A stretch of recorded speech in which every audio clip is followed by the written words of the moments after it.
Hello, ladies and gentlemen. Welcome to another live stream. Today we have set 2 of the Free-for-All Wars Tournament.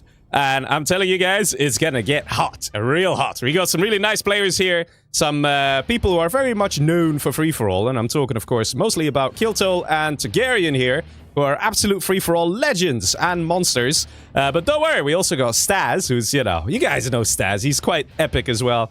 We got Sam in there as well, monster, Rude One, killer. So a nice variety of players, right? We're gonna have to have a look on how these guys are gonna do. It's gonna be amazing. It's gonna be fun. I hope you guys got your snacks, got your drinks ready, because we're gonna jump right into the games. Hopefully, after I tell them the rules, right? Because probably always a good idea to still tell them the rules and double check with the players to make sure that, they're paying attention to all the things they shouldn't be doing.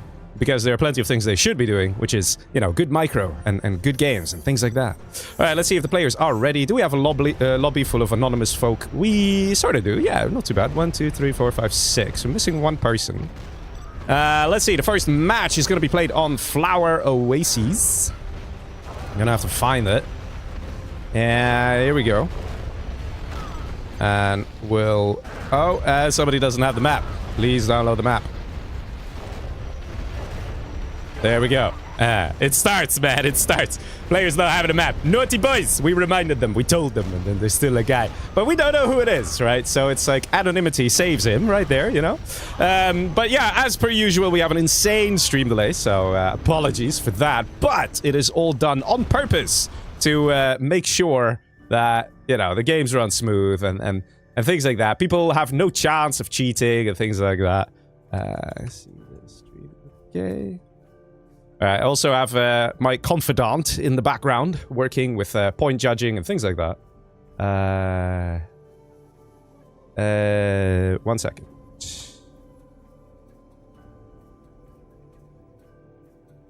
All right.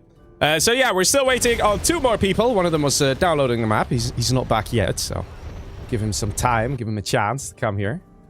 And let's see, the other guys are in the voice chat. I can already tell. Now, some of you might be like, what do you mean they're in the voice chat? Yes, they are in the voice chat. Don't worry, guys. They are in the voice chat for a good reason, okay? They're going to be muted, all of them. They're going to be muted. And the idea is that if there is, let's say, a crash warning, I could quickly join the voice chat and tell them, guys, attack! The game's going to crash and things like that. And then they can respond, like they can actually do something. They know it's coming from me. They know it's legit and things like that, right? So that's kind of the advantage of that. Another thing is if they're in the voice chat with us, muted, then they're not in a voice chat with each other. That would be freaking atrocious if that happened in free-for-all. So, there's that. So, extra measures and precautions. Okay, you guys know the rules. And so do I. But do they know the rules, though? The chat rule. 2 chat messages per match. Any extra message will cost a point, which means if you say GG, no, not GG, like okay, red, peace, that's 2 messages. So don't waste your message. Very important. Just making it clear to the guys. But the rest, no chat in lobby or live stream. You can, well, actually, no, that's not true. No chat in the live stream, and you can write 1 message in lobby in between games. But that's about it. But that's it, okay? Also, are you guys all on regular game launches with battleships in the background? Please all confirm. Start with that. Just to be on the safe side. Just to be on the safe side. So let's see. A, F, B, G, E. No! Well, there we go. Okay. Please launch the game normally with the battleship showing. You can use the windowed shortcut created by Gem Patcher. Should work. So, Mr. 1E. Okay, Mr. 1E. Where's Mr. 1E? Why he not going? Unless he's trolling. Okay. What's that? Just a battleship is a big ship with huge cannons. How do I explain this? so you have just the flat image? Can you message me on Discord? Let's do this. This might be faster if I just privately deal with this guy. No, I have the pew pew. Okay, you have the pew pew. Okay, you have the pew pew. Then it's fine. As long as it's pew pew from battleships. Good. Okay, so you're just trolling. He's just having a good time. Which is fine, but we still have to go through this stuff. Did you guys all close the other radmins? We should only be in one radmin. The one that we're currently in. I'll show you my... Oh my god. No! No! Let's see. What else do we actually need to check? I can see on my screen that all the guys are muted. I can actually see that. And the camera height. Okay. Can you please also confirm that when you press insert, that camera height is set to plus 100. The reason that I'm doing all this with the players, so you might be like, you just do this stuff before the stream, and we already have. That's the point. We still have had many times that we would have messaged people 5 times, 10 times, saying like, make sure you do it, blah, blah, blah. Here, you see somebody restarts because they didn't do something. You know, it's, Leggy look Discord. Okay, I got a message, from some people. Okay.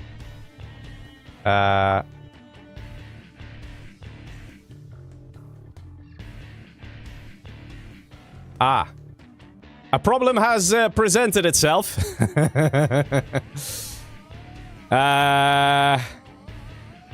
Yeah. Okay.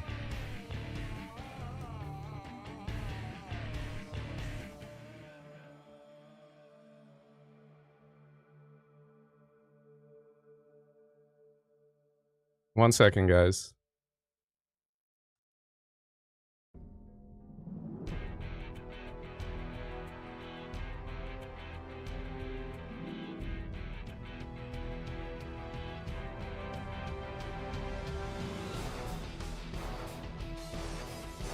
Yeah, let's see. Sort of dealing with a slight issue here. But, okay. Let's try, though. Alright, sort of dealing with a small issue here. But this is the thing. We informed the players. But now one guy's like, wait, there's a problem there. So it's good. It's good that we're checking, man. It's good that we're checking. So, yeah, you know, progress, boys. Progress. We're getting there.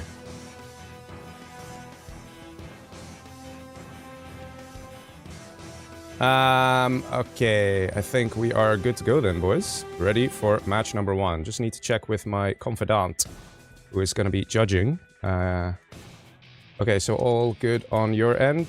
We can start.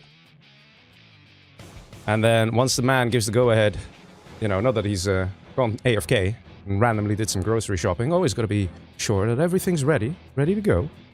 Then, ladies and gents, we will start with a very glorious free-for-all match. Okay, I think that means he's ready. All right, let's go! Ladies and gentlemen, are you ready? It's no rules, by the way. Someone said pro rules, but that was a joke. Just clarifying here, because here's the thing. People sometimes, they don't know if it's a joke, and they go crazy. So, you know, we're not taking any chances, boys. Not taking any chances. And yes, here we go, ladies and gentlemen. We're off to the races with the first match, and it's sort of chugging along, but here we are, ladies and gentlemen. We have the player, Mr. Staz, as normal USA over here in the purple. Probably not going to get paladins. Some of you will be wondering, will he get paladins? Probably not. Over here, we have the stealth general. That is Mr. Killer, and the yellow. And let's go to the right here and see the normal GLA. That is Targaryen. So some very nice armies here, guys. Infantry general here for Call Me Sam. Down below, we have a normal GLA for Mr. Rudwan. We have Kiltol as Tank General. Now, Tank General generally is not the best army to be in a free-for-all game, especially with this many good players, but let's see how he's going to do. He will have an advantage with rushing, though, so we'll have to check in with him in a minute. Over here, we have Monster as Stealth General, and that is the lineup here And I have to say, a lot of GLAs. A lot of GLAs. Which in turn could mean potential chance for a game crash. Because there's an insane amount of money on this map. Really a lot of money. Which is nice. It's fun. Always delicious. All this money everywhere. But it means that probably people are like, you know what? Let me just get a whole load of markets. And, you know, translate that money into secondary economy and things like that. And that sort of can be... something that will result in stagnation in the match, but we'll have to see. Kiltol over here looks like he's going to go for oils. He's got dual supplies, trying to keep his dozer safe. And over here on the left side, his red guard got denied by an interesting tunnel placement here from Mr. Monster. Now, let's see. Over here, there's a bit of a tiff going on. Call Me Sam says, hey, man, I want this money. Just give me the money, bro. That's all he wants. He's not really doing anything so bad, so horrible. And, yeah, everything seems rather peaceful. Nobody really rushing like crazy. Not even the tank general is rushing here. It's definitely a bit strange to see a tank general who doesn't rush. Because that is your advantage in the early game. So, not entirely sure what Kiltol is cooking up. But he is a very good player, so he might have some plans here. But let's say he sends some flamers over in this direction. He could have actually already killed Rudwan by now. He chose not to. Instead, he's going very defensive. It's like he's worried of getting rushed. As opposed to... going aggressive and going outside of his comfort zone and trying to kill the people with fire. Yeah, everything's rather peaceful in this match so far. You know, maybe it's not really command and conquer generals. Maybe it's like command and like, hey neighbor, don't do that generals. You know, this is just some light aggression here, not too much. Everyone seems to be having an okay time and, you know, it's not too bad. Oh, here we go. Now he's ready to push in. There we go. He's ready to push in. Don't just ignore the rebel. Just go. Go push. Go. You're wasting time, dude. Oh, no. He's... Yes. Is he pushing? He's not. Okay, this is... Yes, he is. He's very unsure of whether to push or not push. Maybe he was waiting for an extra few units? Yeah, just go for it, man. Just go for it. If you get attacked by the other guy, just deal with it. Here we go. Finally, something set on fire here. In all fairness, Rudwan did get quite a bit of time to prepare. But he probably didn't think that Kiltol would come in and attack because he, you know, most likely would have done that earlier. Like, it's just... So there's that. Let's see. Technical flies into the base here. And what is the plan here for Mr. Rudwan?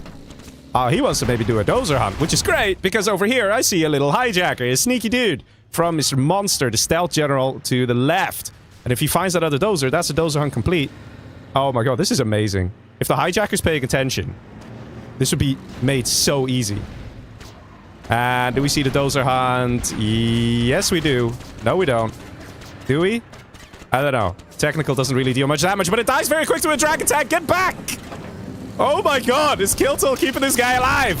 That's insane. Let's see what's happening at the base over here, though. Everything got cleaned up. And Kiltol is now trying to hang on, but... Whoa, look at that. Did you guys catch that? That's the thing, man.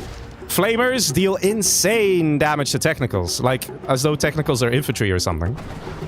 We got Abadalja asking, Legge, why aren't you using the new patch? Because it's still experimental, and it's still a work in progress. And as great as the guys are putting in the work and the effort, and as much as I love it, as well as everybody else loves it, it is still experimental. So we still need to see more games on there, have it be played a bit more. Plus, also, this stuff, like this software with the control bar and stuff, doesn't work on the patch. So, all those reasons combined, we're like, yeah, we'll stick to the regular 0 hour 1.04. But yeah, it won't be long before we switch over to a community patch of sorts. But yeah, let's see. Search and destroy activated. Let's see if Stas is gonna shine a little bit. So far, a lot of 1-star generals. It's, we're almost 5 minutes in, boys. Here we go. Here we go. Targaryen. He's got some plans. Targaryen is definitely one of the players that we're expecting to see getting a lot of points tonight. Especially seeing his free-for-all prowess. And what a good player he's become in the past few years. Of course, we have legends like Stas over here as well. Stas has been around for a while, and he knows what's up. He's played very well in free-for-all challenges in the past. Also won a couple, I think. He's now pushing in on Monster. Monster has his palace up. Doesn't have that much else, though. So I think Monster had potentially a missed opportunity getting his palace sooner. He's trying to terror-tech this, actually. Don't think... Well, wait a minute. That came pretty close there. In the meantime, let's see what's happening on the right side. Everything's set on fire here. In the meantime, we also get a push up top from Mr. Call Me Sam, who's now backing off, actually. He's saying, nah, man, let's... Nope. Never mind. He's continuing to attack. Question is that really going to make much of a difference, seeing how Kiltol is over here shattering everything with the flamers? I mean, there's not that much left here for Mr. Rudwan. Rudwan is in the base of Kiltol, though, and is trying to reestablish himself there. CC actually miraculously went up for Kiltol. My god, that came so incredibly close. In the meantime, on the left-hand side, we see Monster dying pretty hard here. And it's going to be hard to tell who's going to be dead first, whether it's going to be Mr. Monster or Mr. Rudwan. In fact, they're hiding in the same spot, collecting off the same supply. Both dead GLAs, essentially. Sam now coming in to try and destroy the army here of Kiltol, getting himself some really nice XP. Always good to get that XP. Kiltol already level 4, though. Look at that. Definitely playing very ruthlessly. Call Me Sam already level 3 as well, so he gets to call in a nice Carpet Bomber, whereas Kiltol, the Tank General, can't make use of that, because Tank General doesn't get Carpet Bomber until you're level 5, which is very unfortunate. Rudwan is out. I imagine that would be a kill for Kiltol, which would be the first player kill. But, of course, it's we have a judge backstage who's looking at everything very carefully and meticulously, and he will be deciding the points. So, you know, in case any action gets missed by this yapping streamer, oh my god, then the judge can still catch everything and make sure that the points are handed out fairly. Well, let's see. Mine drop comes in, and oh, wait a minute. Is that going to be a Dozer hunt? This is a dead Dozer corpse I just saw over there. And I don't know if Call Me Sam is realizing how close he is to actually taking out the player here. If he just targeted this building with those outposts instead of targeting the tanks, he could actually have killed this guy off. Let's see, new army amassing. Mr. Call Me Sam coming in strong. He's got a load of MiGs too. And Sam has been enjoying the freedom that he's been given by Targaryen. So Targaryen to the left of him is like, yeah, bro, I'm just going to happily collect here. I'm not going to cause a fuss. I'm not going to do anything. And Targaryen is saying, I'm going for the late game. I'm getting some economy up. I'm going to try and get some middle. And Targaryen's been having a good time. And creep into level 3 as well. So let's see, we have two big boys here, right? We got Staz and we got Call Me Sam. Kiltol is probably not long for this world. Carpet Bomber coming in here as well. Arty Barrage on the War Factory. I mean, he's attacking as though Kiltol's already Dozer hunted. That's pretty interesting. But this army should just do the job. Nice to see a troop crawler there. Carpet Bomber is going to come in. And it's going to hit one War Factory. It's going to hit the supply. Arty Barrage comes in and takes out a lot of stuff. Nicely done there. The question is just, how can Kiltol hold? I don't think he can, boys. Flamer's coming in. And he's got some units here on the left, but can't really defend too well with two tanks versus all this. Arty Barrage is a bit optimistic, but for some reason Sam is slowing down the attack here. He's slowing down the movement. Staz over here is looking, what's up? He's like, what's going on here? Still chasing down Mr. Monster, who's technically still here, but now died. And that Arty might actually hit. Look at that. Big Bill says, Leggy, good to see you, sir. Hey, man, happy to see you on the stream tonight. Yeah, Dozer's trying to run away. Sam is not entirely ready from his mission. He needs to finish off that Dozer, because one Dozer can't rebuild the Empire. You gotta get rid of it. And this is a huge indicator to Sam that there's a Dozer somewhere. The fact that he doesn't really see any buildings. Over here, he's got another Dozer. This could be... Yeah, he should, if he sees this. He's got MiGs, dude. Just use your MiGs. Just finish the job.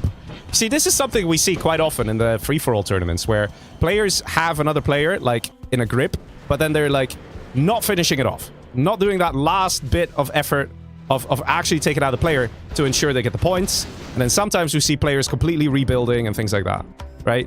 There's no reason for Sam not to scout around with the MiGs. Okay, you might lose some MiGs to some Humvees, but, like, you can kill the player. And also, there's money here. I don't think Mr. Sam notices the cash piles there. We now see Staz coming in, taking out the Dozer. There are outposts moving en route, so probably would have still been spotted here by Sam. So I'm pretty sure Sam still gets that point. And the third player kill is Mr. Kiltol himself as Tank General. Like I said, Tank General doesn't really have the best prospects in a free-for-all match that's no rules, especially when there's GLAs with Scud launchers and everything. It's just not looking good, because you just can't really get a good economy going in the late game, in the end game. GLA has a much easier time. Much easier time. Just pump out a whole load of black markets, and even if the enemy fires a nuke missile at it, black markets literally rebuild. And let's see. Ooh! Sam is declaring war. And that, ladies and gents, is a MiG strike. MiG strike and a half, taking out the entire army there. The question is, does Stas have anything else? He does have some Humvees here, actually. Yeah, he's got a decent bunch. It ain't over yet. Can say that for sure. But let's see. A lot of rocket buggies here, which is interesting from Mr. Killer. He's recognizing the problem he has as Stealth General, which is he can't really create a strong, powerful attack. His best unit probably is the Battle Bus. But the rocket buggies are nice and cheap. They're only 900 bucks each. He can spam those, and if he pops them from a stealth tunnel, he can immediately fire and then get back. The only thing is, the longer this match goes on, the more of a problem Killer is going to have with the other GLAs. He should try and focus stealing USA. If he has USA technology, then these Scud launchers here of Targaryen are no longer a threat, because you just pop an Avenger from your tunnel, and it instantly stops the missile. But now, look at this. No! Boys! There we go! And there's some fireworks for you! And I think right about now, Killer realizes the problem that he has. Those Scud launchers are coming in hard. And he's going to be careful. Look at that. The boss instantly taken down to the hold mode. And that's a free kill as well. I can't even evac this, because if he does, the missile will just kill the RPG guys as they come out. So free kills because of Scud launchers. And this is something that I was expecting to see in this set tonight, because Targaryen is more of a free-for-all veteran, right? And they love using their Scud launchers because they know how to use them. They know when they are very beneficial. And in 1v1 or 2v2, you don't see Scud launchers very often, because most of the time everything's a lot more fast-paced. You don't have time to build a layer of defenses. Oh my god, is that going to be... Oh man, that's crazy. Does he have AP rockets? Let's have a look. He does. So the AP rockets upgrade also affects Scud launchers, and that means that you can kill just a little bit more, and you also can one-shot a Scorpion. If you don't have the AP rockets upgrade, then the Scud launcher cannot one-shot a Scorpion. But I mean, it's not like Killer's going to produce Scorpions because he's Stealth General. Well, let's see what's happening on the right-hand side. I think Stas is getting away with it. Sam is not worried about Stas. Stas is worried about the powerful GLA that is to his left. Sam has been enjoying nice peace here, and we could see a situation where, although Targaryen is using the right units, is doing the good things... Oh, that's one chat message already, just like that. He's got to be careful. He only gets 2. And writing a chat message like that might not be enough. But yeah, even though Targaryen's doing the right thing, he's now finding himself in a 2v1. And that means that even though he has an advantage with the units, there's no way he can also fight this at the same time. Even against infantry general, Scud launchers are absolutely amazing. They are amazing, guys. I'm not seeing any Scud launchers here. I'm not seeing any responses here. It almost feels like Targaryen was hoping that by writing pink ? That pink would back off, but I don't think that's how it works. Definitely Targaryen in a world of trouble here. It could be that we see an internet center. We do. We don't see the spy satellite, though. It could be that Sam saw that this guy's normal GLA, saw some Scud launchers out, and was like, yeah, I'm not trusting this, because an infantry general has such a hard time against Scud launchers. EMP is on the production. So the plan was to disable these 3 arms dealers, so no new units could be created. The attack coming in strong. In the meantime, we have a bit of a counter push from Killer, who was taking some losses there. But you can see how quickly things can change. We actually see Call Me Sam floating now a little bit. Sam slowing down his attack. The question is, what is Sam going to do next? He's got Spy Satellite level 1. He's probably getting Spy Satellite level 2. But I don't know what he's planning here. He should really focus on getting that Spy Satellite level 2 immediately, because the moment he gets that, he can see everything that we see, guys. You can see how big all the players are. He can see everything. And this, right now, is looking very, very scary. And this is what I said, man. Stas, he's a veteran, man. He's been around. He knows strats. He knows some really old strats as well that some people might have just forgotten about that could work perfectly in these kind of situations. Here, look at this. The Scud launcher. 1 missile kills 4 units, guys. 4 units. What is that? 2 quads, 2 buggies? What's the combined value of that? Over $3,000 for a unit that costs $1,200. It's insane how great these units are in free-for-all. Look at that. Another 3 quads down. We can actually see, I think he's manually targeting as well to try and get a bit better damage output. GG, says Blue, and surrenders. That's definitely a 2v1 here. Most damage was dealt by Sam.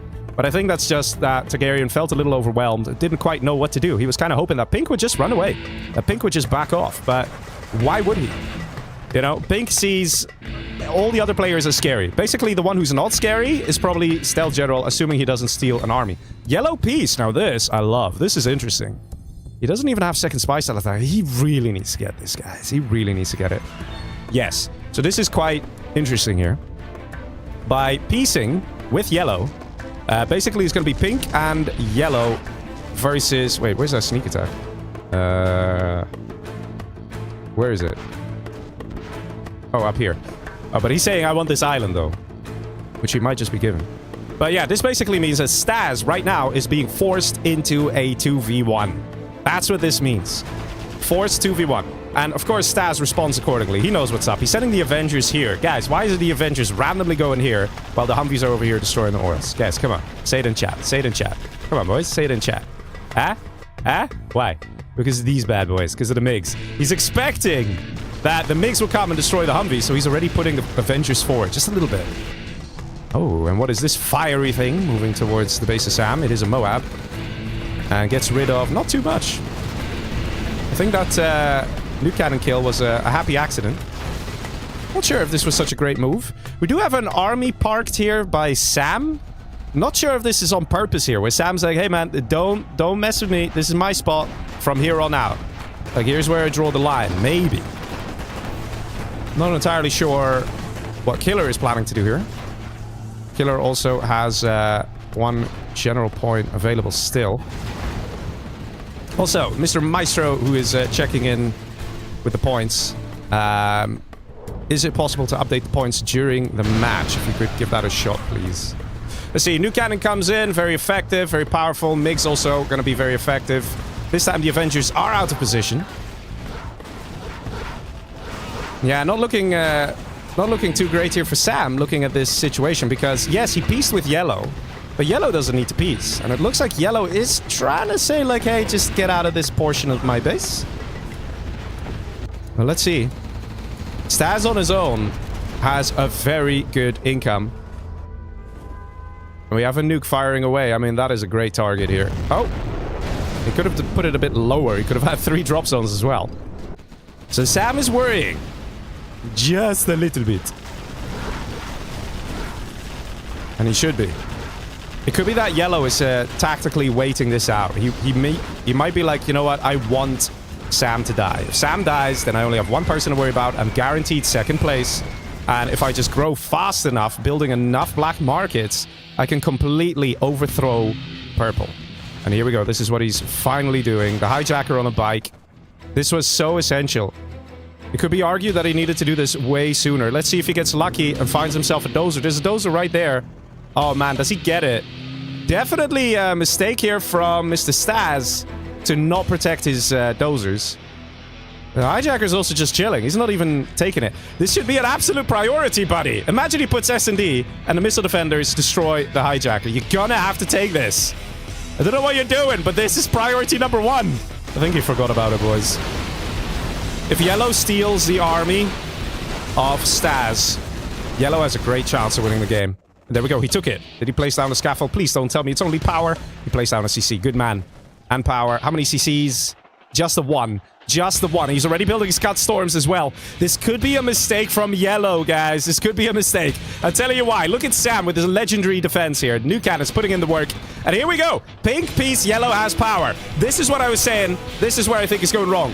Pink might not even care, but the moment he also gets a bunch of Scud Storms, that is when people start scratching their heads and going, wait a minute, this guy is scary. Arty Barrage comes in. That's an Arty Barrage from Sam. Sam acknowledges, yes, he has power. It looks like it's only a level 1 or a level 2 Arty. This will probably not die to just that, but there are MiGs out. And of course, there are general powers from Mr. Staz as well that might just go in on this. Let's see what's going to happen here. If yellow just did nothing, built up his base, then he would have been in an okay position, because if Sam was going to die here, I don't know, I'm guessing the Scud Storms is what's going to do it here. Alternatively, we could have a situation where Sam is now going to chill and do absolutely nothing. Right? It's almost like a tag team where now it's like, yellow, you fight purple. But 3 Scud Storms and power. And not just power, it's literally normal USA. It's a very good army to have. Especially with Stealth General. He's attacking me! I think that's the last message there for Mr. Staz. Oh, and I see the points have updated. That's very nice. Thank you. Thank you very much. Nice, right? That it's real time. This is a random hijacker. The backup hijacker.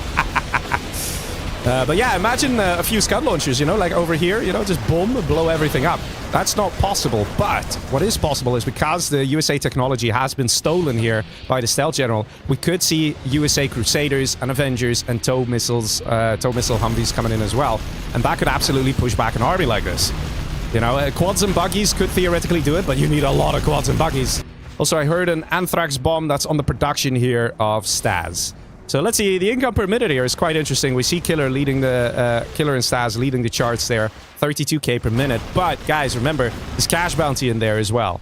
So that does make a difference. Okay, it does make a difference. So if there aren't enough kills coming in, that income per minute starts to drop. Yeah, look at that. Level 3 cash bounty. He's making good money from all this. I haven't heard a GPS Scrambler, and he still has 1 general point to spend.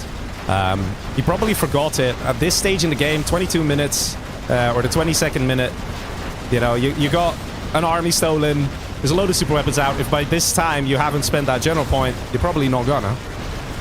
Let's see what Sab is up to. He's just flooding the area with nuke cannons, because he knows nuke cannons are the solution to all his problems. And, quite a nice base here, but yeah, the economy is lacking. Got a mild crash warning as well. Also lacking the AK-47s here of Mr. Killer. So I think he's got a couple things on his mind. Could also be that he's getting a little nervous because... Oh, there we go. First mismatch of the evening. Yikes. Well, at least it happened in a way where... let me see if I can find out who that was. Give me a second here, guys. So who did we have? Yeah. Just double check a few things with the player. We will have to do a 1v1v1 here. Yikes.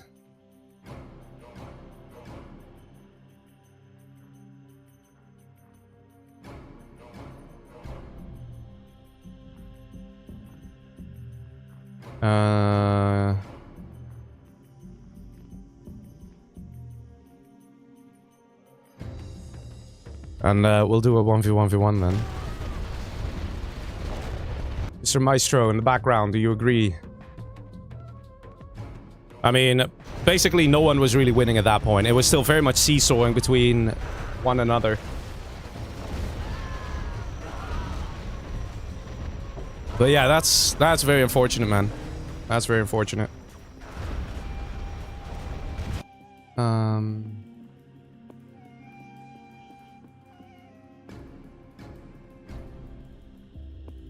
Alright, I'm just gonna check a few parameters here with the player. Just to be on the safe side.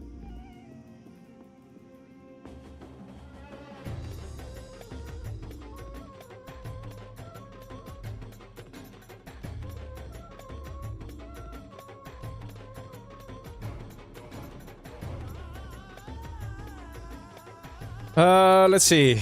Yeah, 3-player free-for-all. All were pretty big. And it was swinging to a 2v1 on who was the biggest threat. Yeah. So that's a shame. Alright. Yeah, restart your game. Let's do it. It can happen, folks. It can happen.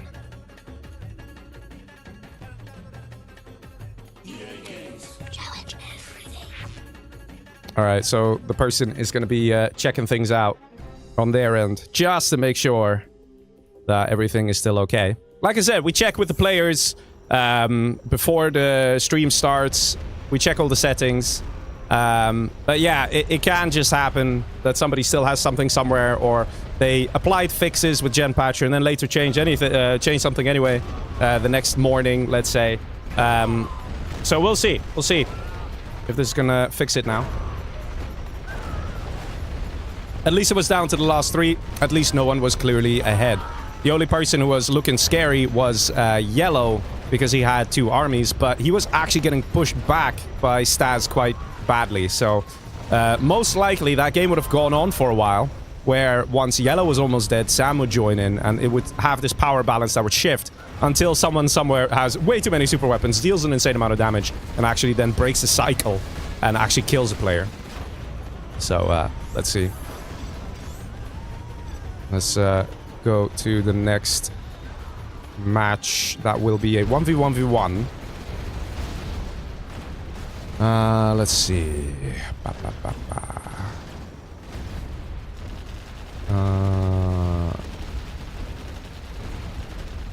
Okay.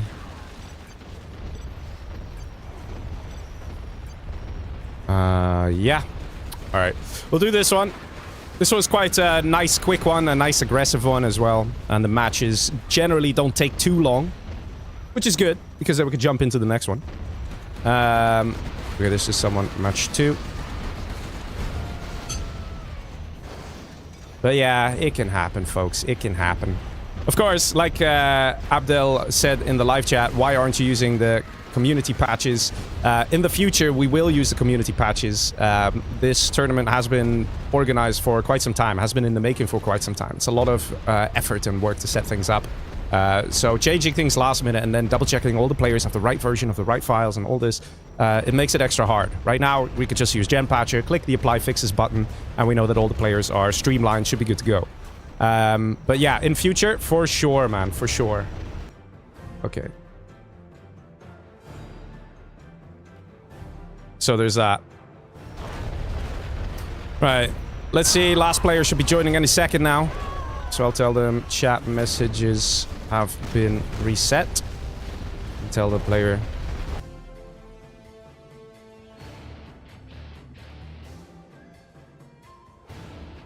All right.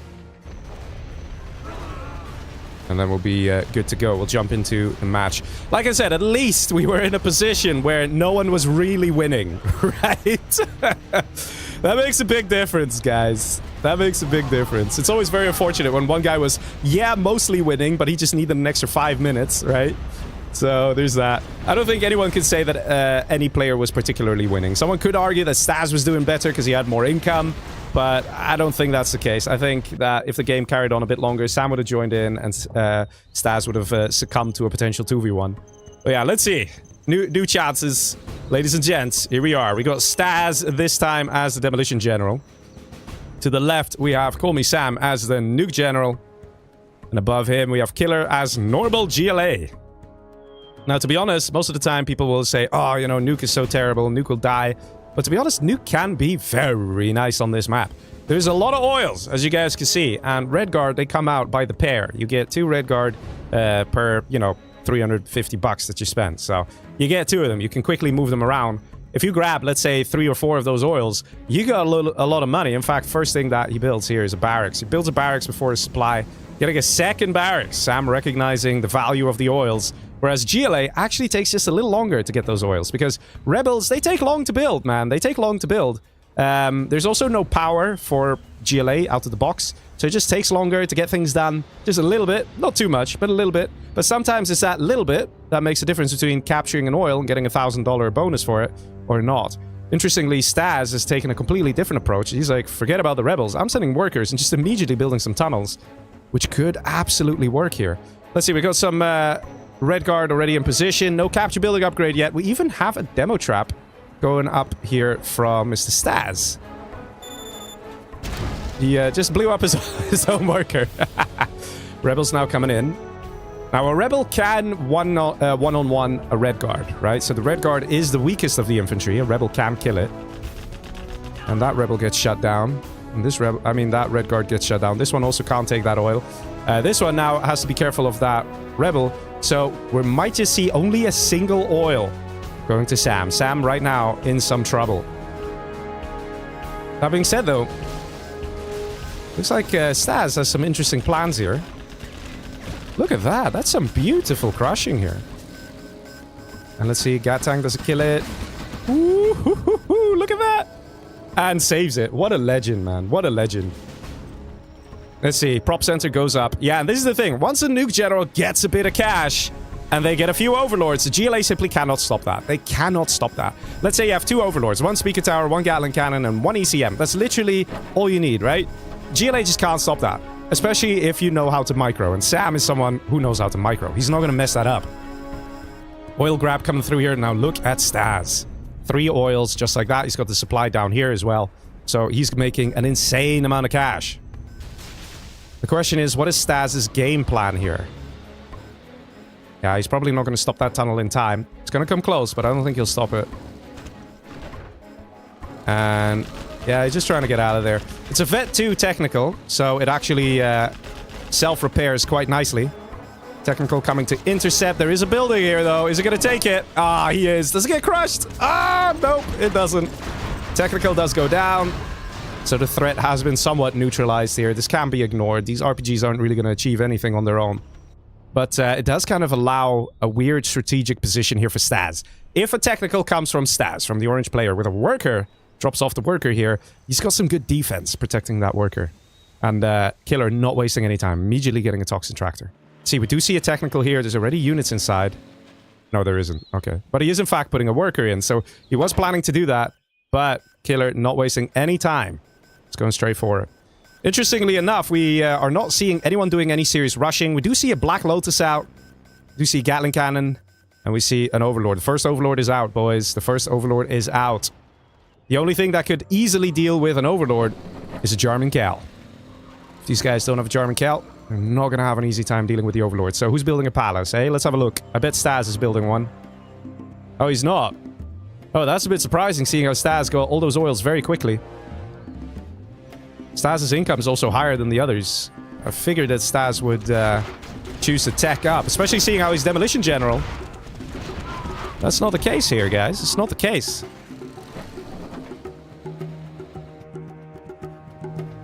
Let's see how many Overlords we have.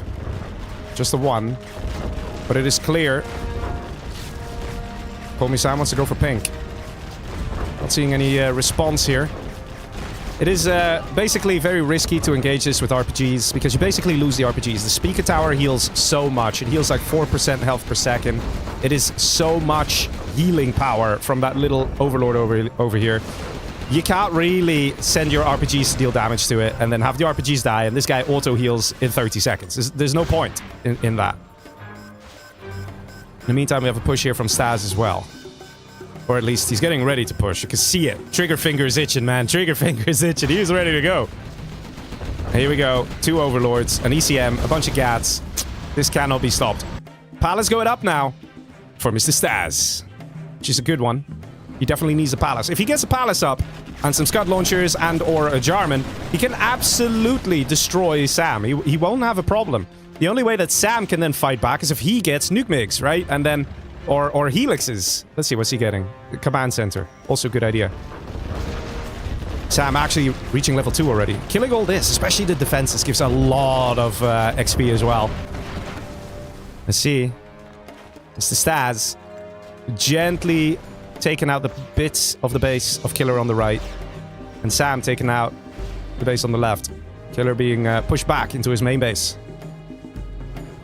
See some technicals here for scouting as well. Ooh, we could see a massive crush. Oh, do we see it? Oh, look at that. Look at that. Oh, he gets a couple right there. It's so funny, man. The first technical flew over the RPGs. Oh, but this one. Oh, look at that. That's gorgeous. That's gorgeous. A lot of RPGs going down. Now, the RPGs aren't really useful against the quads. But they're going to go into a battle bus because we've got a palace out. Which means a Jarman is being produced to deal with Sam. And a battle bus is being produced to deal with the quads. Seriously? Oh, man. Let's see. Is it a battle bus? It is a battle bus. Hey, get in there, buddy. Get all these RPGs in there. You'll be surprised how much one battle bus can kill these quads. Let's see. Overlords on the left. Definitely need a Jarman for that. I'm not seeing a Jarman being produced. If there's no Jarman, then this might just be the GG. And it is. And we have the surrender of Mr. Killer. Now, it could be argued that this was not a 2v1 in a sense of Sam didn't actually go into the main base and kill him. It could be argued that, yes, it was a 2v1 because we had the base over here that got destroyed. Or you could see this as an expansion. I'll leave it up to the judge to decide. It's you know, I'm just the messenger, boys. I'm just the messenger. But yeah, Killer got annihilated here, so he comes third place. So he still gets a point for coming third place. You know, there is that. There is that.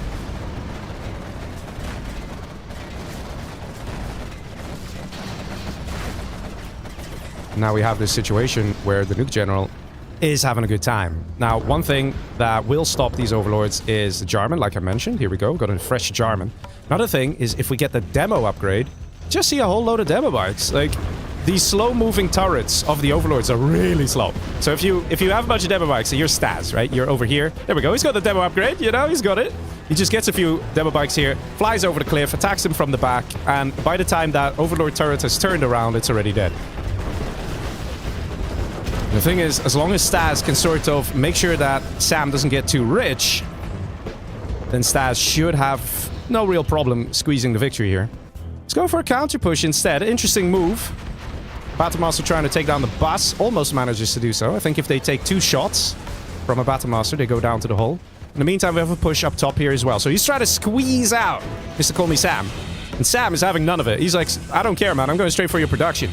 The question is this a plan of Stas to get to level 3 as he's doing? Is he going to spend those general points? And is he going to rebel ambush this army? Is that the plan here of Stas? Or does he want to keep going until he hits level 4? And here we go. Demo bikes coming in. Look at that. The damage it takes. It's insane, right? It's insane. But Demo Rebel Ambush could absolutely decimate this army. And it would solve a problem here for Stas. He's not spending those points, though. He is trying to continue the push on the base, in the base of Sam here. Trying to deal some damage. Up top, he's also trying to do some stuff. And we actually see the Overlords retreating. I didn't expect to see this, because all he had to do was kill the arms dealers. He had a Lotus. Could have used the Lotus to capture one arms dealer. Because now he's definitely going to lose that advantage that he had, Mr. Call Me Sam. Still no general points spent, but we do have the command center. So if he spends the general points, he could Demo Rebel Ambush on the Overlords and kill them in one clean sweep. Interesting. He's just gone home to defend, take out everything, and he succeeded. No real problem. Well, now we have a few quads coming in. There's still a battle bus there. I think Stas could have potentially already won this match if he just used the Demo Rebel Ambush. But he wants to put on a show, boys. He wants to put on a show. Prop Center does go down here. Stas dealing some good damage. And there it is. Rebel Ambush. Definitely not on target. Kills one Overlord. He had the chance to kill 3 before, so I think he hesitated, and then he's like, right, I have Demo Rebel Ambush, let me use it. And interestingly enough, the game isn't over yet. Stas is growing economically, right? He's definitely enjoying life financially. He's making definitely more cash than Sam there. But actually, this oil is taken by Sam, and this oil has been taken by Sam. He's actually killing it with the demo bikes. He's not wasting any time. He knows there's a Lotus around. He knows it's not worth battling it out with a Lotus over who gets the oils. He's like, let's just destroy it. Stas knows he's in a good position. Oil's going to get destroyed, and look at this. Look how lovely. The Carpet Bomber is going to kill the RPG. protecting the oil. Very nice. I wonder if we're going to see a Helix or something like that. It would be absolutely amazing. Ahmed says, why isn't Excal joining tourneys recently? He is. He's trying to join this one. We're trying to set him up to join set 3, but he's having some difficulties IRL because he's a busy man with many plans, and it's hard for him to find time for him to play in the tournament. So once that gets settled, we'll be happy to see him. Of course, it's an anonymous format, which I'm sure he'll be happy about. Overlord shoots one, German shoots one Overlord, gets killed immediately, needs to be reconstructed immediately now as well. See, the thing is this, if there is no Demo Rebel Ambush, and if there is no German Kel, and if there are no demo bikes, Sam's got this. But here's the thing, those things do exist. So if Sam takes out a German, it really is like this motivator, right? This big boost of, haha, one less serious threat.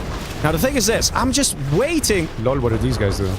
I'm just waiting to see some helixes out of Sam. Because guess what? Germans can't shoot air units, at least not in regular 0 hour. Some mods, yes they can, but not in 0 hour, right?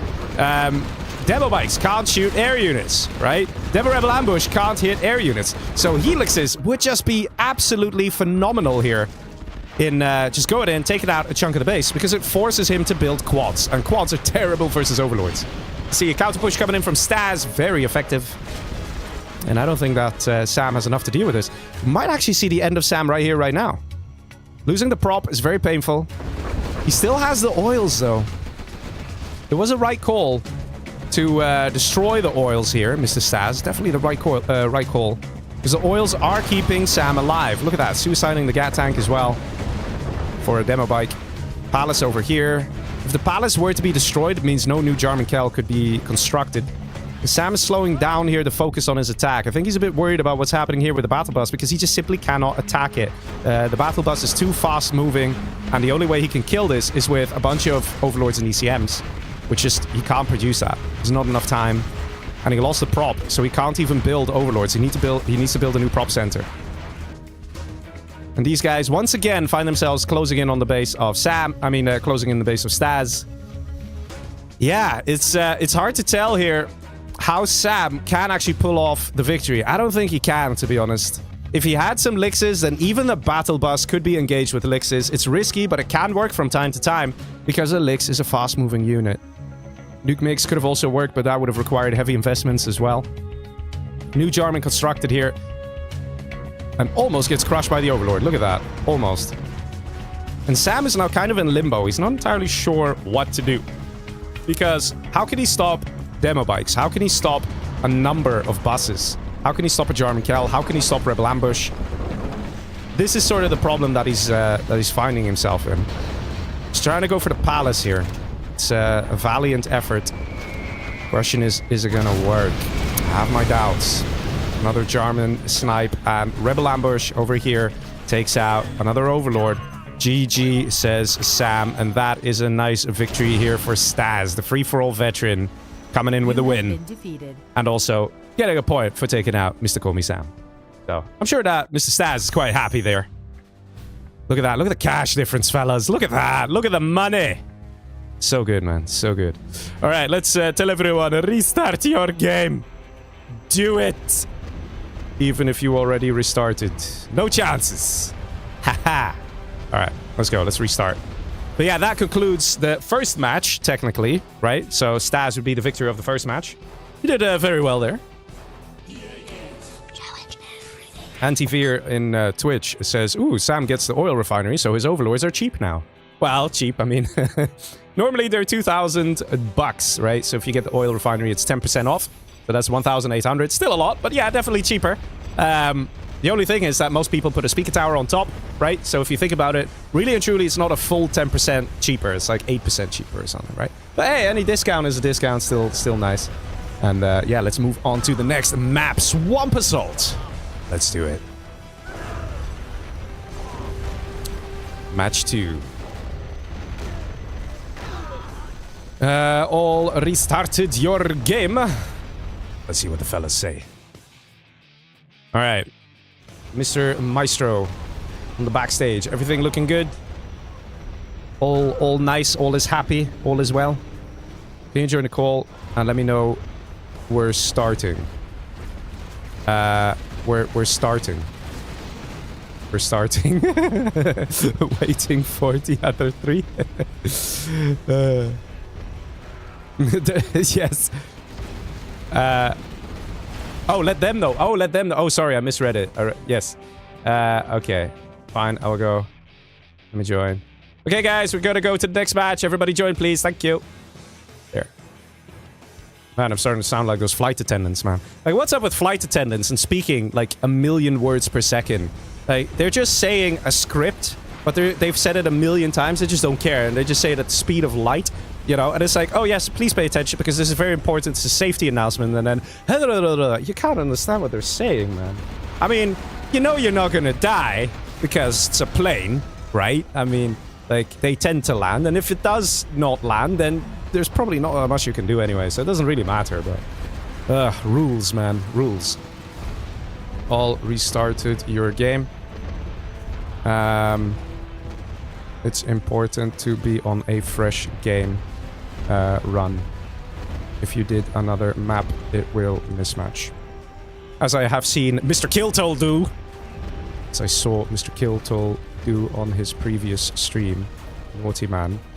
He had a number of mismatches and didn't restart his game. Also, Kilto, don't reveal yourself. Because he's playing, right? But yeah, that's the thing. Players just forget. Players just forget. So if you are even 5% unsure of whether you didn't really start your game, do it. Because that's the thing, man. For players, they'll be like, yeah, I probably did. It's fine.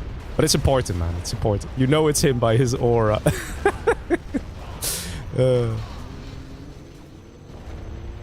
But yeah, definitely interesting matches so far, right? The plays were nice. And I still hear nothing from my Maestro. Maestro! Everything okay?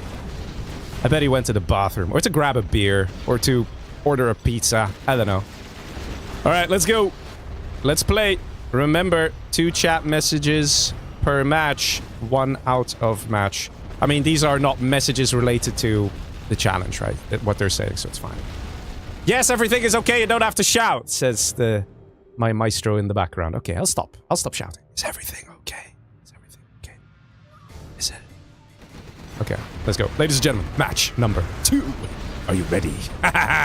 Let's see. Some glorious action. Let's see. Ooh, we have a lot of demo. And, haha, what do we have over here? It is but an Air Force for Mr. Monster. Now, Air Force is always very juicy, very nice, very fun. Because they do so many weird strats, man. They're so overpowered. We love it, right? We love it. Let's see, Tank General down below here for Mr. Killer. Now, if Killer starts to attack upwards, he will have a very high success chance of taking out the Air Force, because in a very early game, especially on this map, because you're somewhat close to each other, doing a fast dual War Factory Gat Tank rush on an Air Force does kind of kill them most of the times. Let's see, to the left of him, we have Mr. Rudwan as a Demolition General. To the left, we have Mr. Call Me Sam as Super Weapon General, another very spicy general to have in No Rules. Especially because of them Auroras and the particle cannons. We have Targaryen here as normal USA, who's probably going to rush poor old Call Me Sam.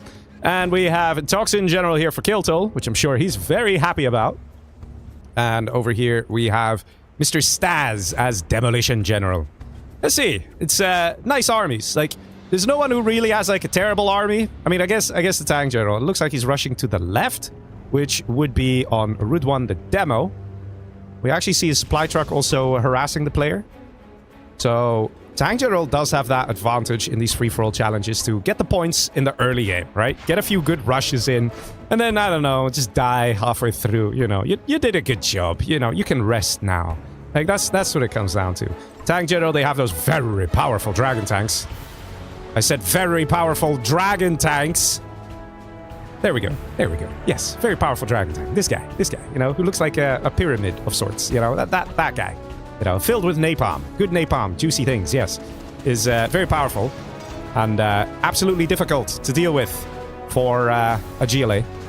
Because if you think like, oh, just build a quad, dude. A quad is takes forever to kill 1 dragon tank. And you say, oh, build a Scorp, dude. But a Scorp, it deals very little damage as well. You need to get the Scorp rocket for really to be effective. There's some pro plays here from Rudwan, do we? Do we see a terrorist come out? Not really. I think he already used the terrorist. We see a Scorp here. Scorp is trying to deal with the Gat tank. Very good pressure, but what is this? It is but a Humvee and a dozer hunt on the pink player Killer.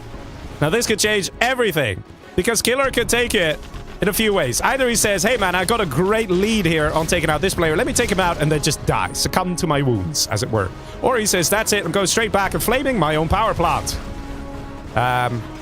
Okay, that's probably not what he was hoping to do, but it is what he's doing. But he could retreat his units and flame his Gat too. There we go. He's figured it out. I mean, not a good idea to flame your own buildings when you're dozer hunted. But yeah, so he could actually say, screw it, I'm going to focus fully on the Air Force now and do that. He could do that. But the Air Force is looking really happy here. Look at this. A happy little base with a happy little Humvee and a happy little Air Force dozer chilling nice and safe next to the defenses and everything. But yes, Killer is sort of holding. It is strangely possible for Killer to kill both people. It is. As Tank General, you still have such an early game advantage with those really nice units. But the moment Scorp Rocket is online here, the moment this thing gets colored in, then it's no longer possible for Mr. Killer to take out that GLA. It's just not going to be possible. Lots of Humvees moving in, but we have a counter push coming in now from Killer onto the Chinooks. Up top, we have a bit of a push coming in from Mr. Targaryen. I was convinced he was going to rush the super weapon general, Mr. Sam, but he didn't. It's a trap. And we have some light aggression over here. Down below, we see some light harassment over here. So Kiltol is finding himself in a bit of a sticky situation here. The players don't know who's who, just so you guys know. They don't know who's who. And is that a texture bug I see? Tansu? Tansu? Naughty. But it's not looking too great here for Mr. Kiltol because he's only using regular tier 1 GLA units. Let's see what's happening down below. Oh! Well, Monster putting in the work. He's going to be able to take out Killer all on his own. If he does that a little quicker, then he will be guaranteed the first player kill, which gets him 3 points. But yeah, basically tier 1 GLA units are terrible against a nice Humvee army like this. You want to get a palace if you can. Is he getting a palace? Does he even have the money to do that? I don't know. We got a random technical coming in here from Staz. Staz is just exploring, man. He's just like, he just wants to know what's going on. And there we go. Killer surrenders, dies to Mr. Monster. Monster rocking in with 3 points. Nice and quick. Haha. Good man. Let's see, does he have a command center yet? No. Where's your other dozer, dude? Am I blind? I'm blind.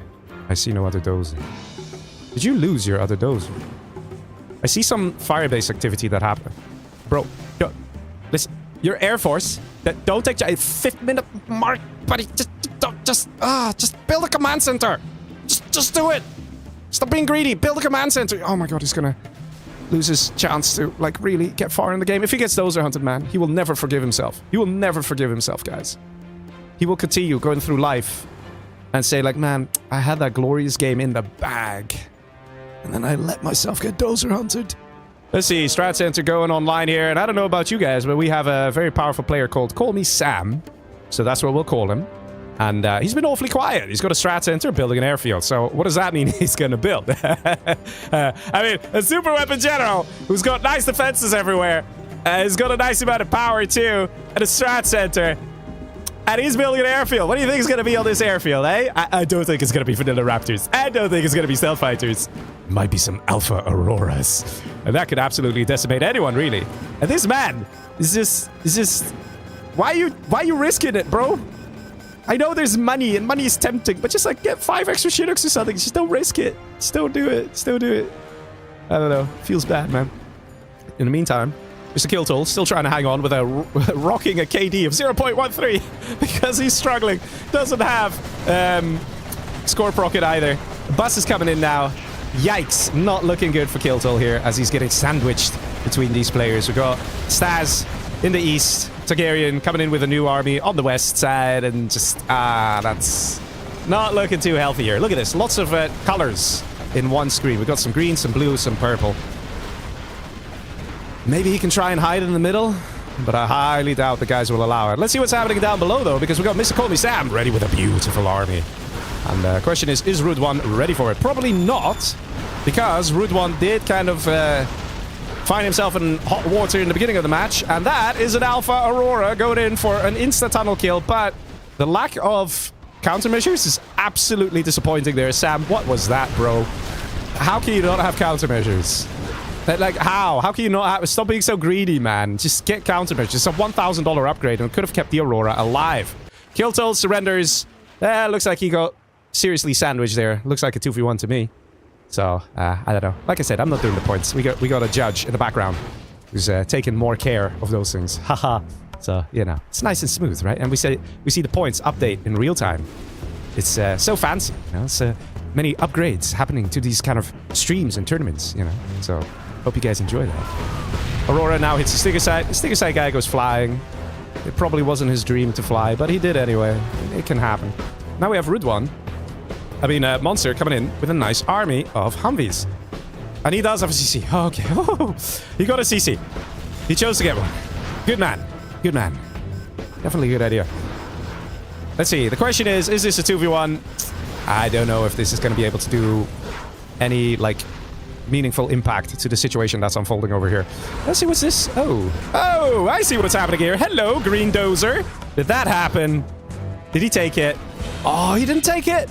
He didn't take the scaffold? No. Oh my god, man. Poor Stas. Poor Stas. Yeah, not looking too great here. It looks in the meantime like Monster has backed off. So yeah, this will definitely be a clean kill for Sam.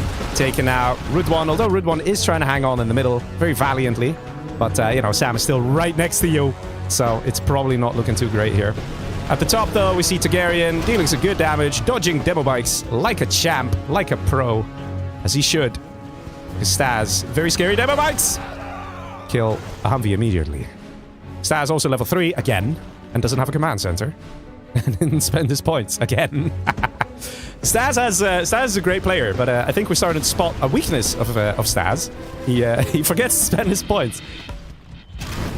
But Sam, on the other hand, also actually forgets to spend his points. Everyone forgetting to spend their points. Why are you guys forgetting to spend your points? Just spend the points. Just do it. Just do it. You know, you get really powerful and stuff. I mean, you're freaking super weapon. And you still don't have countermeasures. Bruh. And ooh, what is this, my little eye sees? Is it a B-2 bomber? Of red color? Red origin? Flying in? Ooh, will it die? Oh my god. This is the power of PDL. It is up so... Whoa! What? What was that? Okay, it just did a reverse nosedive, if that's a thing. I don't know, I'm not into aviation, but that's what that looked like. And, oh my god. Nice demo trap, bro. It's, things are definitely getting spicy because we got the Air Force and the super weapon. Oh, look at that. Oh, taking out a bunch of Humvees.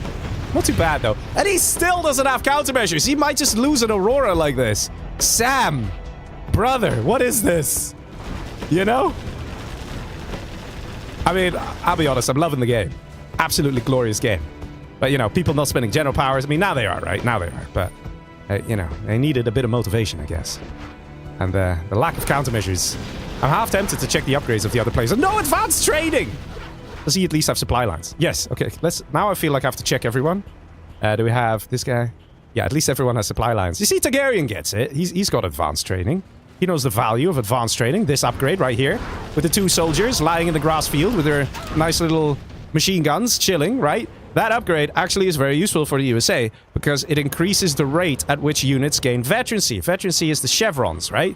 And the chevrons aren't just there for decoration, okay? It is not just comparing who is a better soldier, who killed more stuff. No, it actually does stuff. So each chevron roughly gives 10% more health, 20% more damage, and 10% increased rate of fire or something. So yes, even a Vet 1 unit with 1 chevron is already much stronger compared to a unit without the chevron, right?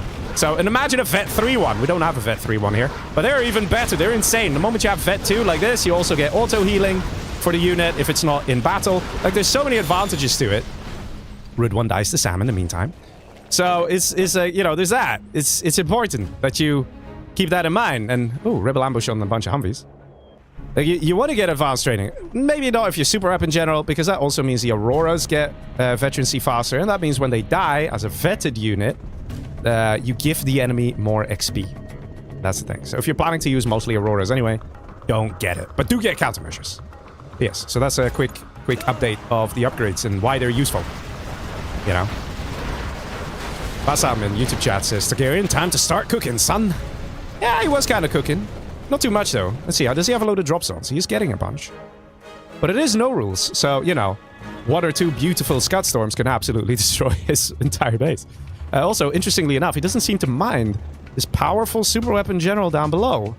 I mean, I guess he's kind of busy with a powerful demo general, so I guess he's already got his hands full, but where things stand, I don't really feel like Targaryen is a big scary boy here. In fact, he seems to be the weakest player, based on the cash per minute here.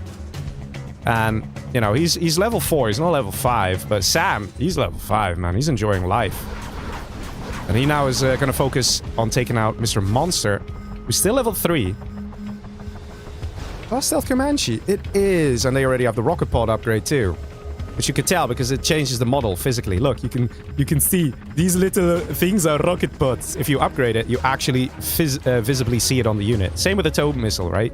It's just funny how some upgrades you visibly can see it, but others you can't, right? So Scorp rocket, you can see it. But like chain gun upgrade for the Gat tanks, you know, to make the Gatling tanks deal more damage, that you don't see. You don't see that upgrade. Or AP bullets, you don't. There's no visible change to the units. Alpha is a bit lost, doesn't know what to do. And to be honest, I don't know if Monster knows what to do either, because he's in a world of trouble. We did see some Comanche. Theoretically, he could try to do like a fancy leaflet or something. Oh wait, no, he's Air Force. He doesn't get leaflet until he's level 5. Carpet bomb. Oh, this could be good. This could be good. Because it's coming from right here, boys. Oh, boys. There we go. The dodge is beautiful. Oh my God. Look at that. How often do you see a man dodge a carpet bomb like that? Mr. Call Me Sam. Definitely impressing us tonight. That is not easy to do, folks. That is not easy to do.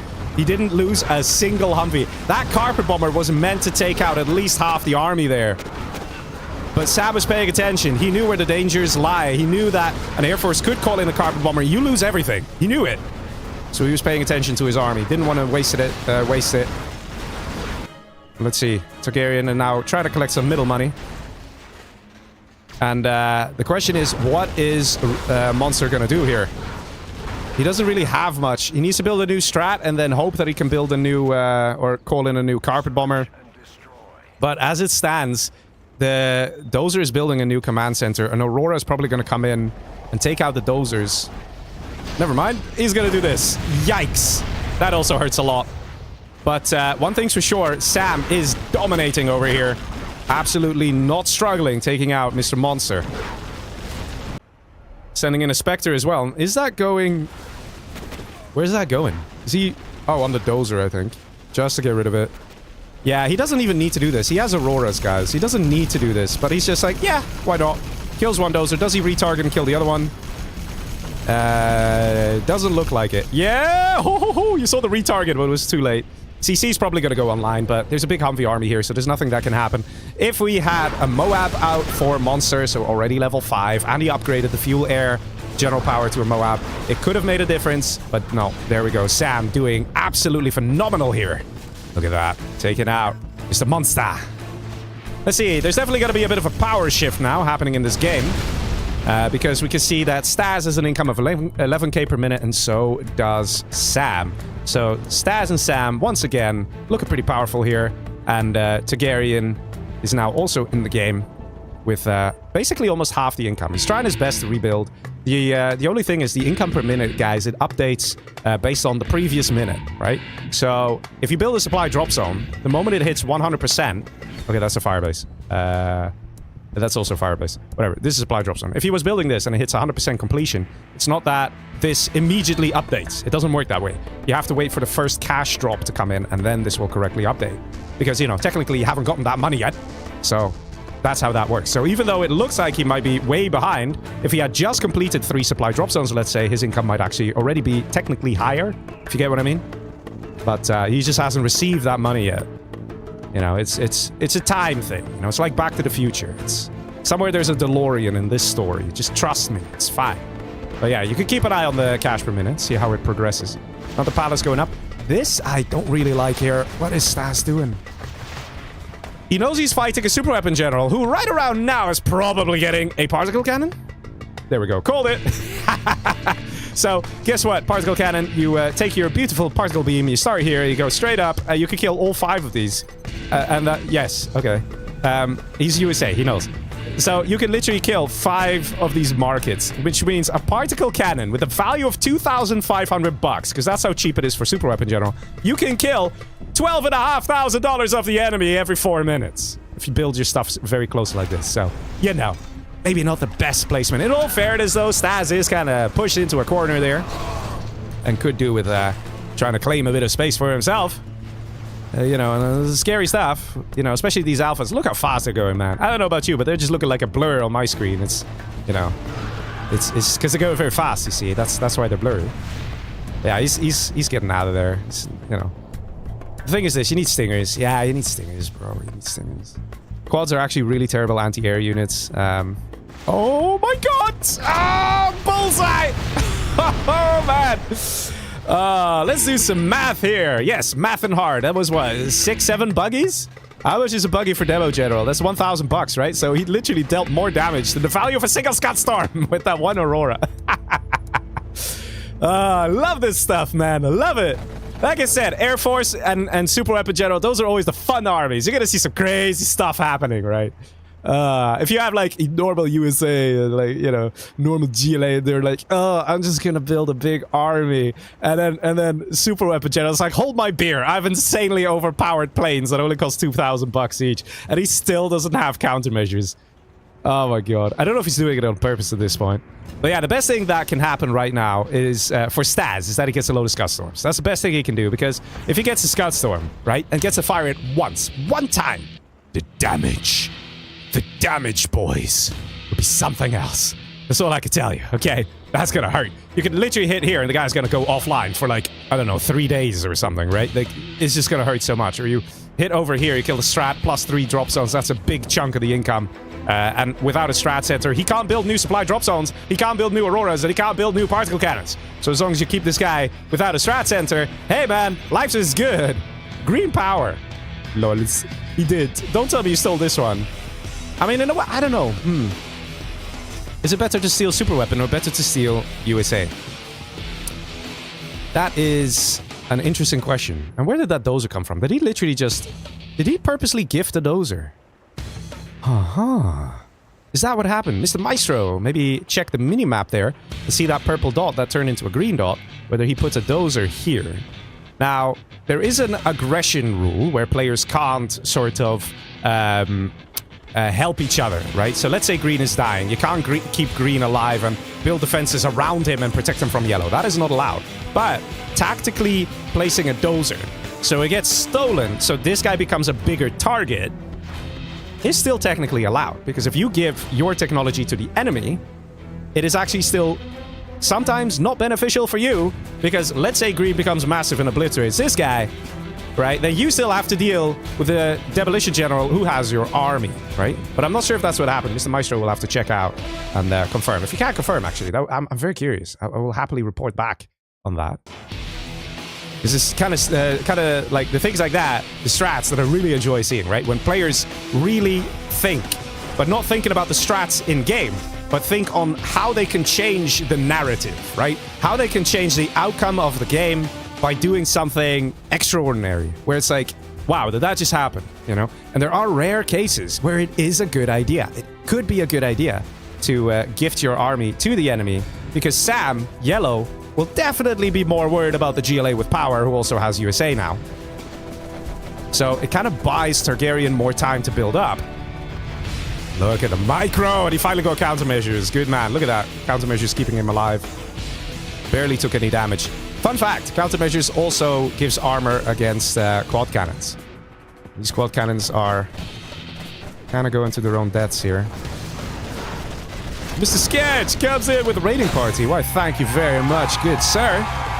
Thank you for tuning in. Yeah, we got a massive stream delay, so everybody who's still watching 10 minutes later, or 11 minutes later, or whatever the stream delay is, welcome.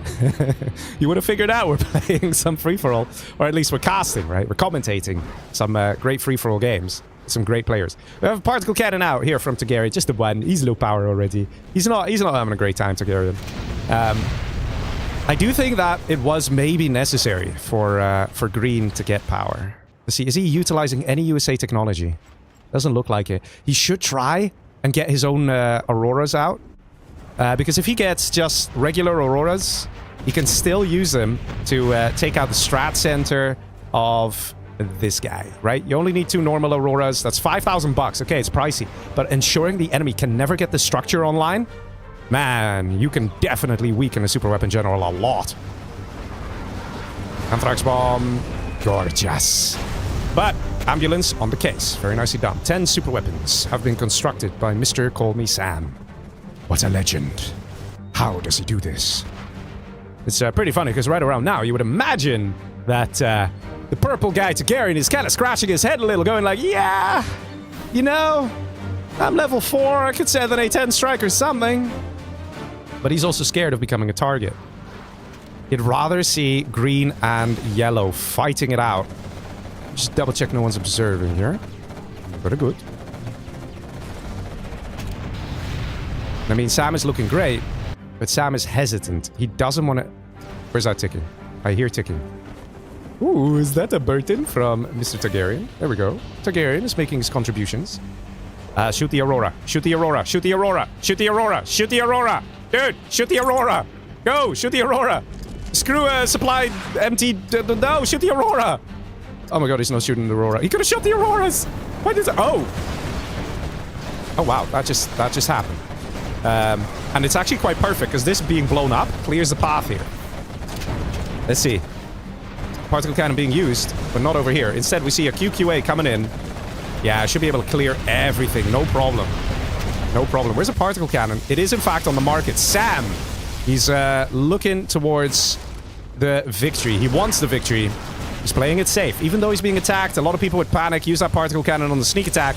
Sam knows how he can win games, and that is by stripping the enemy of their income. If they don't have income, then they can't build units. If they can't build units, you just go in with yours and kill them. So very good thinking there. 3 Scud Storms are out. Demolition General Scud Storms here for Stas. Stas, right now, has made himself a threat. A direct threat to Call Me Sam. Sam will have to choose. Either do this, or send in the ground army and take the player out. Now, he has enough particle cannons to literally take out all the Scuds. I'm dying. Well, I mean, you've got like 2.5 islands, power, 10k per minute, which is more than Targaryen. I mean, you know. But again, the players are allowed to say what they want to say. They don't need to tell the truth. But yeah, I think this is potentially a mistake. We do see him still going for markets up here. But what I always like to see, maybe that's just personal preference, we can all have our opinion on these things. Ooh, is nice. Damn, that hurt. Is if you use your particle cannons on the enemy's economy and on their production and on their defenses, and you just go in and kill him, you actually can kill the player before the Scud Storms fire, as opposed to just firing a whole load of particle cannons on the Scud Storms without achieving anything. Because if he has 3 Scud Storms, that would be 1, 2, 3, 4, 5, 6. There's this many particle cannons you need just to destroy the Scud Storms. Here, again, hitting the economy. You can see the income per minute for Stas should start to drop right around now, where those particle cannons are shaving off a lot of that income. And I think that's just a better way to play. Because even if you take 1 Scud Storm to the face, if you are destroying the enemy and really weakening them, it makes a huge difference as well. And, oh, was that a rebel ambush? Yes, it was. Takes out a chunk of the units. Now, we do see all the units here being destroyed. Still a couple of random infantry. I don't know where they came from. But we actually have a bit of a counter push here. Sam does have a bit more cash. He could pump out more units. Oh, he's using another particle cannon. And he's, in fact, going for the Scud Storm. I don't know. I don't know how to feel about it. I mean, on the other hand, he does have a lot of particle cannons. But imagine, man, you just literally take out the guy's palace. Take out the... Well, he's got 2 palaces, in all fairness. But you take out some more markets and things like that. I don't know. Stas' income is still 9k per minute. In part, it's because of the cash bounty. Because look at that, 120 bucks per Shinnok killed. It's pretty nice. But you'll notice the moment Stas stops fighting or defending, right? Like, let's say there's no attacking unit of yellow. You'll see this income dropping because the cash per minute adjusts itself to the lack of fighting. Because cash bounty adds to this. See, in the meantime, we see Targaryen quiet as can be. Not making any noise, he's building drop zones. He's preparing to face off against the victor. Which will probably be Sam looking at this situation. Bunch of particle cannons ready again. He needs to start using them though. Particle cannons are not the nicest super weapon to spam. Because you have to control the beam. You have to place it down and wait 2 seconds and then click a bunch of times. And then you can go to the next particle cannon, click it, and then click, click, click. And it's not the same as a Scud Storm or a nuke where you just click, click, click, click. And you just fire a super weapon with just 2 clicks, right? It's not that. And again, this is what I'm talking about. If you think about it, these particle cannons are combined dealing a damage of 5,000 bucks. Right? So, there's a thing to be said, which is if... Oh, what's this? A10. Okay. And a Moab over here. There's a thing to be said, which is that if Stas just builds Scud Storms, then he probably won't eat many particle cannons to the face. They will just keep going for the Scud Storms. So you, like, almost build a shield using a shield against super weapons by just building Scud Storms. With no real plan to launch them, but just to keep the enemy particle cannons occupied and prevent them from dealing damage to your base. You see, Targaryen is planning to kick into gear here. And I see a few Auroras coming in. Is Targaryen ready for this? Is he ready for it? Oh, the units are a bit blobbed up here. Ouch. Loses a bunch of stuff. Another chat message. Purple, if we peace, you can get second. Ooh. Interesting. I'm not so sure about that. It's, I'm not sure if that's allowed by the rules. Unless you take the stance of the guy's lying, right? Because players are allowed to lie. Particle cannons going for the black markets. But let's be honest, we all know what Targaryen is like. He won't settle for seconds. He wants to be first place. He wants to be the big top dog. And he will do whatever he needs to do to get himself a victory. But Sam was basically saying, if you keep attacking me, I will kill you first. Which is interesting.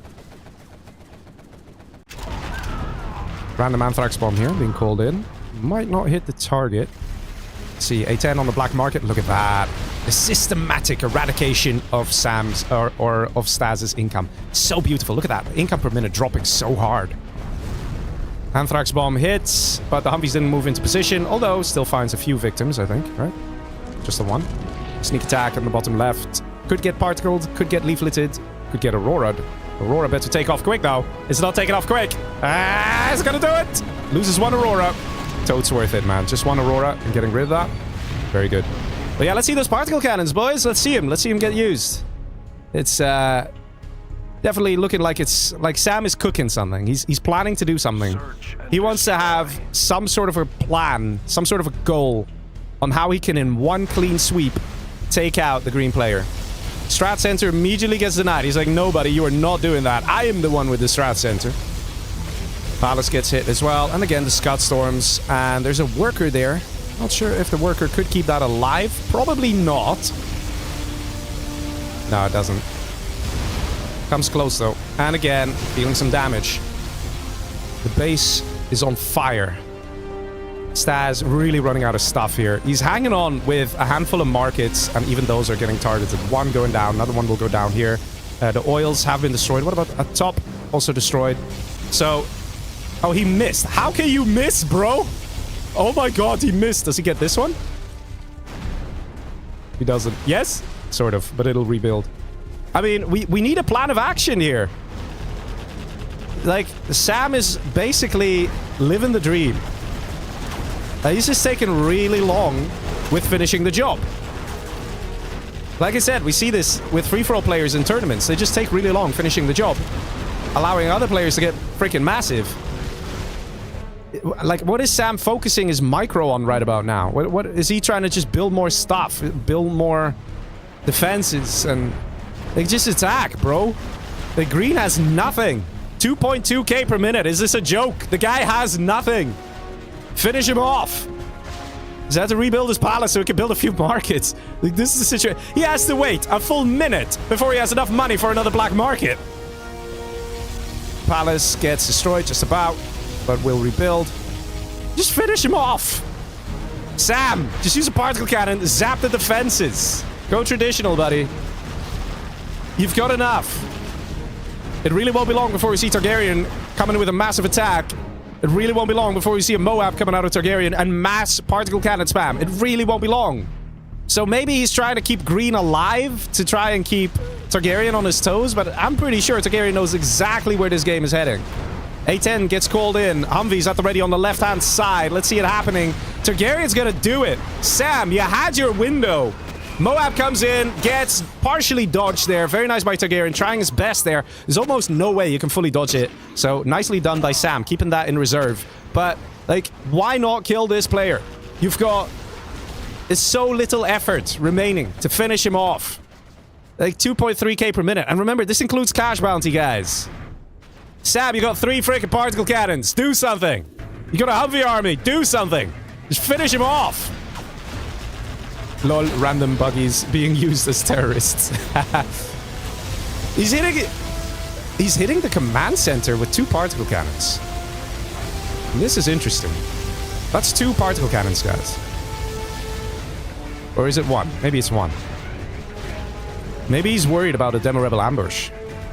But I mean, you have enough firepower to take out even a command center. Just go for it. Finish the job. A10 goes in on what? Is that the CC? I think so, maybe. Yeah, CC. Does it die? It dies. Maybe this is what he's waiting for? Targaryen now coming in with a big push on the left-hand side. Moab coming in as well. Breaking open some of the defenses. Taking out a whole load of Humvees. Look at all the corpses there, man. Sam! What are you doing? Humvee's definitely struggling here with the Auroras. Low power for Sam. That is not what you want to have here. Low power, man. And there's a lot of exposed power plants. Sam! Sam, what are you doing here? Sam! You had the game in the palm of your hand. You had the ability to take out Mr. Staz. You take too long, buddy. You got a Humvee army right here. You don't even know what to do with them. Using a defensive particle cannon on Humvees is not really gonna work. Doesn't kill too much. Like, you're better off just literally hitting this guy's strat center or something. Like, the hit over here and deal some damage. At least that way these Humvees will lose that 20% range buff. This particle cannon is ready to fire. Use it! Sam! Use it! No! You gotta be kidding me! Sam, what is this? Why is Sam not finishing the job? Sam feeling overwhelmed, for sure. He's got 2 particle cannons ready. And he's doing it again. He's doing it again. He gets 5 Humvees. That's actually better than most people would manage. But he's panicking hard. His command center's exposed. Is he even building another command center? He is building another command center. Does he have a strat center, actually? He doesn't. There's no S&D. Listen, you can't play connect the dots with particle cannons and Humvees. The Humvees move! Finally, we see a Humvee army coming in to help. This is ridiculous, man. Sam, you were doing so great! And look how little Staz has. I bet you Staz is AFK. He's going for a smoking break or something. Like, he's like, yeah, I'm gonna need about a decade to come back into this game. And like I said as well, Targaryen is someone who's gonna play for the win. He's gonna see what he can do to get himself a victory here. And Sam was just feeling too comfortable. There's no other way to look at it. Strat Center just now got destroyed by the Spectre of Sam. And the command center destroyed, but we do have a new command center out, so it's not too bad. He can still call in general powers. He's not going to get Dozer hunted. Now we have this weird situation where Targaryen is having a great time. It's Targaryen who's now in control. Targaryen who's in charge. Some of you might be like, Leggy, what are you talking about? Look at all the particle cannons, but they are not going to be able to do much. They're great for taking out a lot of buildings, right? If you look at this situation, you can use a particle cannon, take out 1, 2, 3, 4 drop zones, no problem, right? You can build a... You can go over here. 1, 2, 3, 4, 5, probably, right? That's great. But Humvees, they'll just move away. At best, you'll kill 3, 4, or 5. And that's where that ends. And the EMP Patriots, you might be surprised, they are not that useful. Look how little damage they do. Look at the damage. Look at the health bar. It's barely died, right? How many shots do you need? Like maybe 6 shots onto a single Humvee. It just takes too long. Like, it's like 30 seconds to kill 1 Humvee. So if there's a Humvee army, that will just take out the EMP Patriot before any Humvees die. I don't think green is to blame here. It's, I think there's some frustration here from Sam. I think what happened is he expected green to surrender, but this is the thing with pro players. They will fight until the bitter end. And Staz has just now increased his income by 50%. Okay? For those of you wondering, what does that mean? He built 2 black markets. -1 point, he says. Oh. Did he use an extra chat message? Well, our judge has been keeping track of that. Oh, that's a nice one. That's a real nice one. That's a real nice one. But also very lucky. The question can also be, does it matter? There's no way that Sam can easily hold. He had the wrong defenses. He needed a whole load of firebases. Firebases just are better against Humvees. EMP Patriots, yeah, they're nice. They disable them. But they also fire at drones. You know, if there's a bunch of scout drones. He's trying. Sam is trying. But yeah. Definitely I'm not surprised to see this. Let's put it that way. I'm not surprised to see this play from Targaryen. It really, really, really won't be long before we see mass particle cannon out of Targaryen. I'm guessing within the next 3 minutes, we're going to see a bunch of them being thrown down. He's actually building drop zones instead, interestingly enough. We still have the continued assault. Targaryen is not slowing down the attacks. And this is the thing. Targaryen is utilizing his income and going for it. Sam's still being attacked here. In all fairness, Stas doesn't know what the hell's going on here. He doesn't know, and this is so painful. Losing an Aurora. He's literally moving here to collect the money. That's what's happening. This is how poor Stas is. And that is a Moab coming in on the Humvees. That's going to be good. That is going to be good, boys. That is a very, very good Moab right there. Whew. Have to say, that is pretty impressive. If only a cash bounty, right? If only you got some money for killing so many units in one hit. How many dead Humvees? 1, 2, 3, 4, 5, 6, 7, 8, 9. Around 15, 20. Sam might just be able to hold on. But I'm pretty sure that even Stas is recognizing that Yellow's not doing too great. You know, let's not go ham crazy on trying to take out Mr. Yellow here. Because that means that it's the other guy who's going to win. And Sam, for some reason, is particling green. What are you doing, man? What is this? The judge says, I think Sam had 3 messages. Gonna check it. Yes. The maestro, if you can just like use a tally, like just a piece of paper is enough, and just like tally every time they write a message. It's easiest to keep track, I think. Moab comes in over here. Not really gonna do too much, but you know, it's nice. We like explosions, I guess. Yeah, here comes the Moab off Targaryen. I'm just surprised at what's happening here. I think what's happening is that Sam is recognizing that he's dead. And he's like, you know what? I'm gonna do whatever I can to finish off what's left of green, so I get myself a point. But here's the thing, you had a lot of time to do that before. You didn't make use of that. You had a lot of particle cannons that were blinking on 000. You didn't do that. I think he was just hoping that green would quit. But he's a GLA. He's got power. Even if he has 0 black markets, he's gonna see what he can do to try and stay in the game. But now, the clock is ticking. Can Sam take this guy out? Remember, this guy doesn't have a strat center, can't see what's going on in the map. So he might be thinking, oh, Sam has made a full recovery, right? He still has a load of particle cannons. It's possible that he thinks that. And Sam is going to do what he can. He's hoping. And finally he's doing this attack, man. And there, oh my god, what a bullseye hit that was. Sam is hoping that this last effort is going to result in the defeat of green, but green is definitely not going to do that. Sam had the opportunity. He played well, but I think he does have himself to blame for the consequences of everything here. He did great. He literally grew huge, had all the power, had all the things he could do. Yes, it was difficult to engage. Yes, he would lose a lot of Humvees, but if he was just persistent and kept being persistent and kept taking out Stas the way that Targaryen is being persistent, right? If you see the difference, right? Then probably Sam would have been able to take out green. He might still have died to purple, maybe, but at least he would have had a chance. Xgal in chat says Sam literally cooking. Yeah, he should have been cooking a little faster, though. Because at the end of the day, I think what happened is that he was just convinced that he had the match. And this is something you sometimes see with pro players. Sometimes, where they start feeling comfortable. Because when they play in their casual Game Ranger lobbies that has just, you know, random players of varying skills, when someone is in the position of Sam, they simply always win, right? But the thing is, with pro players, it doesn't have to go that way, boys. It can definitely change. Things can definitely change up. Where a player like green gets beaten back down to just a tiny, tiny portion of what he was, and still does not surrender, stays in the game, tries to do a comeback. Because look at the income per minute here. It is still not too bad, right? Sam is doing whatever he can. And if he was just this persistent earlier on, he would have had a much better time. And that pilot, oh boys, dude, oh, that looked painful. And then the thud, oh, just, leaves a small crater. But, yeah. I don't know. I feel bad for Sam, more than anything. I feel bad for him.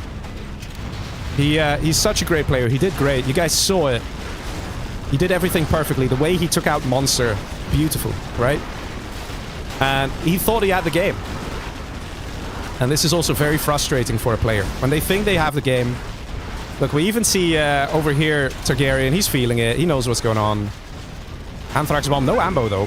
Oh, Targaryen. No ambo. He's gonna lose them all. Funny thing is, he's actually feeding a lot of money to Stas. Check it out. Oh, just like that. He literally gained 700 bucks from that. Oh, so good. Thanks for the income per minute. Yeah. I mean, it could be argued that basically what's left here now of Stas is basically nothing. You could call this a player kill with Sam killing Stas, because Stas's income, yeah, it's this high, but it's mostly the anthrax bomb here. Let's be honest, and the killing of the units is still one black market. I know that right now Targaryen is jumping in on the kill, but I'll leave this up to the judge to decide how he wants to view this. But yeah, I do think no GG. Well, I mean, there we go. It's an interesting game. Definitely. It's a nice victory here for Mr. Targaryen. I don't know. I guess I am leaning towards, yes, it's a player kill for Sam on Stas, especially towards the end. The damage he did actually resulted in basically a full eradication of the income. There was like 1 or 2 black markets. So, I don't know. I don't know what the Maestro is going to say and how he's going to hand out the points. Again, just one thing I need to say is the player points are not final. So if the players are unhappy with how the points have been distributed, then we can always look after the set and we can have a look at maybe some points were handed out unfairly, or maybe someone deserved more points or things like that. And we always do that. Every single set, every single tournament, we always do it like that. Because there's only so much we can catch live on stream, things like that. And obviously, we don't want the wrong person to go to the finals. You know, for the rest, it's a match winner who gets 30 bucks every time. So that's very nice. So that is Mr. Targaryen here, who is the purple man, who gets himself a match victory. So I'm sure he's happy about that.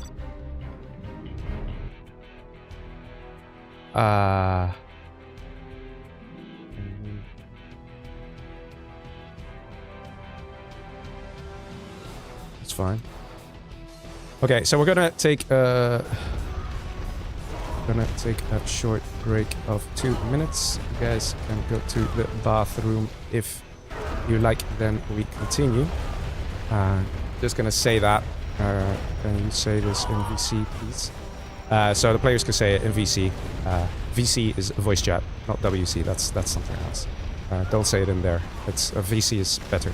But yeah, I'll already restart my game to be on the safe side. This guy for Bananas came in with a nice super chat. He says, Targaryen, you got this! He did get it. He won it, man. King Plaw says he's throwing it on purpose, it seems like. Nah, man, definitely. King Plaws, if you were in Sam's position, man, the nerves, the panic, the fear, the excitement, all of it is just so much, right? And I'm telling you, it's probably that we had Sam feeling confident. He's like, I'm wrecking absolutely everyone, right? I mean, guys, just to let you know, right? Just to let you know, Sam is the guy who dodged this carpet bomber. Check this out. This is Sam's army. Good luck finding players who dodge a carpet bomber like this and lose 1 Humvee. 1. Good luck finding that. You're not going to find that. You know, great plays out of Sam. Even this, look at that. Oh, finding those juicy targets, taking the risk of sending the Aurora and getting that reward. You saw some really nice plays here. The issue is this. These are long matches, right? This one was a long match. You need to have the endurance, the stamina, and you gotta stay sharp all the way through and through until the very end. That is not easy to do, guys. That is not easy to do. Here, look at this. The Auroras trying to push back Targaryen, which felt so long ago. Even in this replay, you can see 3 particle cannons were ready. And that's what I mean. Sam had the ability to take out green. And it's not easy. Don't get me wrong, it's not easy, but he had the ability. If he remained persistent, the way how Targaryen was attacking Sam, if he just kept attacking over and over and over and didn't give green a second to breathe, then that was it. That would have been it. But you can see the panic setting in there towards the end. It was very hard for Sam to keep things going. And even this, beautiful Moab takes out a big Humvee army, and guess what happens? 3 minutes later, there's a big Humvee army again from Targaryen ready to pound. And then towards the end of the match, Targaryen felt really confident. Was like, yeah, I'll just kill whatever, bro. I'm good. And Stas got a little bit of money out of it. Just a little bit. Not too much. Not too much. But yeah, let's see. Let's see. Okay. Indeed, a kill from Sam on Stas. He did so much damage to him. Okay, well, there you go, folks. That is the decision. Which I guess that makes sense. Boner Noob on Twitch says, where did Targaryen's particle go? I'm guessing it was on the strategy center. I didn't catch that, But strategy center did at one point just disappear, and it's always a key target, right? It's always good to get rid of a strat center and to kill it off. Yeah, so the reason we're taking a short break is because one of the players needs a bit of time. I can already choose the next map, which will be World of Asus. Yes, you know, it's a very nice map, also very aggressive map.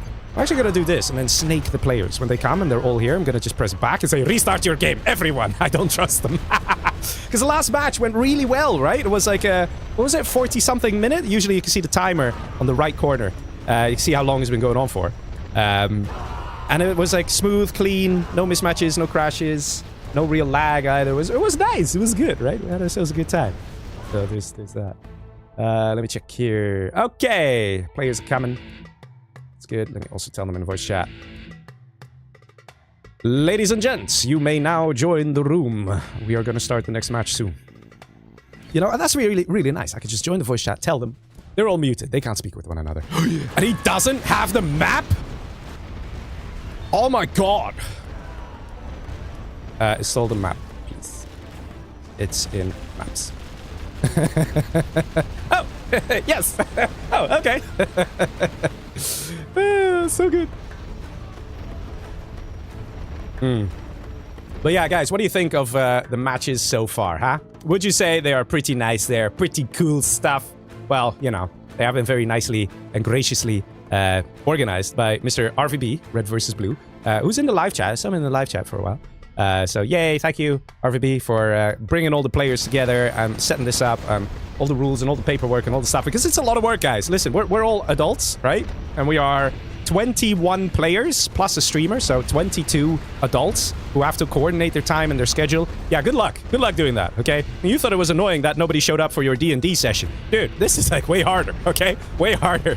So, you know, big shout out to RVB for that. And of course, a massive shout out to Mr. Wild Communist for putting up the prize money for the players to fight over. $1,000 for this tournament, man. Real buckaroos, okay? Real money.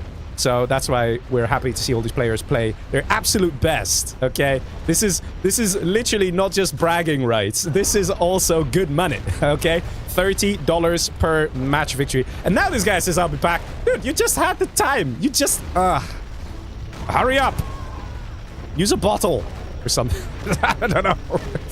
But, yeah, so there's that. Wild Communist, absolute legend. Let's see some Wild Communist plus in the chat, guys. Let's see it. Because without him, this wouldn't be possible. Also, RVB plus, because without him, this wouldn't be possible.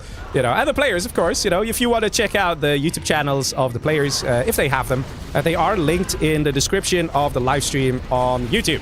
So if you want to get that access on Twitch, you can write !YT or YouTube.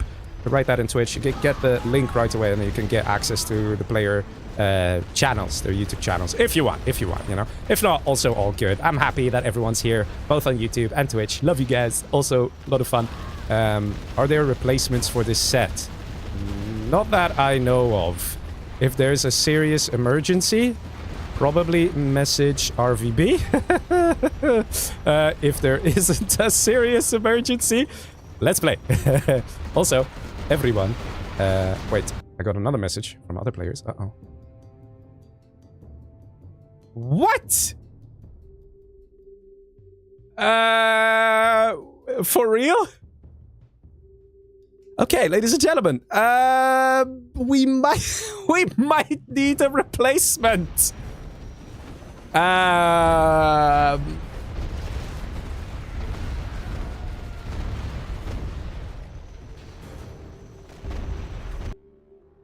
Okay.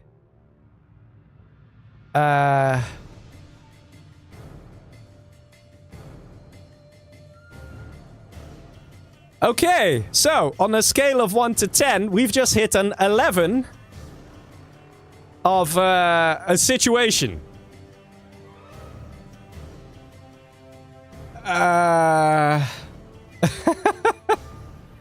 You got some ice? Or frozen veggies?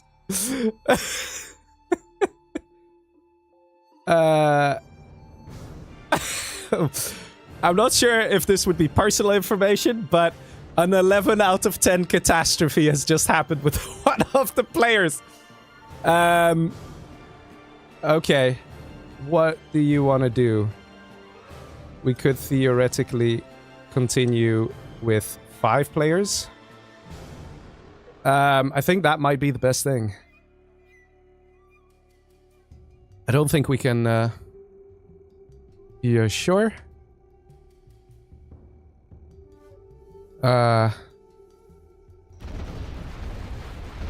Okay, this is insane, guys, to give you an idea.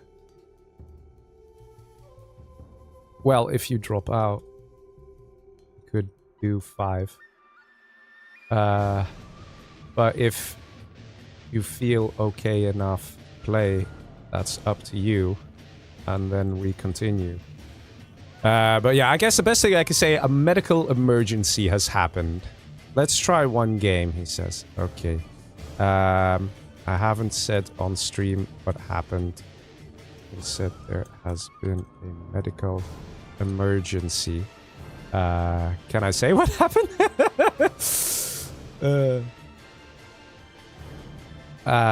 Okay. Oh, you can. All right, so everyone, restart your game now. Do it, everyone. Because we took some breaks. Restart your game. Because we took some breaks and one guy probably forgot to restart. All right, so I have permission. I'll be a joke forever, he says, poor guy. All right, so guys, what happened there is Sam, in all his speediness, trying to get back to us as soon as possible. He fell down the stairs, and he says, I'm pretty sure I broke something on my left hand. Or my right hand, he says. And I think he's left-handed. He's like, I can still play. Oh my god. Wow. My god. He's got it now covered in ice, with ice packs. And he's like, let's continue. Oh my god. Let's see some Sam +++ in the chat for saying, I'm going for it, boys, I'm playing. But I told him as well, of course, if it's too much, you know, just stop, drop out, you know, this is crazy. This is crazy.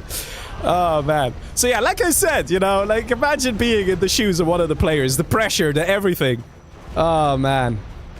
Crazy. But yeah. Let's see. Let's move on to the next match. How's it going? Oh, it's going great. You want to say something? Hello, everyone. Yeah, that's Mrs. Legionnaire right here. She's enjoying the stream. You're enjoying the stream? Yeah, some good games, right? Sam just fell down the stairs and What? he thinks he broke something and he's still gonna play. Alright, let's play. I don't know if he's okay, but he said he's okay with playing, so I guess we'll continue. But yeah, ladies and gentlemen, are you ready for the next match? Here we go. And we have some very interesting armies. No air forces, though. That's a bit sad. But let's see. We do have a very nice infantry general, which is nice for on this map. Mr. Killer as the infantry. To the right of him, we have Mr. Targaryen, who could have a hard time with that infantry. And a bit of lag, but we're okay. Targaryen has a laser. Then we have the yellow Toxin General for Monster. Above him, we have Kiltol as a normal GLA. And then we have the pink player, who is Mr. Staz as laser. To the left, Sam, who's playing with one hand right now, so no more hotkeys for him. So he's going to struggle a little bit more. He is playing as a normal USA. And Rudwan on the left here as a stealth general. All right, let's see how these players are going to do. And while Sam is playing... Oh, he said, Sam, while he's playing, he's literally playing. He messaged me on Discord. He said, just so you know, this happened after the match, the falling down of the stairs. Oh, okay. So, you know, it's how it is. But yeah, let's see what's going to happen here. The GLAs find each other. And I'm wondering what is going to happen here with Mr. Killer. Looks like he's going to go for a Helix, dual barracks, and this is going to get spotted here by Rudwan. Now, Rudwan is stealth general, so he's going to have a bit of an advantage here against the Helix, because his defenses, his tunnels will be invisible, his stinger sites will be invisible. We're going to see a stinger for sure. Somewhere here would be a nice spot just to make sure a Helix can't come close. And the advantage is, of course, that because the defenses are invisible, you could just pop a few quads from wherever. Here we go. First stinger going online. Just to make sure he can endure a Helix attack. Now, it is going to be interesting to see what Killer's going to do. Is he going to go for Targaryen? Now, Targaryen over here, as Laser, has placed down a spy drone. Green peace, says Purple. Okay, there we go. Sure, yeah, because it means he doesn't have to worry about a GLA. That means that Targaryen is probably going to be the targeted choice for that Helix attack. But let's have a look at the other players as well. We have a Dozer that actually reached the base here of Mr. Staz and harassing over here just a little bit, making things a bit difficult. But we actually have a rush now happening on the left-hand side in the base of Orange. So we have some serious rushes going in many directions. And is that already a Dozer hunt then? Yes, it is. We have a Dozer hunted Sam. Sam not looking good here. At least he gets a break, right? He was gonna die anyway by the looks of things. He's tried his best, but gets Dozer hunted. He lost a Dozer here, and he sent the other forward Dozer that got killed there.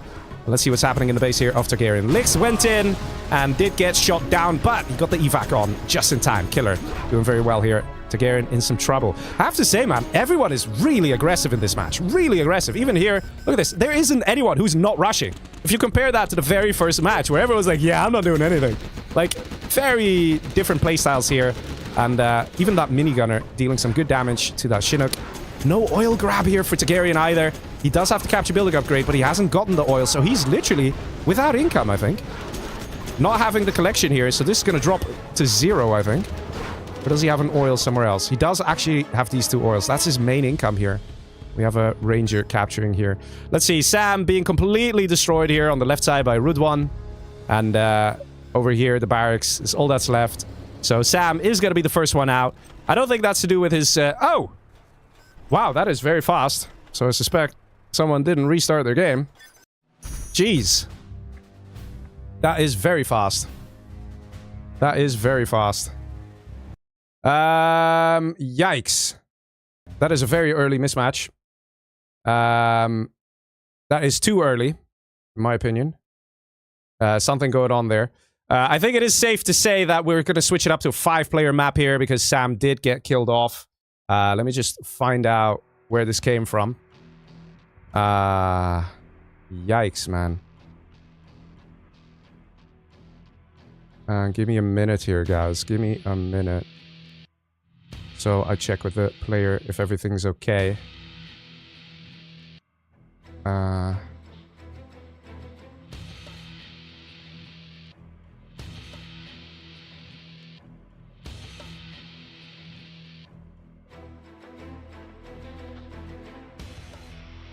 Alright, let's double check here. So a rematch. We'll switch it up to a 5-player game. So far, not too much had happened, I think.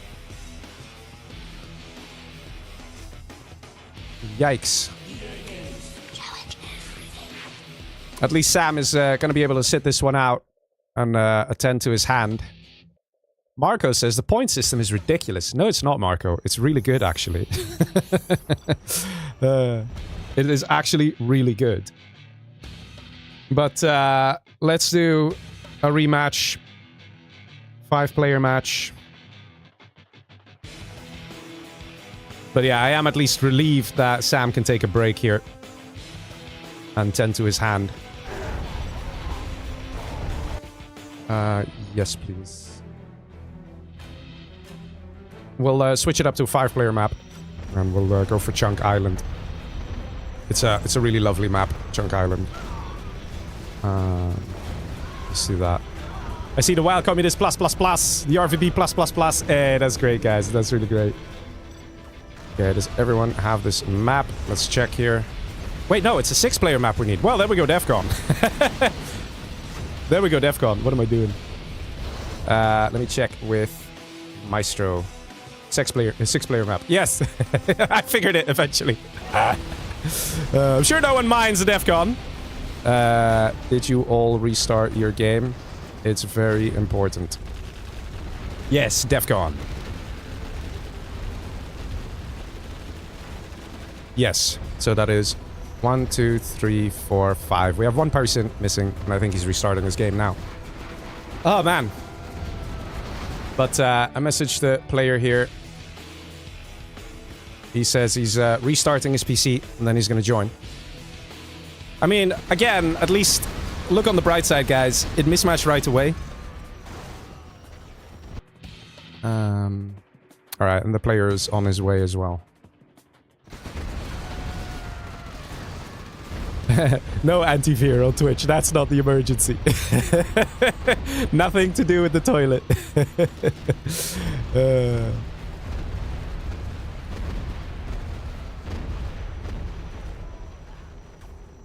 Yeah, one guy down. All right, let's see, ladies and gentlemen. I'm sure most of you don't even mind seeing a nice match on DEF CON. People always enjoy the DEF CON games. All right.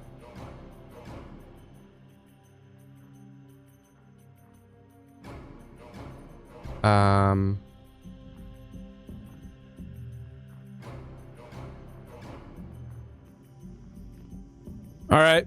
Let me message some people here. Sam says he's gonna be out for the remainder. Okay. Sam is out.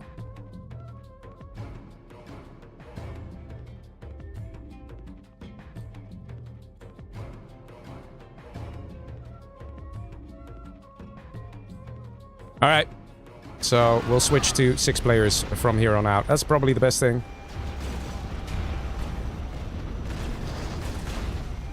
Let's play. Ladies and gents, are you ready? Here we go. Game of DEF CON.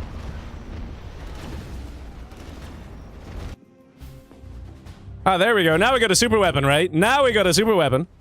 Always fun when there's a super weapon. But yes, we are back in the traditional DEF CON free-for-all, right? Something that people will enjoy to see. Just a little bit, right? It's nice and fun. And we have a Toxin General here for Mr. Rudwan. In the middle spot, we have Mr. Targaryen as the Nuke General. Not exactly the greatest to be a Nuke General in the middle spot. They tend to get dozer hunted, especially if they're between a few GLAs, right? So over here, we also have Killer as normal GLA. Above him, we have Kiltol as Laser General. Very powerful army to be on DEF CON free-for-all, even for no rules. Over here, we have Staz as the Nuke General. On the left-hand side, we have Monster as Super Weapon General. All right, ladies and gentlemen, let's see where this game is going to go.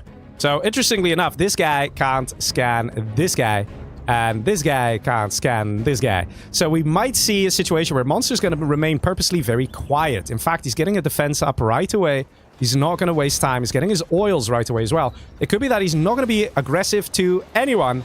Just going to build up, get an insane amount of money, and try and hone in on that army advantage that he has. You know, getting the Patriots up and defending, getting a load of drop zones, getting a load of Auroras, and getting a load of particle cannons. But let's see how this game is going to go.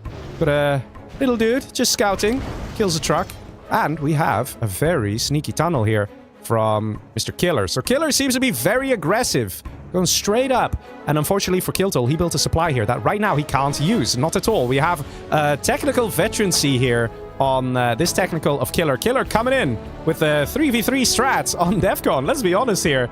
Goes straight in. And this man doesn't even have a war factory.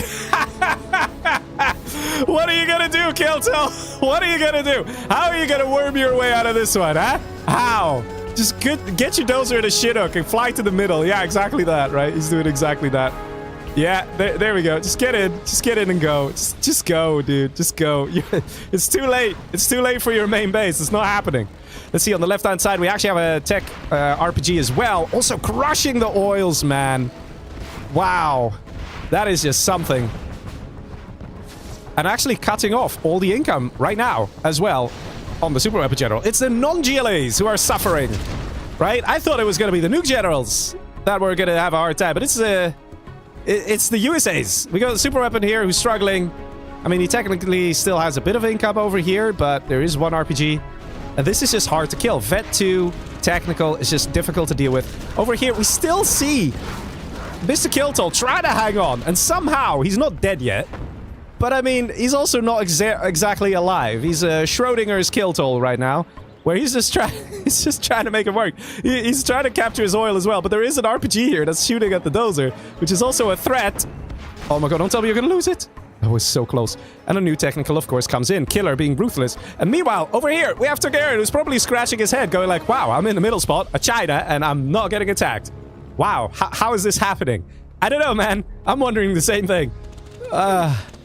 attacks coming in. Continue here on the blue player Monster. Monster is trying to build here and gets denied. That is the death right here of Monster. He's definitely the first one out. We still have income and technically the ability to construct things, but now we see the death of Kiltol. So Monster is technically out first, followed by Kiltol here, because Kiltol also doesn't have any production or anything like that. So I have to say, very interesting start here where the USAs are just being hard denied here. My god. And it's funny, man. It's funny. Like, this is like such 3v3 plays, right? If you have like bottom versus top, the whole tech RPG and denying the oils and forward tunnels. It's like, you know, these guys are, I think, I don't know about Rude One. I think he is also more into 3v3s. Killer, I think, as well. So they're just like, yeah, I know 3v3. I'll just use 3v3 tactics. And hey, it's working well. It's working very well. It's getting good XP in as well. Look at that. And I'm just wondering what is going through the head of Targaryen. He's probably just so confused. So confused. Like, why am I not dying? Why is no one attacking me? Probably Staz thinking the same. In fact, look at this. The exact same units, the exact same things out of Targaryen and Staz. You know, a few Overlords, ECMs, Lotus. And he's like, well, I guess I'll just attack the guy to my left then. Oh, man, these plays. These plays. Soon in YouTube chat says stairs minus. I know, man. I know. I don't know what Kiltol is trying to do here. Oh wait, no, I see it. He's trying to. What? This doesn't work though. This is camped. You can sell this. I think Kiltol is under the impression that if he just stays alive, he's gonna rank higher. But he's dead. He's got nothing. Like, it's in the rules as well. If you have nothing to impact a match, you are dead, right? He's got a power plant, I guess. But just a random camped barracks doesn't really do much. Targaryen, on the other hand, is doing a plenty. It's funny, because right now there's also Overlords over here, so we can see the pressure rising here on Mr. Rude One. Dark9 in YouTube chat says, that doesn't look like one-handed play. Dude, Scuba plays with one hand, okay? So, never say never. And Targaryen not wasting time, immediately getting that oil. He's getting some good kills in. And what was that? Why are you wasting your Overlord? Targaryen needs to get himself to level 3. You will see a huge difference once he does reach level 3.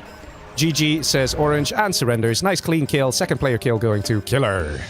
Very nice. Oh, I got a message from organizers. I don't think that's wise, to be honest.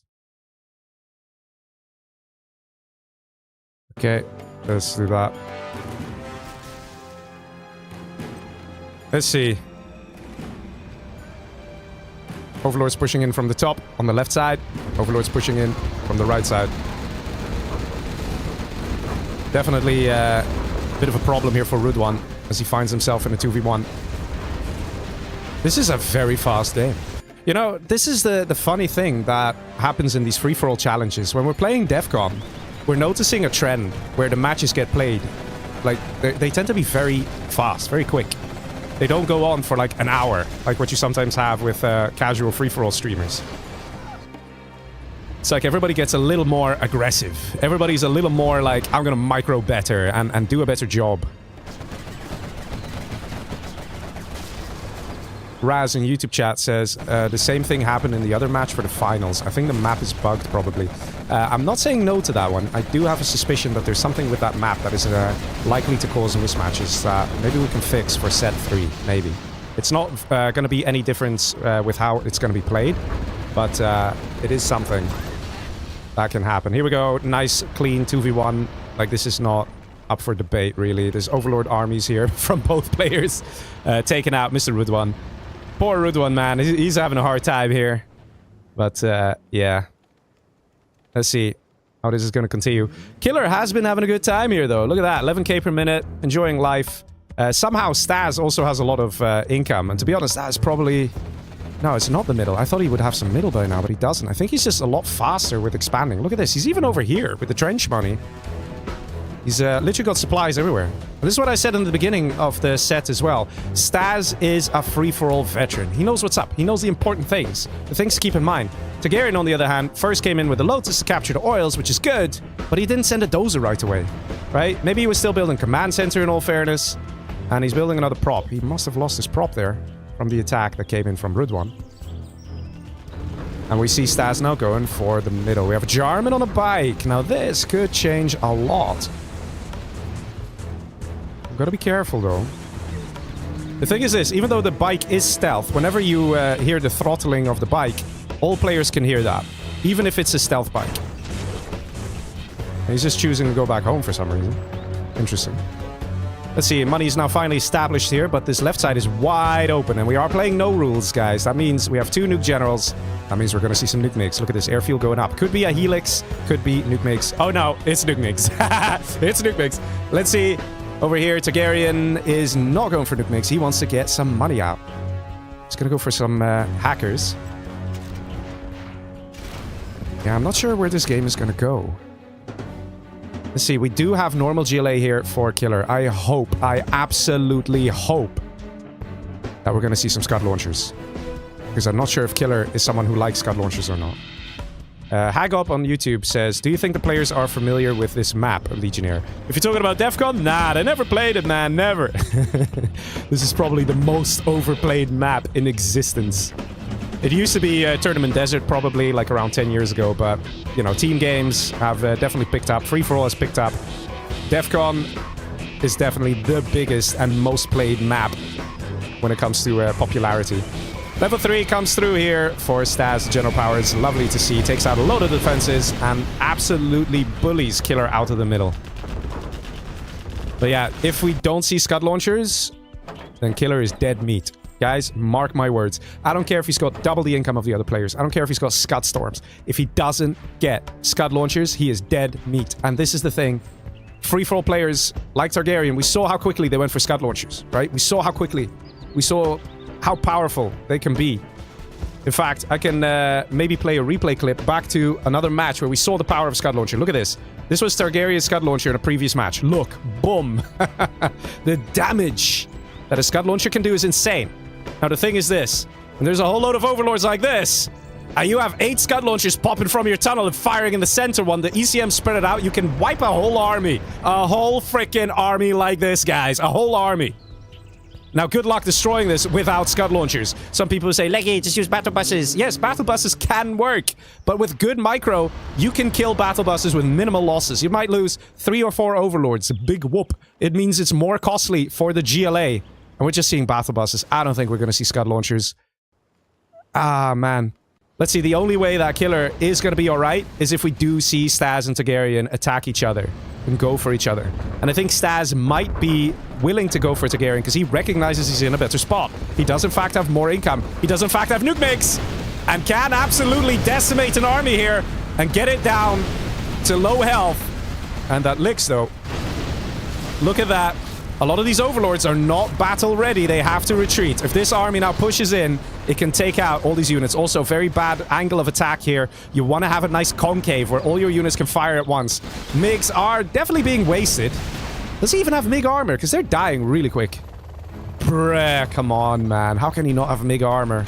It makes such a difference. Otherwise, the MiGs will be able to fire both missiles. Carpet Bomber comes in. A bit of a panic sets in here. That nuke silo is still only alive for 30 seconds. If it gets targeted down now, the nuke MiG upgrade will be intercepted. There we go. Hasn't been upgraded. It takes either 45 seconds or 1 whole minute. I think it's 1 whole minute. So there was no way that the nuke MiG upgrade is ready for Targaryen. No, it's not. So now these are terrible, crappy, useless MiGs. They're not going to do much. So Stas once again puts himself in a better position. The only thing is, though, he has to worry about this guy, about Killer, who's now stolen a dozer, stolen the army, and that can change things. So even if he doesn't get Scud launchers, right, there is still a chance for Killer to fight fire with fire. Just get his own army of overlords. Get his own nuke MiG army, right? That can still happen. Interesting positioning of the quads. I think it's to intercept nuke MiGs. It doesn't have AP bullets yet. I'm sure he'll get that soon. Biggest power! And he retreats. Question is, how will Targaryen respond? Targaryen is someone who, generally in the for fun matches, Targaryen does tend to get annoyed if you hurt him. And is quick to, like, anger. Yeah, this is what I mean. This is what I mean. So there's a chance that Targaryen doesn't care and says, you hurt me, I hurt you back. It doesn't matter if it's going to cost me the game.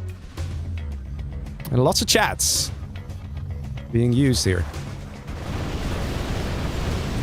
Let me keep an eye on... Alright. Yes, Mr. Confidant in the background.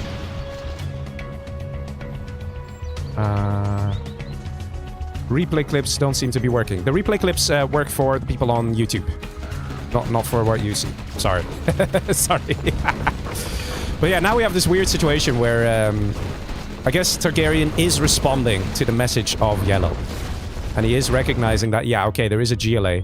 And it's quite ironic. We see Killer going full Busgarian on the situation and loading up workers into the buses. Wow, look at that. Lovely to see, right? Lovely to see. See, the thing is this. Whoever Killer chooses to attack first is most likely gonna die. Target of choice seems to be Mr. Staz. Got a Lix as well. Lix can help a lot. Those freaking MiGs, man. Look at that. The damage and destruction.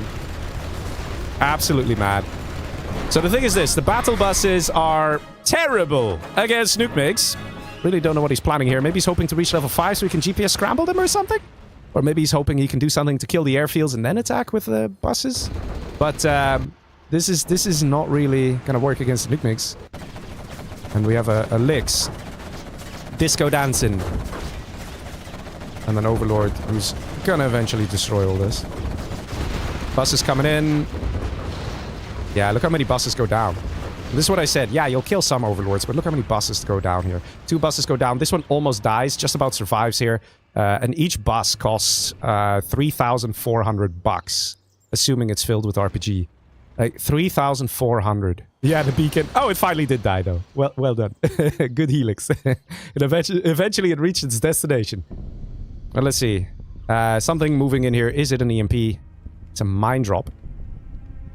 So, interestingly, the game is stabilizing now with the nuke generals, where they're recognizing, like, hey, how about we kill everyone that's not a nuke general? In other words, Killer. Dark Knight says, what? Root 1 is a free-for-all player. Really? He doesn't do 3v3s and stuff? I thought he also did 3v3s. I mean, he did a great job, though. Right? He did a great job.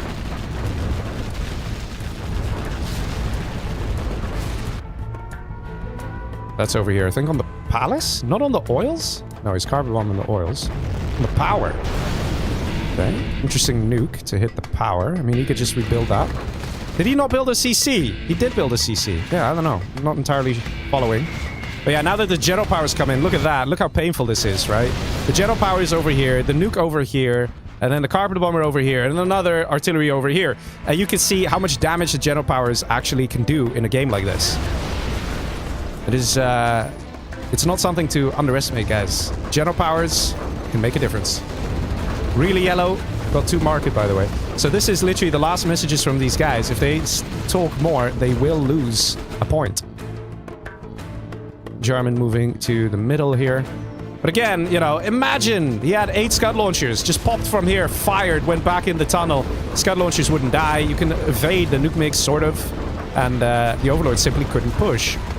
I was afraid we wouldn't see this from Killer. And like I said, now he's getting obliterated. Buses just don't cut it. Not in this situation. Also interesting to see the cash per minute here, how Staz is very low, but he's being the real aggressor here. And Targaryen is already planning other things with his money there. Here, look how quickly these buses take a hit. Not good micro from Staz. He needs to keep those ECMs active. And look at that. It is cleaning up everything, but that's because this is atrocious micro. Staz, what the hell are you doing? What are you doing, dude? He's like, oh, look, a bus. Let me get out of there. And loses all the Overlords. With good ECM micro, he would have won this battle. I'm pretty sure that. Not that many buses survived here, as you can see. This one's half health. This one is okay. And Overlords have this thing happening. Ooh, look at this guy going airborne. Overlords have this thing where if they fire both of their shells at the same time while they have speaker tower at a bus, it immediately goes down to the hole, assuming the bus is standing still. It goes very fast. But yeah, Targaryen getting some good XP there, reaching level 5, Staz level 5, 1 general point available again. Needs to be spent. All 3 players here at level 5. Let's see. Nuke MiGs at the ready. Staz really needs to focus on his economy though. That's for sure. Money's running dry everywhere. He does have one internet center. There is a danger to doing this, having too many hackers in one internet center, as well as literally the oils here. I don't know about you guys, but if I was Targaryen and I had one nuke to fire, firing the nuke here and then RTing the internet center would be a pretty amazing hit, you know? You'd basically wipe out more than half the guy's economy doing just that. And Stas needs to recognize that. He can't be so casual about, you know, exposing his income like this. And in fact, we do have a nuke silo online now for Targaryen. Targaryen on 12k per minute, mostly because of the middle collection here. We do have some middle collection here as well, but it's not as optimal as what Targaryen is doing here. There's still some money being collected here, but it's soon mined out. Sneak attack! Top. Let's see the nuke makes make a U-turn, and that's exactly what they do. What comes out? Is it a load of buses? It's a bomb truck. Oh, that works. And boom, goes the dynamite. That's pretty nice, man. That's pretty nice. Not often we see a bomb truck. But there you go. That is a pretty effective way to use a bomb truck. A bomb truck is 1,200 bucks. The high explosive bomb is 500 bucks. So it's not the cheapest unit. But hey, it gets results. Look at that. It deals... How much is this? $4,000 worth... No, more. $5,000... $6,000 worth of damage with one bomb truck. So yeah, if you are paying attention, know how to use it. Because the enemy has to force fire it. And now he's just going to blow up his own oil. Uno reverse card dealt. Bus coming in. Lotus going to get in there. That's pretty nice. But no! Stop moving your ECMs away! Why are you doing this, Stats? Just kill the freaking thing! Just kill the freaking thing, Stats! It's like the second time he's doing this. He could have literally just stood still and killed it. Oh, man. What the hell, bro? Stats. Let's see. Oil refinery still belongs to Stats, so he gets 10% cheaper tanks and aircraft, which is nice. But game is slowly sort of stabilizing-ish. We do have a decent amount of markets. Not too bad. Could be better. 12k per minute for Mr. Killer. 10k for Targaryen. 8k for Stas. Let's see it, boys. Let's see where this is going to go. Hacker production going. We have an interesting internet center placement. Some of you might be wondering, why did he put it there? It's because players, they view the map in, let's say, maybe this zoom. Something like this zoom, right? So when you're playing, this is the zoom you have, and you quickly scroll. Oh my god, the enemy has this. You know, some of you might be getting dizzy me doing this. But this is how the players play, right? So if you're looking for a target, you're like, oh, here's a prop. Let me just launch a nuke here. Oh, what else is there? Oh, let me just fire here. But most people don't do this. Most people don't do that. So as a result, it's a pretty nice place to put the internet center. The only thing is that the difference is that you can hear the hackers, right? Hackers make a noise. So if the internet sensor kicks in, Stas will be able to find it. It's just, he's going to have a smaller chance of seeing it easily. Let's put it that way. He will only find it if he's actively looking for it. But yeah, look at that. The oil's being destroyed here actually does slow down the income for Stas quite a bit. And see some hacker production. And it's clear that the nuke generals are feeling a little worried here. They're not entirely sure where this game is going to go. You know, they don't want to make too much noise, get too many nukes. Nor does the GLA want to get a Scud Storm, because he doesn't want to make too much noise. And we have a neutron shell for Stas. Hey, that's interesting. For those of you wondering why neutron shell, you could use it to clear a tunnel network. And I don't mean the building, I mean the contents, okay? So, if a nuke cannon parked here and activated the neutron shell, you have to manually select it. Like the toxin warhead on a Scud launcher, you have to manually select it. And then it fires on the tunnel. If there are 10 units in here, they instantly die. All 10 units. Doesn't matter if they're battle buses, they instantly die. Alright? So, hey, that is pretty good. It also applies to sneak attacks. So let's say he has a... Let's say... You probably... Let's be honest, we have a feeling that the next sneak attack will be here. And he's going to try to do the same thing with a bomb truck, right? So he might park a nuke cannon here with a neutron shell, alright? And then when the sneak attack pops up, fires the neutron shell, clears the entire tunnel, kills everything inside it. The tunnel will still be alive, but there's nothing in there. Oh, here we go. Yeah, this is what I'm talking about. Nuke cannon gets destroyed. That's the thing, man. That's the thing. Yeah, neutron shell is very powerful stuff. You don't want to mess around with the neutron shell. And this actually is one of the things that China's can do in the end game that kind of makes it a bit more balanced, right? Because their hackers are very squishy, these guys, okay? They're like little juice packs of blood that just you poke and it just collapses, right? They die super quickly, right? Anthrax bomb, they're dead. Nuke, they're dead. You know, there's so many ways you could kill hackers, right? Black markets, not the same. They really need to get RT barrage. A nuke silo can't even kill. Oh, look at this. Oh, he's doing it. He's doing it again. And then, oh, it's still alive. Is he sending another one? He's sending a boss. What a legend. Look at the cash he's getting as well. Oh, man. That's amazing. Right now, we have to push from Stas. So Stas might have timed this. When he heard the sneak attack, realized it wasn't on him. He's like, oh, that means there probably isn't too much defense here. Let me continue with an attack. That's the beauty of it, right? That's the beauty of it. Now, imagine there was a nuke cannon here. He could just permanently keep firing at this sneak attack. Sneak attack also doesn't have a sell button.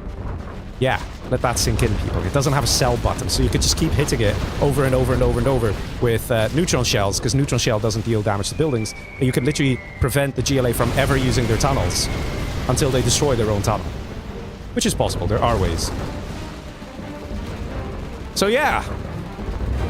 It's an interesting game where the nuke generals are just kind of worried. Here, look at this. He's selling the tunnel because he's like, what do I do, man? What do I do? Like, even this. Let's say you get attacked here, right? Stas is here. How are you going to defend this? You got to load up your units in the tunnel, and you want to pop, and then you're, like, pressing the evac button, and your tunnel is empty because Targaryens here are literally clearing the tunnels with the nuke cannons. It's amazing. But yeah, the black markets are just so much better for secondary economy. Not because they give more money. They actually give less money than a hacker if you calculate it, because the hacker gets veterancy and stuff. But they're just so hard to kill, these things. At least with super weapons and stuff. Also, both of them not using their nuke. Not sure why that is. Maybe they're using it as an insurance policy. In case a sneak attack happens back here, just nuke it and you're done with it. It could also be to deter the other nuke generals. So if you see this beautiful army of overlords, let's say it stormed straight up here, started to attack, then you just nuke the crowd and all these guys go down, right? So it's a nice insurance policy to ensure peace. You know, it's a serious weaponry, not to use it, but to force a peaceful situation. It's confusing, but it's how it kind of makes sense. It's command and conquer generals. You know, it's how it goes. It's how it goes. Yeah, let's see. The push coming in pretty strong here. It is very possible that both of these Chinas just want to get rid of the GLA. Because right now, he's like this wild card, right? You don't know what's going to happen with this GLA. Especially because he still has nuke general technology. Yeah. So he could get his own neutron shells. He could get his own nuke mix. For some reason, he's not doing that, though. But he could. So probably Stas is like, I'd rather face off against Targaryen in a 1v1. Nuke general versus nuke general. May the best nuke general win. That's what I think is happening here. But usually it's the one with the most money that wins it. Right now, Targaryen has 30% more income than Stas. And both these guys have a general point available. Like, spend it, bro. You use Frenzy. Frenzy is a nice one to have. Not to make your units stronger, because it does... Oh, look at this! Oh! That was a beautiful bomb truck. Because Frenzy does help make your units stronger. For like 10 seconds, you deal 10% more damage. Like, okay. But the great thing is you can use it like as a scan. You can use it anywhere on the map. You can scan the area. Nuke fires over here on the production. That is a nuke off Targaryen. Targaryen is making it clear that he wants to deal damage to pink. Now, the thing is this. He might have secretly done this to get these timers more aligned. Look at that. They're basically a minute apart. So when they are on 0-0, both of them, you can pack a serious punch, and it could be that he's already predicting that he will kill Pink within the next 4 minutes, although he did retreat. Yes, that does work, but you gotta do it in the middle, and you gotta stop him. Yes. I don't think he did it in the middle. You need to do it in the middle. Yeah, some players, they have a hard time with this. Okay, it still sort of worked. Okay.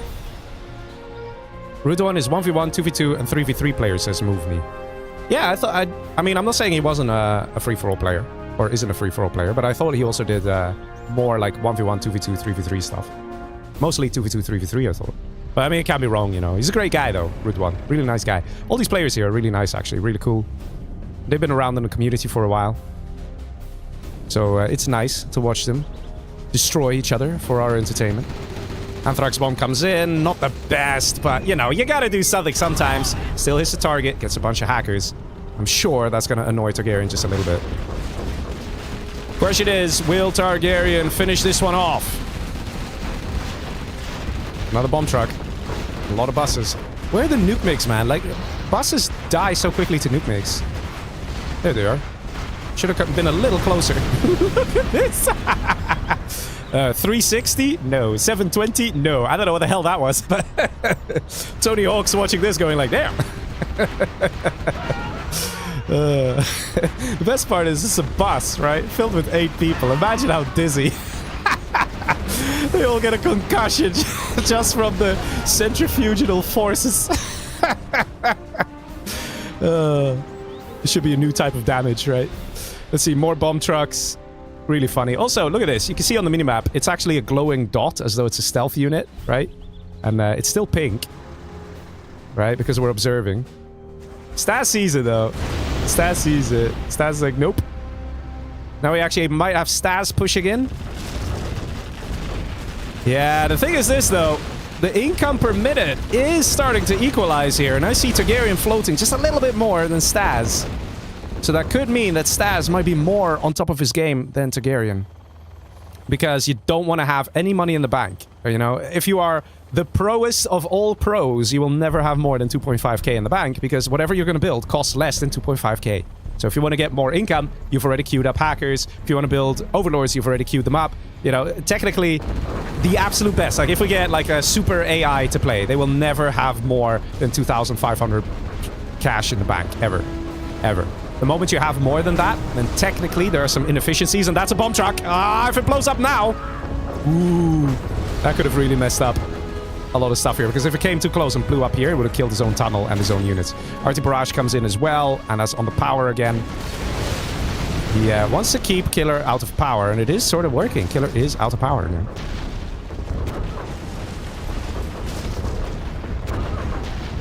Yeah.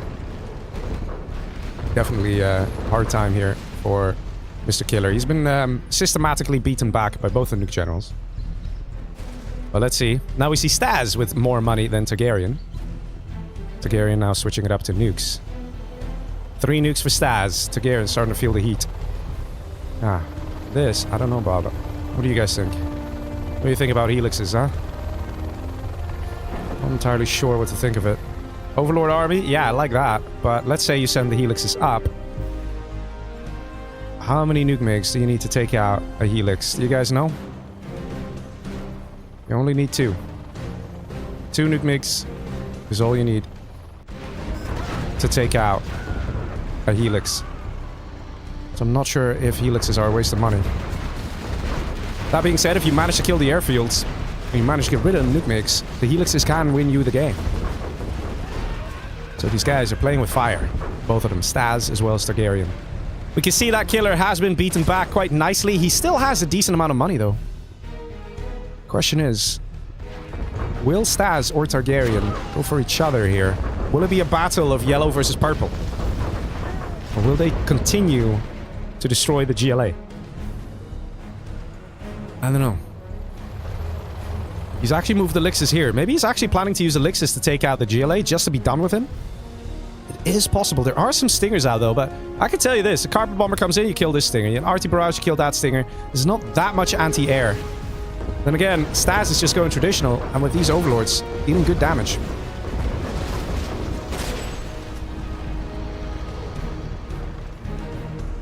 A couple of nuke MiGs will definitely help out over here. But it looks like he wants to keep them in reserve. Finally, 2 nuke MiGs moving to the right. You see an attempt to take this island. Go to barracks as well. Let's have a quick look at the amount of hackers here. Stas on 16k per minute. Targaryen on 15k per minute. You can see the power bar, right? You can see its cyan here with all the things. Here we go. Lix is coming in, but let's see the power real quick. That is plus 57 power and plus 53 power. So they have like a surplus of 3 power plants. And only after the 4th one gets destroyed will they go offline.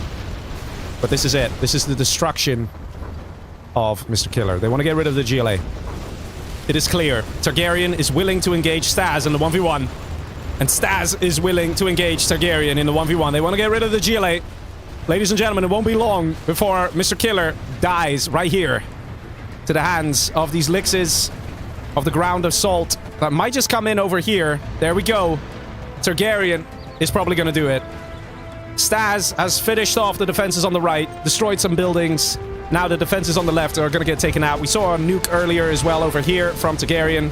So definitely a combined effort to take out that GLA. They want to get rid of him. They just want to get rid of him. They don't want to worry about sneak attacks. They don't want to worry about surprise nuke MiGs from the GLA, who stole the nuke general army. They don't want that. They just want to be done with it. They want to get rid of this guy so they can move on to a 1v1. Something that is easier to understand, where they can focus on their micro, focus on not weird strats, but just exploiting the enemy's weakness of a nuke general while trying to defend their own. They're both willing to do it.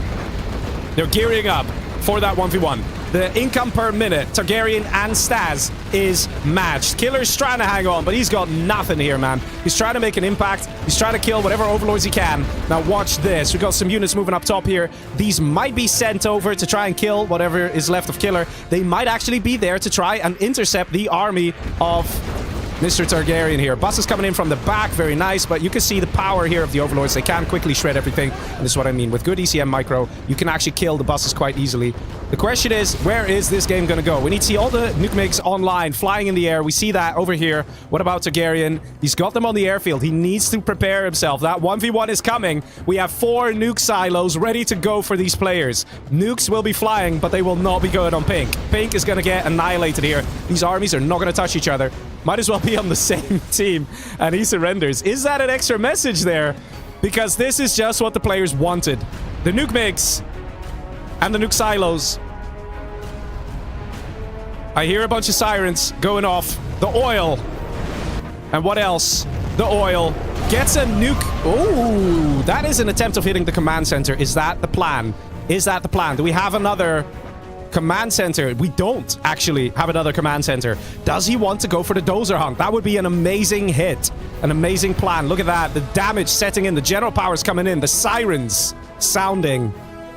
Where is that other nuke? Over here, the defenses. He wants to clear the way and then push in from the right. You can see the tactics coming in. The Lixes kicking into gear, but dying to the nuke MiGs. We got a load of Gats here as well. This is not going to be good for Mr. Targaryen. Losing everything here. In the meantime, we have the attack on the left. Overlords moving in. This is what it's about. Both of these nuke generals are convinced they can take the victory. But we have an army over here. Carbon bomber en route. Nuke MiGs ready to go. This is definitely getting destroyed. Look at that. Very nicely defended by Staz. And he will have no problem holding here, even though he only has a few overlords. In the meantime, he's attacking down south. And is he going to try and do something? Nuke on the overlords. Takes out a big chunk. Right about now, Staz has dealt more damage. More damage, folks, and that's what matters. He's moving in with the overlords down south and cleared this path by denying the defenses. Exposed command center over here. Do we have a second command center? We do not. Oh man, a load of prop centers being constructed, so the prop center was destroyed of Targaryen. Targaryen is kind of relaxing a little. He probably thought he had this game, but look how quickly Staz, with superior micro and map control and awareness, is worming his way into a better position here. He's trying to hit the prop center. And there's another prop center over here. This is the plan of Mrs. Staz. Keep denying the prop center. If you deny the prop center, then there's no ability to build new overlords for Mr. Targaryen. Amazing plays here. Nuke MiGs coming in. And the nuke MiGs are so powerful. They're so hard to kill. Look at that. One nuke MiG goes down. But the damage dealt here is huge. Even this guy, he's not going to heal. There's no speaker tower overlord nearby. And yeah, here we go. He has to regroup his units, and these guys are not battle ready. Look at that. The radiation even killed one. Another nuke MiG coming in. New volley. Targaryen was not ready for this. He needed more nuke MiGs himself. He's now losing his command center on the right here to just a handful of overlords.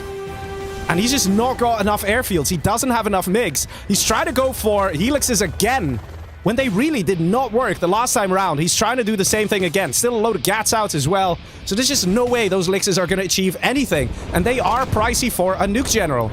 We've got a beacon here as well. Probably on where the next nukes will fire. The internet center is probably kicked in for Staz. And he's saying, I need to fire a nuke here.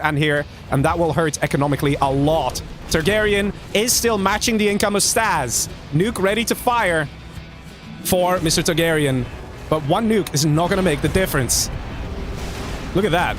Because one missile fired.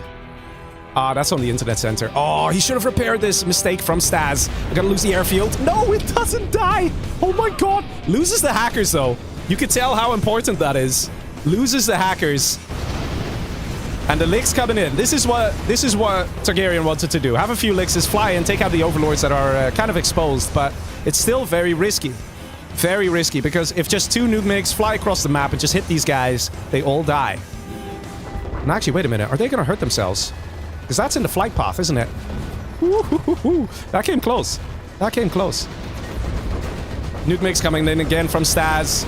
And this is also something that nuke MiGs do very well. So the nuke MiGs don't exactly deal huge damage to the overlords, but they make them go weird and fly and tumble and all that stuff. So that means they will not be able to fire for like maybe a few seconds as they fly around, but the overlords of Staz will be firing that whole time. And that makes a difference. You get the extra couple of shots off, and that means you will win the engagement. And when you win the engagement, the speaker tower overlords will repair. And they will be ready to fight another battle literally seconds later. Lix gets denied again. A new command center going up. Staz recognizing that he could get dozer hunted and that he could still lose it that way. But right now, it is clear Staz is definitely kicking it up with the aggression. The only difference is, guys, the match is definitely not over. Definitely not. Look at the income here. The income ultimately makes a huge difference. You need to be effective with what you do, right?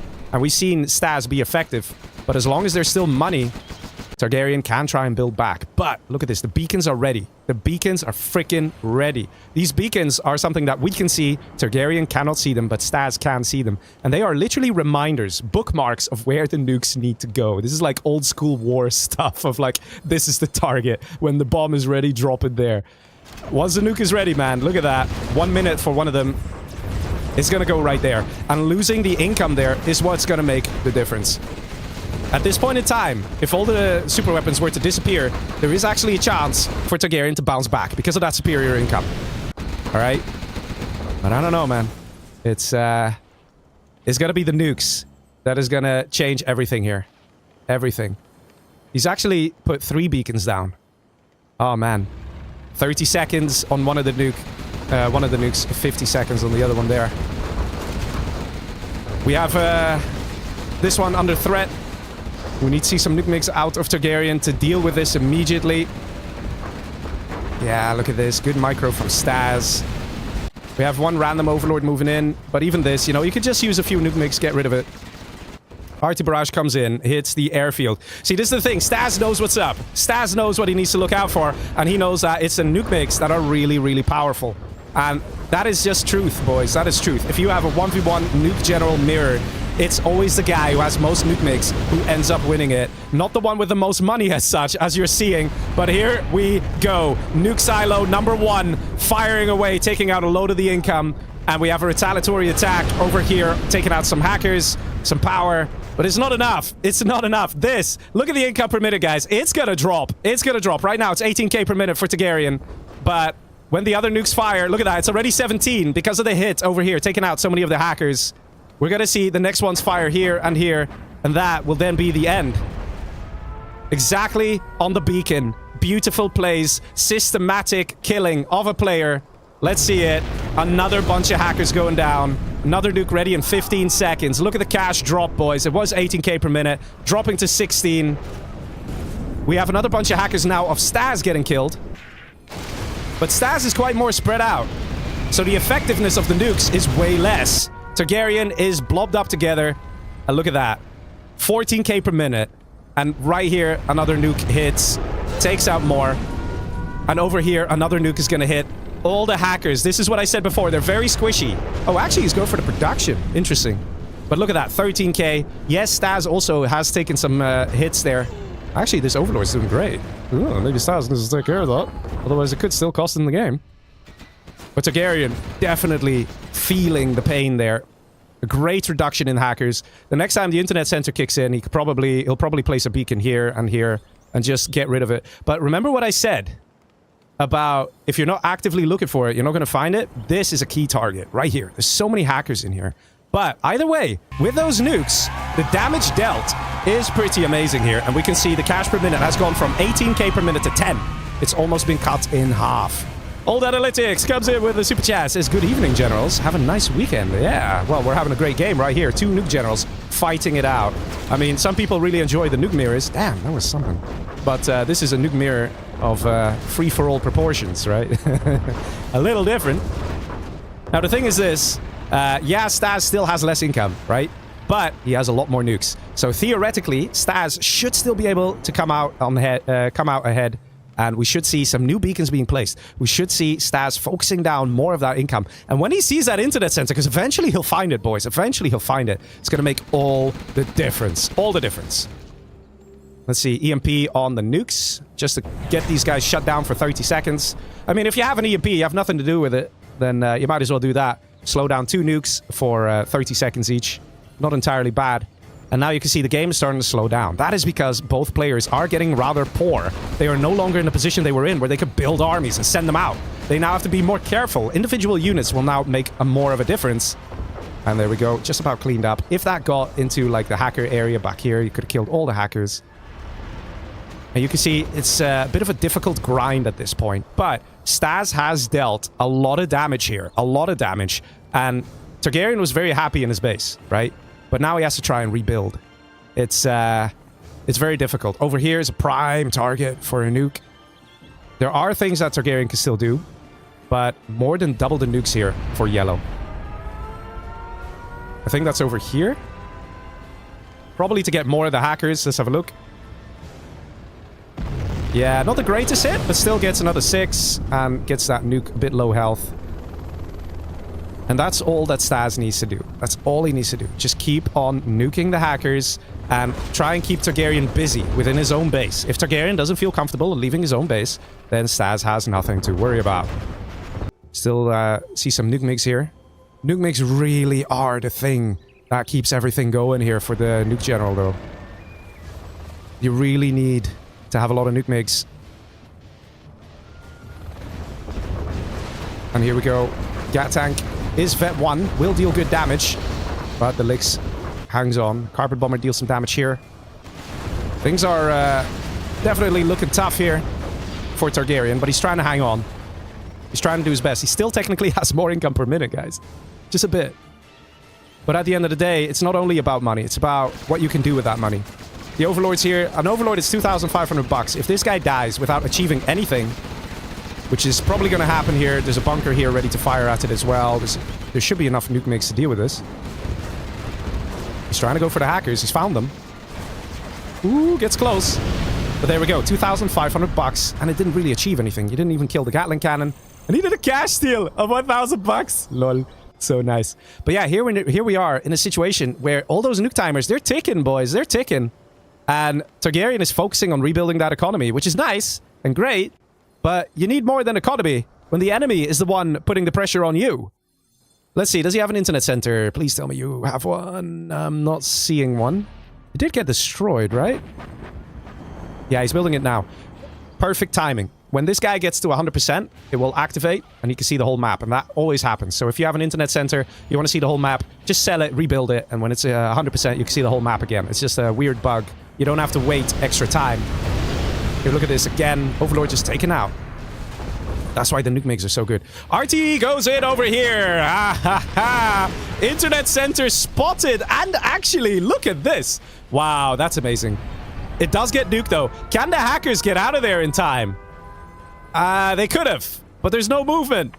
Yeah, that's not gonna work, buddy. And the Lotus. The Lotus dies. Oh my god. The Lotus. That's so funny.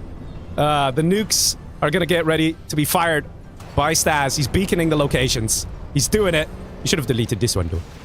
And this is going to be the beginning of the end of Mr. Targaryen. Staz now ahead in economy. Staz now ahead with the nukes. Staz not under any threat. All the units are still in the base of Targaryen. A nuke gets fired away from Targaryen going forward. The hackers in the back. That is the excellent shot that he needed to do a while back. But we now get the counter-attack where the nukes are hitting the hackers of Mr. Targaryen. Targaryen's income is going to drop hard. Sure, that was a nice nuke up here. But like I said, the units, the hackers, are just spread a little nicer here for Mr. Staz. So it's just harder to take out a chunk of them. We see some... we still see a bunch here. Not too many. And we see a bunch here that have been reconstructed. 6.5k per minute. A few units ready to move in. Technically, this should all be cleaned up by the MiGs as well. And one Gat tank is going for it. And the nuke MiG didn't quite target correctly, but nice micro here from Mr. Staz, keeping things alive. And there we go. That is basically the GG. I don't think that Targaryen has got anything else here. His income is dropping hard. In all fairness, so is Staz because of that nuke up here. This was such a good hit. But when the enemy has more income than you and more nukes than you, that's when things start to get very tough. And you can see how long this 1v1 has been going on for, and that's why they wanted to get rid of Killer. They wanted to get rid of him just so they could focus on each other. Both players were convinced they could have taken it, and it was basically going to come down to this. The better player would take it, and in this match right here, we can all agree Staz has just been playing it better. He's carbon bombing this. I'm not even entirely sure why. I think he's just running out of targets. He's like, well, what do I hit? I have a carbon bomber. Low power for Targaryen. Nuke fires again. I think it's over here to hit the power, maybe? Let's see.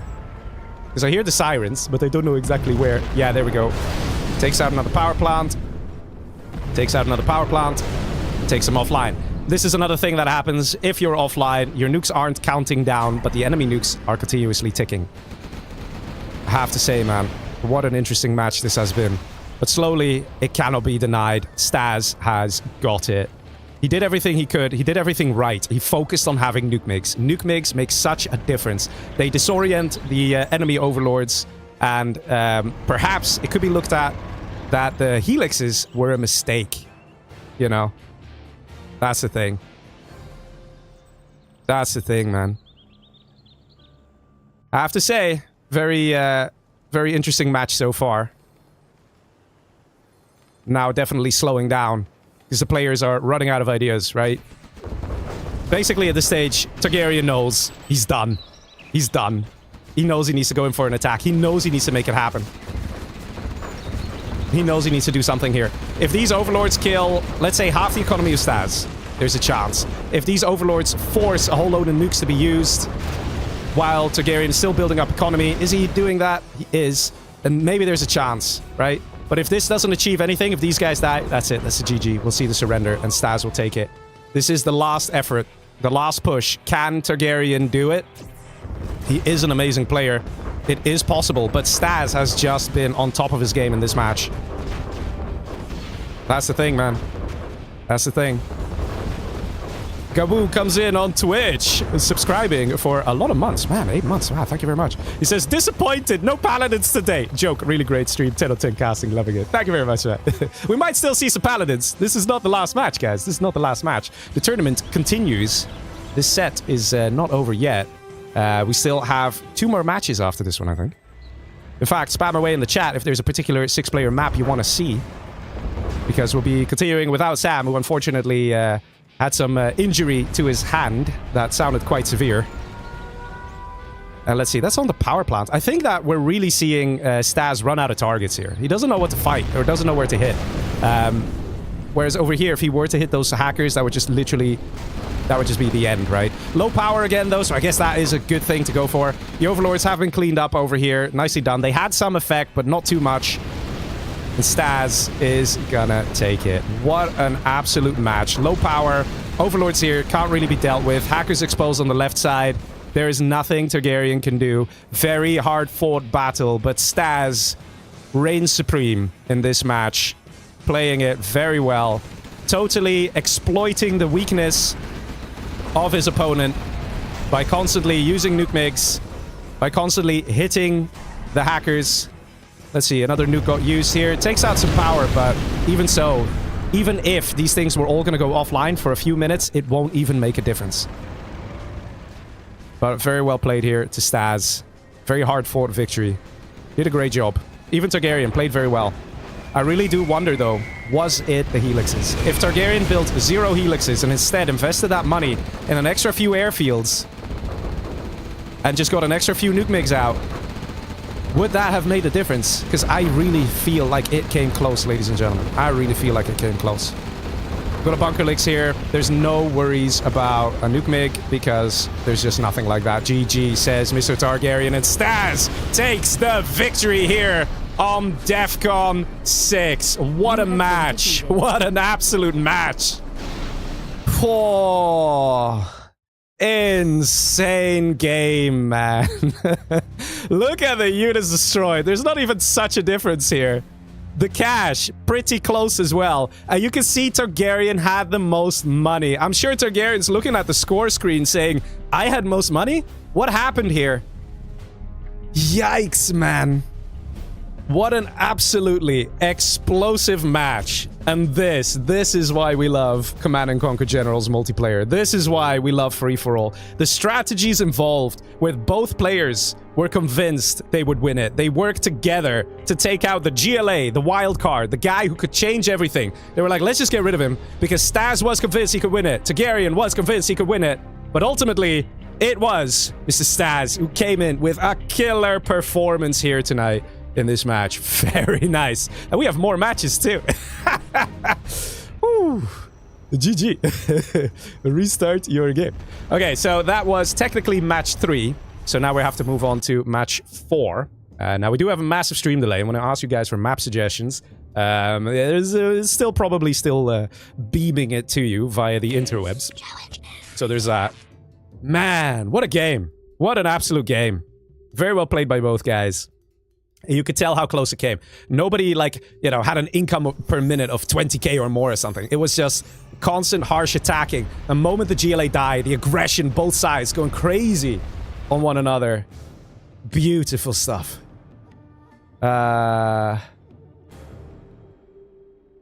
Please do check. Okay. Alright, we'll check afterwards. That's fine. But yeah, ladies and gentlemen, let me join the voice chat here with the players and say, join the room. Ladies and gents, next match. Let's go. Alright, so let's pick a 6-player map. Because again, Sam probably broke his hand. Let's put Red Rock and panic the guys. For those who are wondering, this is a terrible map for free-for-all. I'm just trolling you guys a little bit. Alright, let's see. Let's switch it up to... what is a nice one? Something that everybody knows. Would make more sense, I guess. We could... as much as I love Glacier 6, it's also not a stable map. We could do Medieval Era. Could do Medieval Era. Pagasa Fortress also pretty good. Pagasa Fortress is probably a better map if I have to choose. I think it's more appreciated by the players. Alright, we'll do that. Man, what a game. Yes. Yes. Points are not final.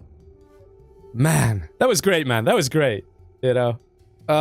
You know what would be even better? Like, seriously, like, serious talk, guys. It would be even better if we could get all these guys, like, to come to, like, a LAN event, right? Imagine a LAN event. How cool that would be, right? LAN for 0 hour. I don't know if you guys ever had a LAN party. Played LAN with your friends. Played 0 hour. Back in the old days. It was great, man. Oh, wait a minute. There is a LAN party. It's coming up in October. Yes! 3rd, 4th, 5th October. There's going to be a LAN event where we're actually going to have a free-for-all tournament in the flesh in Leiden in the Netherlands. And no, I'm not making it up. You guys saw the pop-up, right? Was there a pop-up? There should have been a small pop-up, you know, showing from time to time. You know, it's great. It's really cool. I'm going to be there as well, so you can meet me. You can, I don't know, buy me a coffee, buy me a cake, or I don't know, like some pasta. I love pasta, man. Pasta's great. Pasta's amazing. So, you know, come over, say hi. It's great fun. There's going to be a load of other people. In fact, who is coming... There might be Kiltol coming, maybe. Yes, no, I don't know. Of this set. Sam might be coming, the one who potentially broke his hand. So there's a lot of really cool players coming. There's a lot of streamers coming as well. And it's super chill, man. It's super chill. You can even come like just as an observer, so you can get an observer ticket. Yes, there's ticket costs. It's not too bad. It's really not too bad. If you go to the website, you'll see it.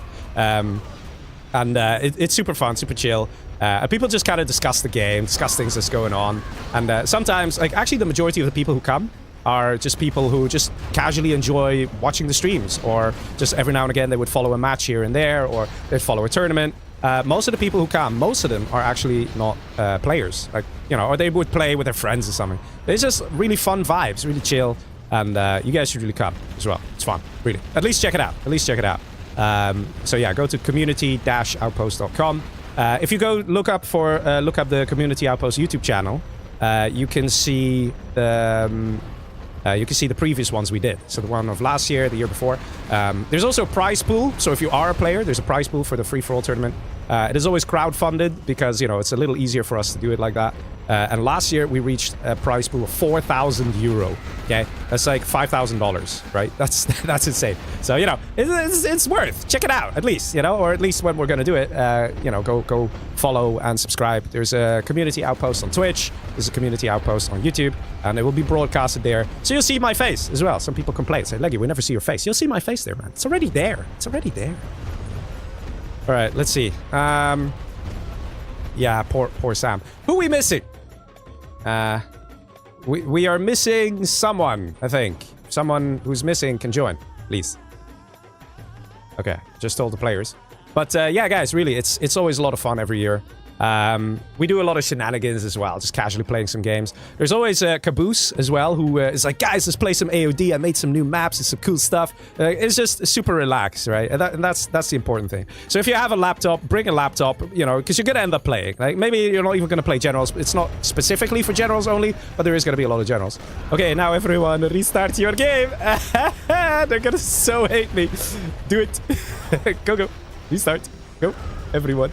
Go. Restart your game. They're not doing it. They're not doing it. Restart your game.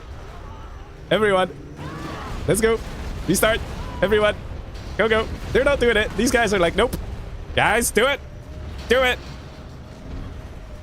I'm afraid. Do it. Restart your game. Why is he not doing it? Who's this naughty boy? Who is he? Huh? Who are you? There we go. Now he's doing it. Of course, we want to be absolutely sure that the players restart their game, because it makes a big difference. But yeah, man, seriously, we're gonna have a LAN event, okay? Like we did in the past. It's so cool. It's so fun. Like, you know, screaming at each other like, what are you doing? From across the room. It's so fun. Okay, it's so fun. But yeah, the tournament we actually have set up is actually quite professionally run, if I do say so. Like, we actually get the players specialized noise-canceling headphones, things like that. It is still broadcasted though, but if we catch players like turning their heads to look at the projector screen, they actually will get into trouble, disqualified and things like that. So we're actually taking it very serious. And it's just a lot of fun, man. It's a lot of fun. Because the thing is, there's free-for-all. There's still some randomness to it. So it's like, even if you're not the best, you can still win a game. Like, I think it was not last year, but the year before, we had someone win a match who was not exactly very good at free-for-all. I don't know if he wants to reveal who he is. He actually ended up winning a match and won prize money as a result. And last year, we had someone who won a special award, which is pretty fun, because we actually have special awards based on certain things that players do in the game. So the guy got the, what was it called? The base defense award. Wait. Points. We can discuss points after the set. Let's play now. So he actually ended up winning money. Even he himself was not a top player. And he even said, like, oh man, this is so great. Like, I'm just coming in, having a good time. I just joined the tournament for fun. He's there sipping a beer the whole way through. And he ends up winning a thingy, winning an award and winning money for it too. And he's just like, wow, this is great. So, you know, seriously, it's a lot of fun. It's a lot of fun. But yes, let's play. Let's play. Let's play, people. Okay, here we go. Ooh, match number 4. Technically, right? Technically, because we had some crashes and issues. But yeah, let's see. Oh, I see some Air Forces. Oh, look at that. We have some Raptors flying in. Very appropriate for the Air Force we have over here. Is it bugging? Do we have someone in multiple Radmins? Do we have someone in multiple Radmins? Because I know that some people may have been doing other things in the meantime.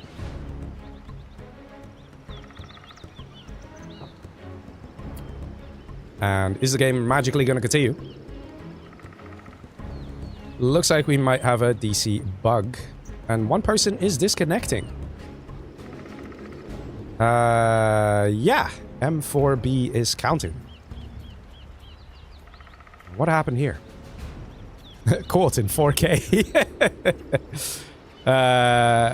Let's see.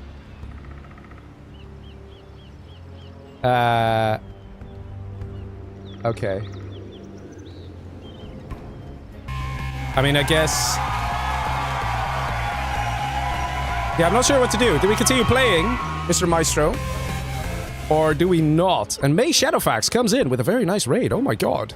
Thank you very much. May Shadowfax, really appreciate it. Yeah, welcome everyone. Apologies for the 10-minute or 11-minute stream delay. But I need the maestro to tell me what we do. Do we keep playing or do we leave? Because it's only one person who's disconnecting. And who is it that dies? It's the guy with the bad army. Okay. Okay, and now we have somebody else leaving. Okay. We have some other people leaving too. Okay. Yeah. I don't know, man. I don't know. I guess we re. But... yeah. I mean, we can't really... I mean, technically we could continue. We still just play with 3 players here. But they did just voluntarily leave. I would like the person in charge to tell me how to maneuver here. Players... Don't know why these guys have left. Would this count as them being defeated?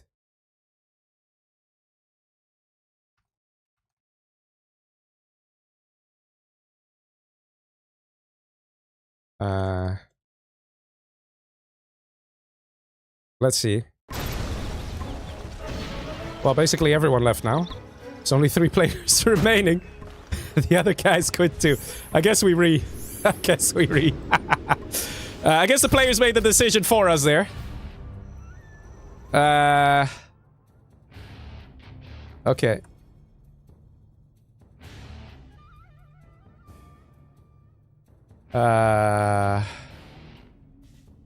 Okay, restart your game.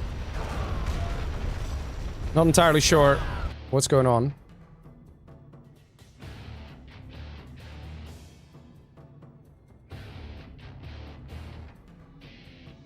I mean, to me that looked like a normal disconnect. Not a game crash or anything. And the person who disconnected was normal China. Which does open things up for debate. Does open things for the debate. I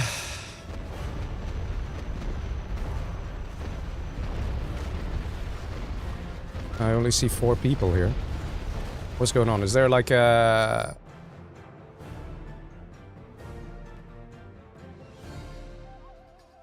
Okay, there's some slight drama going on with some of the players, which I don't really understand because...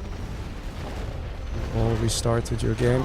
I'm just gonna say it again because now we have more. 1, 2, 3, 4, 5, 6.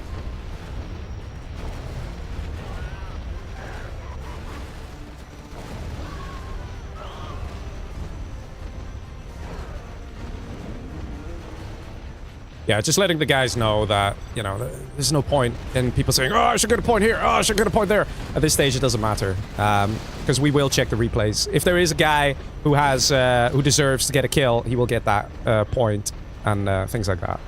All right, let's go, ladies and gents. Are you ready? I was actually really digging the armies there. I'm pretty sure that they all sorted their admins.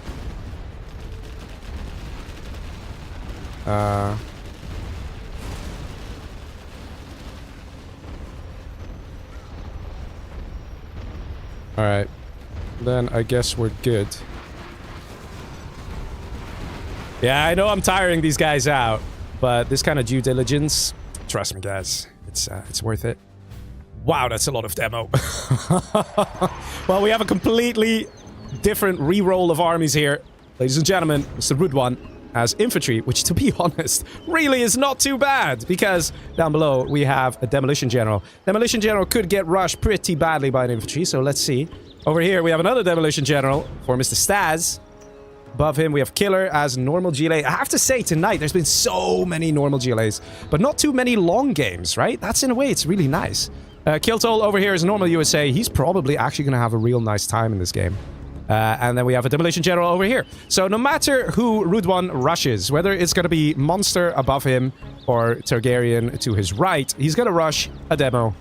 And he should have a bit of an easier time doing that. Just send in some early dragon tanks, a few outposts. Or a helix could also work. As long as the enemy doesn't know you're going for a helix, if you come in into the base of a demo general, you can absolutely hurt them. So, it'll be interesting to see where this game is going to go. We do have Kiltol over here. I think if Kiltol survives the early game and the mid game, then it's definitely going to put him in a good position, right? In the late game, I suspect normal USA could do really well here. But we'll have to see. We'll have to see where the game is going to go, because a good rush from Mr. Killer here could change everything. And Kiltol is not really having a good time microing that dozer. I'll buy you some ramen, says Discount for Bananas. Well, thank you. But ramen's not pasta, man. Ramen's like noodles. It's like, noodles is still great, but pasta's the best. All right, let's see. Forward tunnel here. We're going to see the technical rush coming in. Kiltol has really been struggling this challenge. Actually, I think he has the lowest amount of points together with Killer. Killer is about to change that situation. Dealing some great damage, denying the supply right away. Those are running for it. I think we might see a situation where he again gets Dozer hunted. But let's see. Down below over here, we see nothing out of the ordinary. Some nice defenses. And we see the Helix moving up north to Mr. Monster. Is Monster ready for this? He's got 2 quads, actually. He suspected something would happen like this. Actually gets a couple of good shots off. Gets that Lix down to half health, roughly.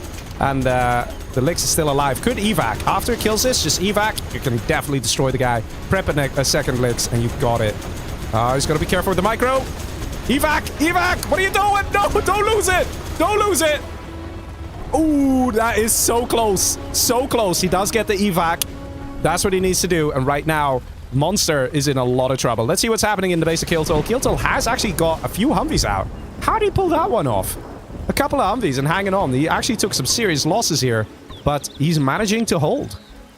Very well played by Mr. Kiltol. In the meantime, though, Rude One definitely having a good time in the base of Mr. Monster. Down below here, we see Technical moving in from Staz. Staz starting to do some harassment to Targaryen. We definitely see a lot of this, right? A lot of crushing of the workers. People don't box in their stuff, man. And free-for-all, they don't bother. They're like, why? It's never gonna get crushed anyway, all these workers. But you really should.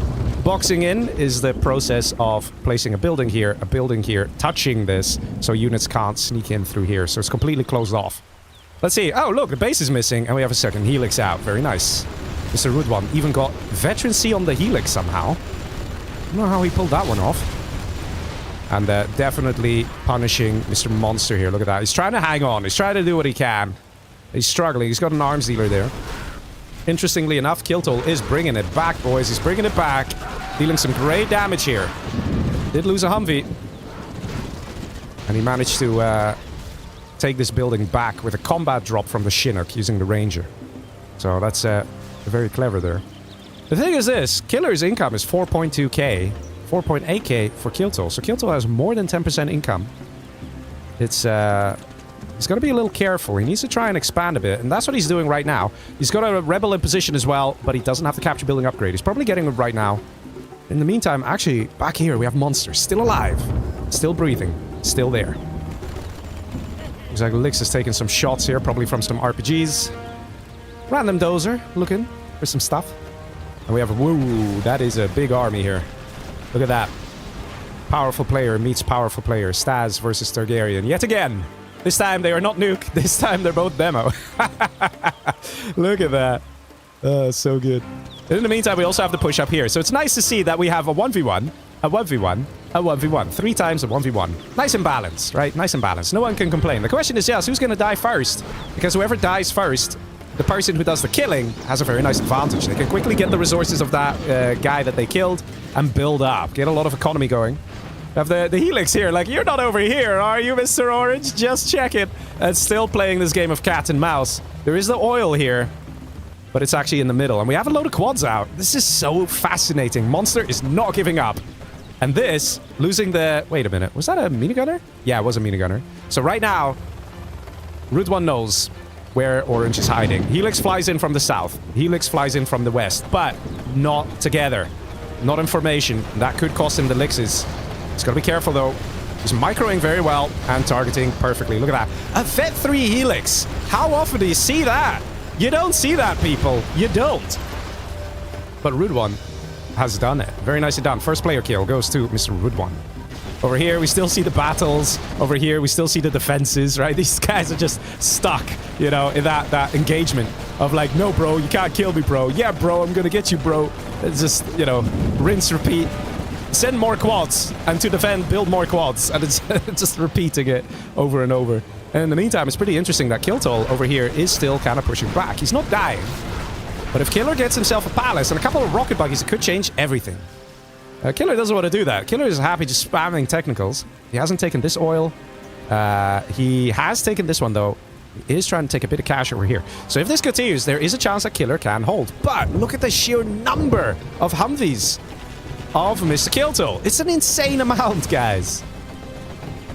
Crusader, also very nice. Mostly to deal with technicals, and also works very well with quads. He doesn't need to crush. Doesn't crush, and might just lose it. Retargeting coming a bit late there. Demo upgrade is ready for Targaryen. That is the green player. Terratech coming in on the oils. So Targaryen is on 8k per minute, Stas on 13. So it's pretty impressive that Targaryen is holding the way that he is. We do see buses. He loves his buses, man. Happy to see Targaryen get his buses. He loves them. They're his favorite unit. But even a few Scud launchers here could work well. Just pop them from here, fire. Or the other way around. Pop them from here and fire. So we'll see what happens. Stas wants to join in on the fun. Also gets demolition upgrade. And we have the attack coming in. Stas level 1, Targaryen level 1. So there's no rebel ambush coming in from either player here. And this is actually quite a potent army. We need to see a Jarman out just to snipe the buses. That would really help. Is he building a Jarman? Not so. Yes, he has a Jarman right there. He's actually pushing on this side. Interesting. So they're both willing to kind of do an aggressive attack here and willing to forfeit a section. Look at this. Green, Mr. Targaryen, is not coming home to defend. He's like, no. I'm actually going to take you out over here. Whereas over here, look at this. He's actually losing his section of the base. And these guys are still at it. Blue and yellow. Keep going for it. And this oil's still not captured. Killer's going to look back tomorrow, look at the stream and be like, lol, this was available the whole time. He's actually now going for this oil, which also was available the whole time. And that is crucial money. That would have made a difference. Big attack now coming in.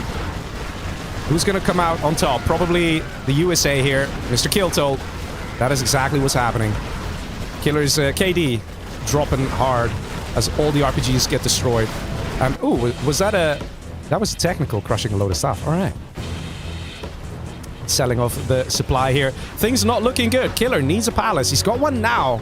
Definitely delayed. Imagine he had it a few minutes ago and already has an army of rocket buggies. These technicals are nice, but they only buy a bit of time. They are not enough to really take out the army. Although, that being said, where's the ambulance? Kiltol does not have an ambulance here. And that does make these technicals a little more potent, a little more powerful. You could literally just send an ambulance. He's just not building one. He's just chilling. Wait a minute, is he dozer hunted? Bruh, he's dozer hunted again. Kiltol, why do you keep getting dozer hunted, huh? Are you not seeing the pattern? That's the thing, man. If you sell CC, you take a risk. You take a risk. And oh, hello. Rude one is, like, you know what? I feel like blowing something up. I feel like blowing up Mr. Stas in the middle so I can take the middle. Look at that guy. Doing great. Mr. Rude one. Getting himself a lot of points here. He's just pushing out everyone, man. Is he going to continue and hit blue as well? He might do that just to get the XP, because if he's level 5, he can call in an EMP. He can call in a level 3 RT. All those lovely things that get unlocked for a China. Let's see. Demo General here. Mr. Stas getting a nice amount of economy up. It won't be too long before we see someone like Stas get a Scud Storm. He'll probably only get one because he doesn't want to bring in too much attention. And we have markets going up as well. But you can see that Targaryen's still sort of on the back foot here, right? You can see that Stas is the one who's kind of dominating this situation. Targaryen's doing well, but let's say Rude One didn't destroy this. Then within the next 5 to 10 minutes, Stas would have probably been able to take out Targaryen if there was no external influence. Let's put it that way. But here's the funny situation, right? This guy is a Gile. This guy's a Gile. This guy, a Gile. What do the Giles lack? Okay, what is important in a big map? Let's put it that way, right? I'll give you a hint. In a big map, like this map, right? We have many players. What is important that a GLA just simply doesn't have, or cannot do, or cannot make use of? All right, guys, what do you think it is, huh? I'll tell you. Ooh, nice rebel ambush. Lol, the bus just vanished. It was just like, nope, and disappeared. But the answer is USA intelligence, right? Actually, this guy doesn't even have a dozer, so he can't get USA intelligence either. So the only person who can actually see the whole map, the way that we see the whole map, is this guy. Because he gets an internet center, level 2 spy satellite. He sees exactly what's going on, you know. And what is that saying? In the land of the blind, the one-eyed man is king. I mean, look at this, right? Look at this legend. He's just like preparing himself, and he's just gonna pick and choose who he wants to kill, and he's gonna kill them. He's gonna see the weakness of each player, and he's gonna exploit it. He's not gonna come in with a carpet bomber. This guy's dozer hunted. Just the carpet bomber is gonna be the end of kill toll here. That's it. He's sending in the elixirs. He doesn't even need to do that. Just wait for the carpet bomber, and that's it. That's a GG. That's it. He could just kill all the buildings. He doesn't even need to kill the Humvees or the armies. Just kill the buildings. And that's it. He gets booted. Does he know that? Yeah, he knows it. Look at that. He's just shooting the buildings. GG. And there we go. Very nice. Very nicely done. Our king over here in the land of the blind. In all fairness, he does now need to face off against Killer. Killer does have 7.2k per minute. Rudwan, 20k per minute. My god. The only thing he shouldn't do is build 20 nuke silos, because then people will be like, wait a minute, there's somebody else in the game and he has a load of nuke silos. Yikes. He also needs to be careful on engaging Targaryen here. Because he's taken out kill toll, he needs to recognize that his next enemy will be this guy. If he now goes for Targaryen because it's another neighbor, right, and easy to take out, then he's going to force himself into a 2v1, because Purple, who is fighting Targaryen, will stop, and Blue, who's fighting Kill Toll, will stop, well, because Kill Toll's already gone. So Blue is definitely going to be looking a little bit in the direction of Red. If Red takes his whole army and gets Frickin' Speaker Tower upgrade, please, then he can go with his army all the way up, all the way around. Yeah, it'll take a while to get there. He comes in, and then he's going to be like, surprise, and then takes out this player. There's a chance that these two guys will continue fighting in the meantime. But, of course, you know, Staz and Targaryen, they are pro players. When people start dying, they start questioning. They say, hey, wait a minute. What's going on around here? Where are all the people, you know? I press tab, and I don't see people anymore. They're all dead. What's going on? Lol, that's hilarious. That's a green dozer. That was Targaryen's Jarvan. Green. It's green, you blind. Oh, so good. Yeah, that's pretty funny, man. That's pretty funny. Everybody wants a dozer now, which is actually the right move from the GLAs. The thing is this. I think what's happening here is because of the experience of the players. The 1v1 has stopped. The 1v1 between Targaryen and Staz has stopped. And they're realizing, like, I'm one army. You know, I mean, I'm one island. This guy's thinking, I'm one island. This guy's thinking, I'm one island. Who's the big boy around here? You know? Oh, that's a big boy. Must be Red. So they're already kind of looking at Red, thinking, let's worry about him. Even though they don't have the ability to see the whole map like this. They have that sixth sense. They know what's going on. CC gets hit by a carpet bomber. Arty Barrage comes in. Isn't enough, but there is an army here at the ready. Could actually go in for the push. Actually, he does get it. Just about. Nice. I mean, there's a lot of income here. Purple power. So basically everybody's getting it. Yeah, everybody's getting it. Actually, Blue hasn't yet. Go back, Red, you need. Lots of people saying a lot of messages. Mr. Maestro behind the scene. Hope you're keeping track of all the player messages, because they're starting to fly a lot now. Scud launcher. Hey, boys, remember what I said about a Scud launcher? Yeah, that hurts. That hurts. Did your KD just shoot up? AK-47 still missing. We'll be getting ready. Migs coming in. Migs is an excellent way to deal with... Well, I was going to say Scud launchers, but he randomly fired here. He didn't fire at the Scud launcher. With one Scud launcher like this, it is almost impossible for this army to push. We've got some Infernos here. Definitely would be better if we went for new cannons. These Infernos are just way too pricey at this point in time. Yes, Rudwan has the most income, but not even for very long here. The other players are catching up very nicely. I think Rudwan is going to be biting off more than he can chew. Yes, Targaryen is the one who's in the most weakened state. I get it. And Rudwan has the potential to take him out, but he is a GLA. He's flaming his own units. That doesn't help. And he is demo, so he's going to have these scud launchers. He's going to be powerful. He's going to be difficult to defeat. Right now, infantry is at an army disadvantage at this stage in the game. When the scud launchers are out, it gets hard. Also, interestingly enough, we can see how blue is expanding up top. Killer is not giving up just yet. And look at that! Look at that! The bike was leaving without the Jarman. The bike is leaving without the Jarman! What are you doing? The bike is leaving without the Jarman. Oh, man. Well, you're trying to do a million things at once, right? And in your head, the Jarman's already on the bike. He hasn't noticed. He hasn't noticed. He's like sitting in the bike, all confident, like, yeah, let's find a dozer. He's gonna park the Rebel next to a dozer and be like, what?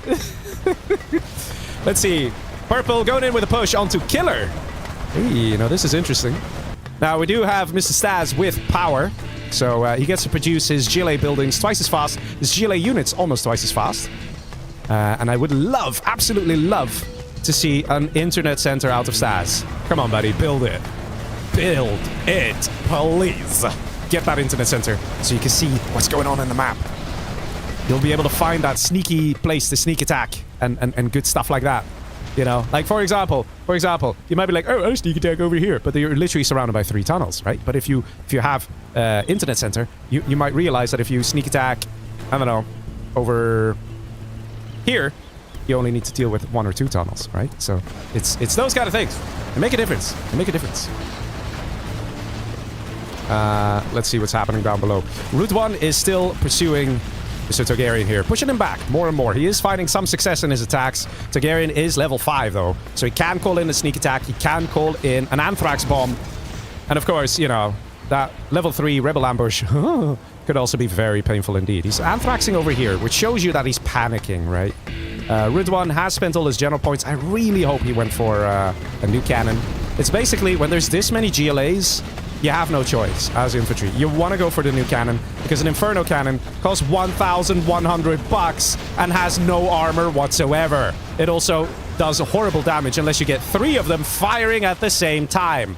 So even if you have 3 of them firing at the same time, 1 Scud launcher firing back will kill $3,300 worth of freaking Inferno cannons. As a result, new cannon, much better, much safer. You can also neutron shell the tunnels. A lot of advantages to using the new cannon.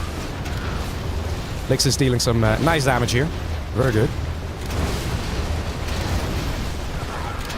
But Targaryen is still sort of holding. He is losing things.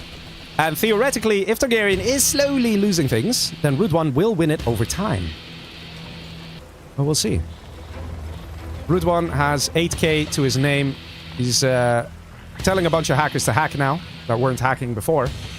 But a nice sneak attack or a nice anthrax bomb can absolutely change the outcome of this game. Also, what's this supply placement, dude? Why you do this? We've got sneak attack going up. Yeah, of course, because of the helixes. And Targaryen still has power. He has power. He doesn't have the China army, but he has power. Sneak attack coming in somewhere.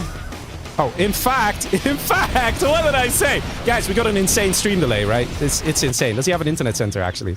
Or maybe he just scanned the map with the radar vans manually, one by one. It's possible. It's possible. No, he doesn't have an internet center. But that is a really nice sneak attack placement. And he's actually pushing back here. He's in the back of the base of Mr. Killer. Killer definitely struggling a little bit because now he has to grab all his units to go to defend against this sneak attack. And look at the amount of units coming out, man. That's a GLA. That's what they can do. He's got a worker there too. This guy working completely for free on voluntary basis for the GLA. Coming here to build another tunnel just in case this one gets destroyed somehow. And look how difficult it is for Killer, man. He has to prepare to defend on this side. Now he has to also defend on this side. And his base is just slowly being eaten up and destroyed. The sandwiching, the tactics here by Stas, amazing. Very nice. Rebel ambush takes out... Oh, that's a nice one. Takes out 4 MiGs and the airfield. Really nice. And Targaryen is still holding. And that's the thing, man. Targaryen is such a pro player. He knows what to do. He knows it. Stas going for world domination. Definitely beating up Killer here. Help! Help! You can hear the little sadness in his voice. Help! I'm being destroyed by Stas! Nader comes in with the super chat. Are you a game dev, Leggy? No, I'm not a game dev. I'm sorry. Not yet. Maybe at some point in time we'll go for it, but I'm not a game dev yet. The sneak attack, that could have actually done a lot because there are a lot of hackers here. There's some mobs chilling. But Targaryen is sort of struggling, but he is sort of hanging on, right? And with Rudwan, he actually lost a bit of income there. If Rudwan does focus a bit more on money and focuses on better attacks, maybe that's the best way to phrase it. Because he has some cool units, he has some cool things, but he's just not feeling it. The scud launchers are too effective, the stinger sights are too effective. He needs to try and find a way to break that. Either he could just go for 100 helixes, right? Pablo style, and just take it from there. Or maybe he just gets 5 teams of MiGs on standby, so the moment you get a scud launcher being used somewhere, you just hit it right away. Let's see, the attacks are real, and Stas being relentless. Anthrax Bomb over here is going to try and slow down the aggression of Stas. Let's see. Can Killer hold? I don't know, man. It's not looking good for Killer, let's be honest. His income is starting to drop, and Stas is rocking 27k per minute. Some of you are wondering, how is he that rich? He doesn't even have too many markets. He's got markets, but not too many. How is this possible? Again, it's the cash bounty. 20% of whatever Stas destroy. The value, 20% of the value. So you kill a tunnel network, you get 160. And we see the surrender of Killer. That is a point going to Stas. 3 players remain. And now things get very interesting. Stas is the big boy. But Targaryen doesn't know that. Targaryen doesn't know that at all. Rudwan might know it if he has an internet center. He had one, right? Pretty sure he had one. I think it got destroyed. Did it get Rebel Ambush? Was that it? So now, we could see a situation where Targaryen and Rudwan will face off against Stas. Stas is so far tonight, man. He's doing really well, right? And that's what I mentioned before in one of the matches. Endurance. That word. Endurance. The ability to keep on going for long periods of time and remain consistent in your micro and macro capabilities. Stas has no problem there. You guys can see it. Match after match. Intense games. And I'm sure he's going to post this on his channel as well. So if you want to check that out, you can go find his YouTube channel in the description of the YouTube live stream. You know, check it out. Within the next week or so, he'll post his point of view of these matches. And you'll see what he did. And these guys, man, stellar plays. Again, the only thing I'd love to see is an internet center. He's going for Scud Storms. He's recognizing what's going to happen. Stas knows it's probably going to go to a 2v1 against him. That's why he's getting Scud Storms. He's getting an extra palace as well. Normal GLA has been annihilated by Stas, and Stas, as a demo, has survived. We still have another demo Targaryen, and we have the infantry general that is Rudwan. So the Scud Storms you're about to see here, those are Demolition General Scud Storms. They are very powerful. They can one-shot a nuke silo. Stas is going for the kill, going for the victory. Targaryen, because he's been beaten down so hard for so long, first by Stas, then by Rudwan, he's just not really in a position to really make any decisions. He's probably a bit unsure of how to maneuver. Should he steal army again? Would that result in Rudwan getting mad and attacking him? Should he just go for an attack on Stas? Should he invest in a load of radar vans and just scan the map bit by bit, one by one? Or send a Jarman on a bike to scout? It is so hard to figure out what the right thing to do is when you're in the shoes of Targaryen at this point in time. One thing's for sure, though. Stas is a monster. He's been doing so well. Got some MiGs coming in. He's going to be able to clean this up quite nicely. And attacking up here as well. Oh, we do have new cannons. Hey, that's really good. He didn't get neutral shells, though. Definitely something worth getting. Because if you had neutral shells, you could clear the tunnel right here. And this could be the beginning of the end. It depends what comes out. And depends how effective that new cannon is. Got another new cannon in the back. It fires and is going to kill quite a chunk there. You can see, man, the new cannons, they put in the works. Infernos, they don't have this kind of firepower. Carbon Bomber moving in as well. And I'm starting to see some action as well in the base of Stas. We'll tune in that over there in a sec. Let's see, Carbon Bomber doesn't kill this, but I don't think we have anything to worry about because the Anthrax Bomb just dropped here in the base of Stas. And there was a sneak attack over here that has gotten destroyed. The plan was to kill the Scud Storm, but Stas, instead of continuing the pursuit and the attack on Rudwan, said, you know what, I'm going home. I don't want to lose the advantage I have. Let me defend. That's what he did. 3 Scud Storms are out. I want to see double that. I want to see triple that. Get 100 Scud Storms. This is your chance. This is it, Staz. Staz freaking out a little bit, though, because now we do see Targaryen coming in with a push as well. Anthrax Bomb coming in. Gonna deal some good damage. Takes out the entire army here. And there's no way for a Demolition General to clear Anthrax unless they have a Toxin Tractor on hand, which you just don't have as demo. They're also really expensive for demo. They're like 750 bucks. And why is it so pricey? It's like 600 for normal GLA. So ridiculous, man. So pricey. Or is it 850? It might even be 850. So pricey. I don't know. Somebody go on Wikipedia and look it up and tell me. Got some MiGs here. Coming in with the new cannons as well. Defenses going online. But this is why I said we need Scud Storms. Because the players will do this. They will defend. Look at the wall of defense, right? But guess what is like really good against defense? Scud Storms. Because they fly right over them. So you can find all the really good juicy targets. You know, scan the area. See where all the hackers are. And Scud Storm the hackers. Let's say one Scud Storm here would absolutely make Route 1 bleed. The money will go down. No prop center. You get rid of the new cannons that are chilling up here. You do a sneak attack. You can kill the player. And that is the beauty of this game. Every single unit, every single structure has multiple roles that you can use in specific situations. You can use super weapons to just kind of deal damage to the enemy. You can use them to take out strategic targets, after which you can apply a strategy to find the weak spot of an enemy, exploit it, and literally take them out. And that's probably what we're going to see in this match. If you look at how Staz has been playing this, and how he's been playing tonight, that's probably what we're going to see, boys. Either he's just going to go for just a plain straight, you know, killing of the hackers. He's going to scan around, find the hackers and hit them, or the oils. Or he's going to do something that's going to shock us. He's going to just hit just the defenses and then come in with an army of battle buses. Or something like that. Or come in with an army of quads. You name it. This man is cooking up something. That we know for sure. Another Scudstorm. There we go, man. He's doing it. And he has power, so the Scudstorm actually builds really nice and fast. In all fairness, so does Targaryen have power, so, you know, both of them build it at the same speed. Do see a Scudstorm now from Targaryen. Interesting choice. I actually like this. Targaryen is probably making the right decision here. Because if you can't really attack so easily, put the pressure on your enemy. One very nice Demolition General Scudstorm from Mr. Targaryen could absolutely decimate a chunk of the economy. Or production. Or maybe defend you against a sneak attack. Or defend the other guy against a sneak attack. We do see some Infernos here. We still don't see Speaker Tower upgrade from Mr. Root 1. Which you can tell because there's no gold border around the plus. There's a plus here. You don't see the gold border. And that's a bit of a shame because it's a very cheap upgrade. That is very effective. Demo bikes coming in. Neutron shells ready for Route 1. That's what we want to see, boys. Carb Bomber just trying to clear up some defenses here to make it a little harder for him to push. Look at this. 1, 2, 3, 4, 5 Infernos out here. 5 Infernos. It's more than the price of a nuke. Oh, and look at this. And he gets cash bounty for it too.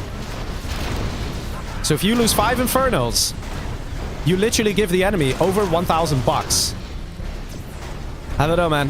Infernos, just not really... They can be great in certain situations, but not against a Demolition General who can spam demo bikes, Scud launchers. Actually, have we seen Scud launchers from Staz? Maybe. Maybe not. Here we go, ladies and gentlemen. Are you ready? Are we going to see... It's going for Targaryen! Oh my god! It's going for Targaryen! Where's it going? Where is it going? Oh, boys! It's a fire sale. Everything must go. Oh, wow. Now that is a freaking hit. And that's what I'm talking about, man. That's what I'm talking about. I did not expect that. And I bet you, neither did you. Let's see that income per minute drop. How high was it, guys? How high was it? It's gonna drop. That's a lot of markets that went down. The attack here, sneak attack coming in. We don't see a pop. Too dangerous. Rebel ambush as a nice middle finger to the army here. But that's all Targaryen can do. He's now attacking on this side. Another Scudstorm firing away. Let's see, where's that going? That is also going on Targaryen. Ladies and gentlemen, this is the plan. This is the plan. Going for Scudstorms to hit Targaryen. He's trying to hit here. You might be like, this is a strange hit, but it was to try and kill the army. There was an army chilling here. But Targaryen knows the tricks. He saved his army. It's a tactical hit that failed on Stas's behalf there. Didn't quite work out. The Targaryen is holding on. Steadfast. He's still there. But look at this. The income per minute, man. It's just something. 25k versus 10k. And that 10k, again, is because a lot of the units just got destroyed. So cash bounty is part of that. And this will slow down Targaryen so much.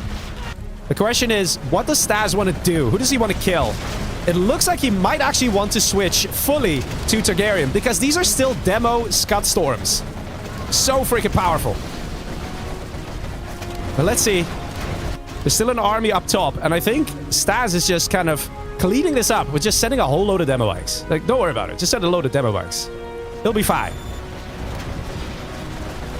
My god. What a match. Stas is gonna get Anthrax here. But he's trying to do it. He's trying to do it. He needs to be careful, though, because an army like this of Rudwan... Lol, this oil, has it ever been captured? I swear, man. I swear. Can Stas do it? He's got so many Scud Storms that he can just play Microsoft Paint and grab the eraser and just, you know, wipe clean the minimap of green. He can't just do it. He's got so many Scud Storms. And the thing is, the beauty of this is that Targaryen has nowhere to hide. Nowhere to hide. Got so many Scud Storms out. We do see a bunch of new cannons here. If there are neutron shells being used on the tunnels, it could make a huge difference. But look at this. The plan here of Stas is he has other problems, right? So his solution is, I'll just send a load of demo bikes.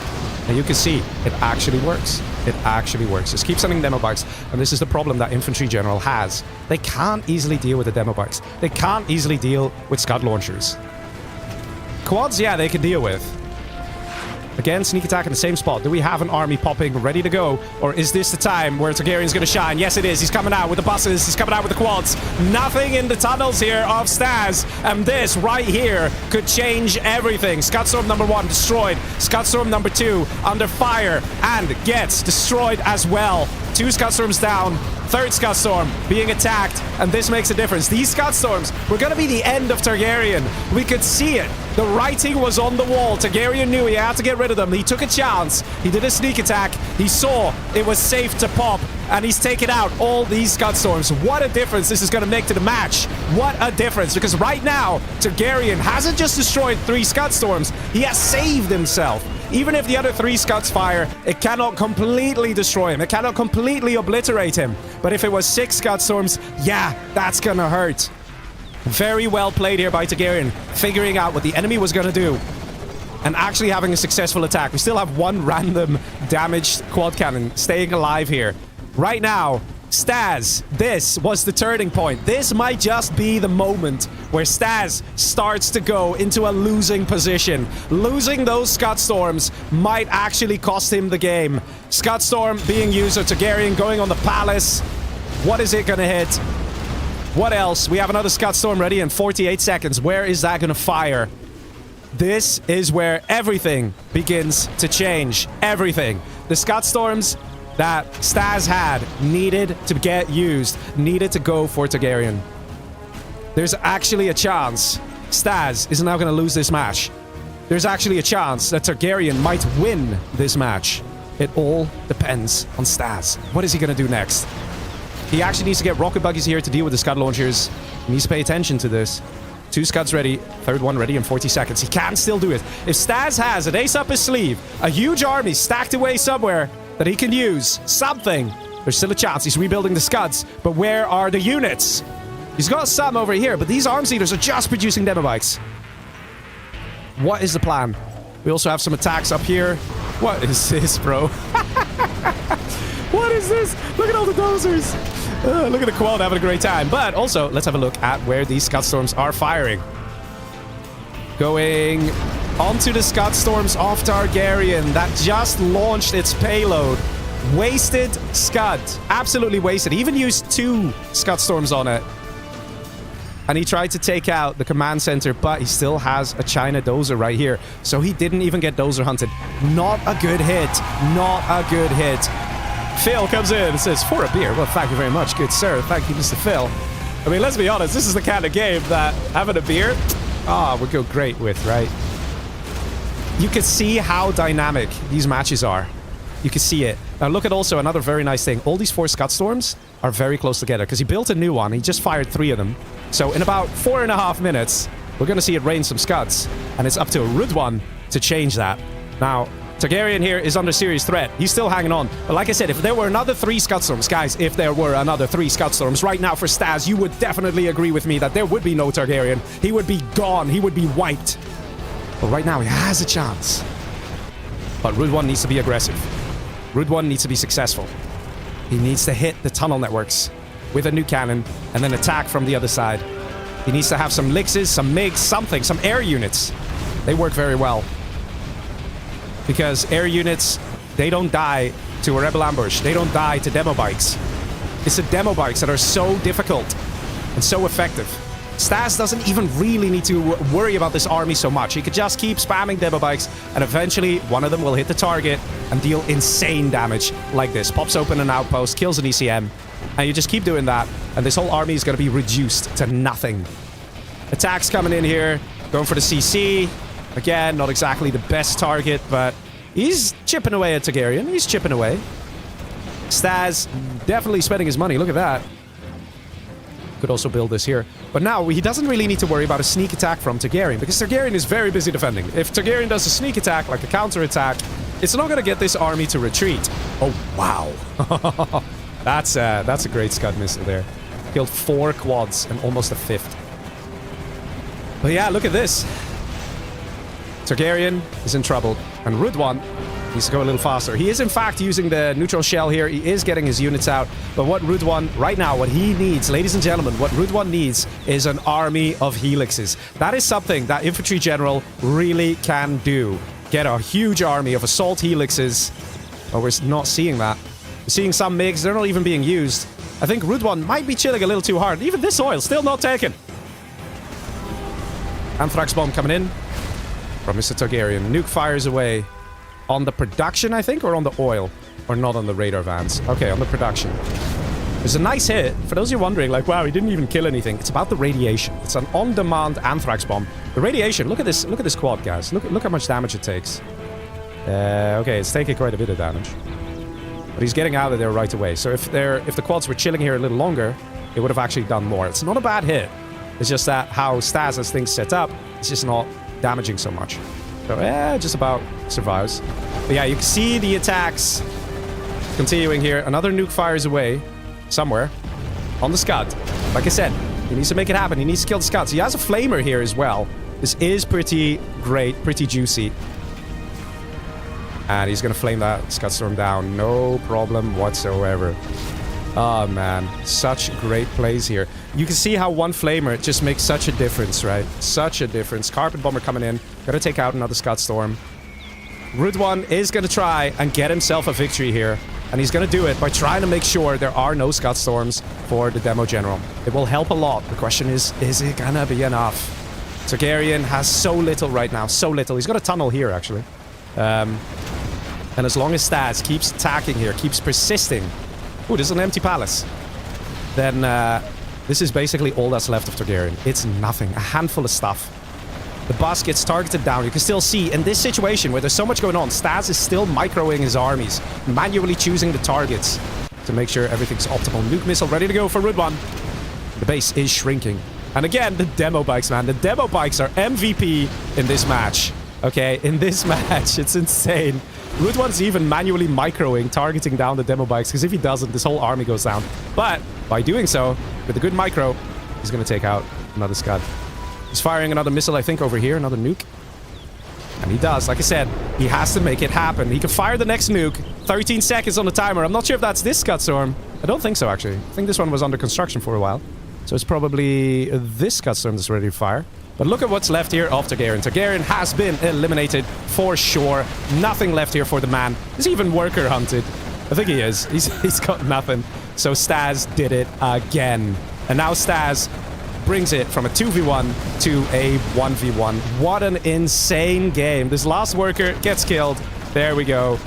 Nicely done. Nuke missile comes in over here to try and defend, I think, but it doesn't make a difference. Targaryen has one market, and that's all he's got. Absolutely nothing. Just kill this. It's just no, just hello. Just kill this. Just kill it. Oh my god. It's one building. Thank you. He's doing it. Although that quad will probably die to the bunker. It doesn't. Okay. Is that the last building? Targaryen, you can quit now. Targaryen. GG, he says. And that is Stas taking out Targaryen. Insane plays, man. I'll be honest, man. Look, we've seen Stas play in these free-for-all sets before, but he's definitely bringing his A-game tonight. I don't think we've seen him shine this much. Insane. Even his points are insane. It's so great to see, man. It's so great to see. And right now, you might be like, oh, Leggy, you know, red is 3 islands. Look how big, you know, and he's got elixirs and internet center, and he's doing so well. He's got more super weapons too. But here's the thing. Stas is still demo. He still has that insane army advantage. So $5,000 in the pocket of Stas is worth more than $5,000 in the pocket of Rudwan. That's the truth. So even though you could say even Rudwan has more money and all these things, my money's on Stas, boys. What do you think? You think I'm crazy? What do you guys think in the chat? Say it right now while it's still in this situation. You think it's Rudwan's game? Do you think it's Stas's game? It's still possible that both guys, like, it's not guaranteed that one wins or the other, but my vote is on Stas at this point. Let's see it happen. These demo bikes are just insane, man. They are insane. It's like a game of whack-a-mole for the infantry where he has to manually target the demo bikes, and if he doesn't, it's too late. You lose the whole army. And the best part is, this guy, man, so rude. He gets cash bounty. 320 bucks for killing a nuke cannon. If he kills one nuke cannon with a demo bike, half the price of that demo bike is like, he gets it as money, as income. It's crazy. It's absolutely crazy. But let's see. There's still a big army here. And this is what he's planning. This is what Rudwan is going for. The mass assault helix strategy. Could work, but he should have done it way sooner. Over here, you can see a lot of stingers. There's still power here, right? And that makes a big difference, because that means the moment the elixirs get spotted, we're going to see a lot of stinger sites being constructed everywhere, and those stinger sites will produce twice as fast. In fact, what's this, huh? Random stinger site. The quads have scouted a bunch of helixes, and he's like, wait a minute. There's a bunch of helixes. We're going to see the area flooded now, and there we go. And that was the only chance he had. Look how fast these build, man. Look how fast it goes. Insane. It's what? 40 seconds? Or something like that? It's crazy. Not even 40 seconds. 20 seconds?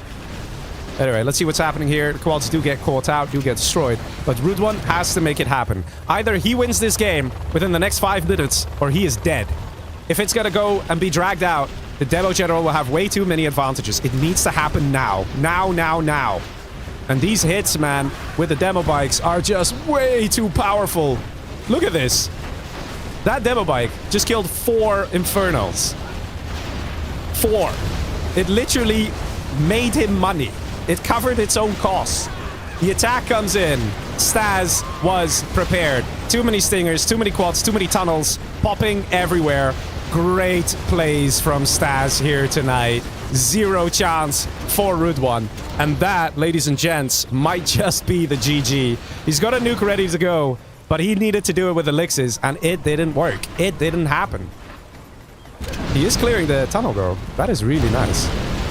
He did clear that. It also works on scaffolds. Yes, don't worry about it. This thing, to clear a whole tunnel, it works on scaffolds, too. That. Oh, man. What a game. What a game this is. Yeah, sure, we got a few nukes ready to go, but the problem is this. A few nukes are like, ow, that hurt. A few Scud Storms. It's full out assassination. Anthrax Bomb comes in, takes out a load of the hackers. Again, the income per minute here is pretty good here for Rudwan. But like I said, the army advantage for Stas is just too strong. Nuke on the quads. Attempt number 2, I guess, of maybe a helix attack. Do we have other elixrs? Nah, he's just QQAing, man. He's just like, I'm gonna try what I can. But all these demo bikes, man, they are so good. Look at this guy, man. Also, props to Stas for using the demo bikes correctly, because a lot of people don't know how to use them. I know a lot of people say, oh, they're so lame. They always work. They always do really well. No, they don't. I've seen plenty of people who just really struggle getting demo bikes to hit their target or to be effective. And Staz is just doing a very good job here. I don't know how he's doing it. I think he's just waypointing the arms dealer straight into the army and then just pumping from multiple arms dealers at once. I think that's how he's doing it. But it just works, man. Whatever he's doing, it just works. But here we go. Time to unleash pain. Onto Route 1. Ladies and gentlemen, where is this demo General Scott Storm gonna go? Oh, it's going to the left. It's going on the internet center. Cutting off that income. Good target. Very good target. And a nuke fires away. Over here. Oh, he tried to bait the quads. He did a good job. He can definitely take out some Scott Storms here. And he does. Nice job here. Route 1 not giving up. Let's continue fighting. He can almost kill this one. Take it out. Oh my god, just kill it. Oh my god, just kill it. Oh my god, he got it. And it was the one that was going to fire. I mean, he did lose all the elixirs. Question is, was that worth it? I guess probably. But you can see it, man. Remember when Route 1 was like covering the map? The red dots were everywhere, right? But now, slowly it's changing. Just a little bit. Just a little bit. The income per minute of Route 1 was 30k. It is starting to drop. There still are quite a few Scott Storms out. Route 1 is trying. He's doing a good job. But the army disadvantage he has, I don't know, man. It just makes it really hard. Pigs coming in as well. Can't help. Let's see what's over here. Random quad. Just chilling. 2 nukes ready to fire for Route 1. And you might be like, why isn't he using it? Because 2 nukes just doesn't deal that much damage. It could be that he wants to use 2 nukes on a Scott Storm and then combine it with a Carpet Bomber. Let's say he used nuke here and a nuke here and then an Arty Barrage here. He could get both Scots. For example, something like that. And maybe he's waiting for his Arty Barrage to get used. He's hitting over here. He's going for the economy of Staz. That's the plan. It's probably a good hit. Probably a good idea to go for the economy. But it remains very tough. The grind is real. But let's be honest. Route 1 is actually seeing some progress here. It's going to be interesting. There is a chance. Route 1 can take it. He is doing well. What I like about the playstyle here of Route 1, what he's doing really nicely is he's attacking on like multiple sides, right? He's attacking up here, he's been attacking here, he's now attacking here, and he's attacked down here. The only thing is, if he combines that a little bit more, attacking on all sides at the same time, you kind of get that situation where the GLA has to choose where to defend. Because right now they have that amazing teleporting tunnel network, right? You could just get your units from the top of the map to the bottom of the map in seconds. But if he attacks everywhere at the same time, Staz would have to choose where to defend. And he won't be able to defend everywhere. And then the armies of Route 1 will find more success. Scott Storm being used again, and this time... Oh, this is gonna hurt, fellas. That is a lot of dead hackers. Oh, that is a lot. Watch the cash per minute drop. That is a good hit. That is a good hit. Immediately from 35k goes to 34k. That is a good hit, man. 33k. Yikes. But Route 1 is playing it well, though. It's just so hard to tell where this is gonna go. Route 1 is keeping Staz busy. He's keeping him, like, locked down. It is not an impossibility for Route 1 to win it. As long as those scuds get destroyed. And as long as the production gets denied. Things like that. Look, he's not hitting the Scott Storm. He's hitting the arms dealers. He doesn't want more bikes. Because he knows that without the bikes, his armies can just waltz on in and destroy everything else. Can Route 1 actually do this? He is pushing back Staz. But Staz does have more income per minute. And does have an army advantage. It is still unclear. Route 1 is giving it his all. Those demo bikes, man. Those demo bikes. After this match, he's gonna shudder every time he hears the word demo bike. You know, he's gonna freak out. It's like something you shouldn't tell him at 4 a.m. in the morning. He'll get scared. Oh no, don't speak about the demo bikes, he says. Don't speak about the demo bikes. He's got the MiGs, though. I love the MiGs. The MiGs are going to help so much. But he does need to use them. Over here, Ground Army has cleaned up everything that Route 1 sent over here. Root 1 also not floating. Look at this, man. Legend. 26k per minute. He's like spending every penny of it. Wait a minute, 26. Whoa, he went down from 35. He lost 9k per minute. Yikes. And in fact, the income is actually dropping here. So Stas was making a lot of money from the cash bounty. And he probably still is.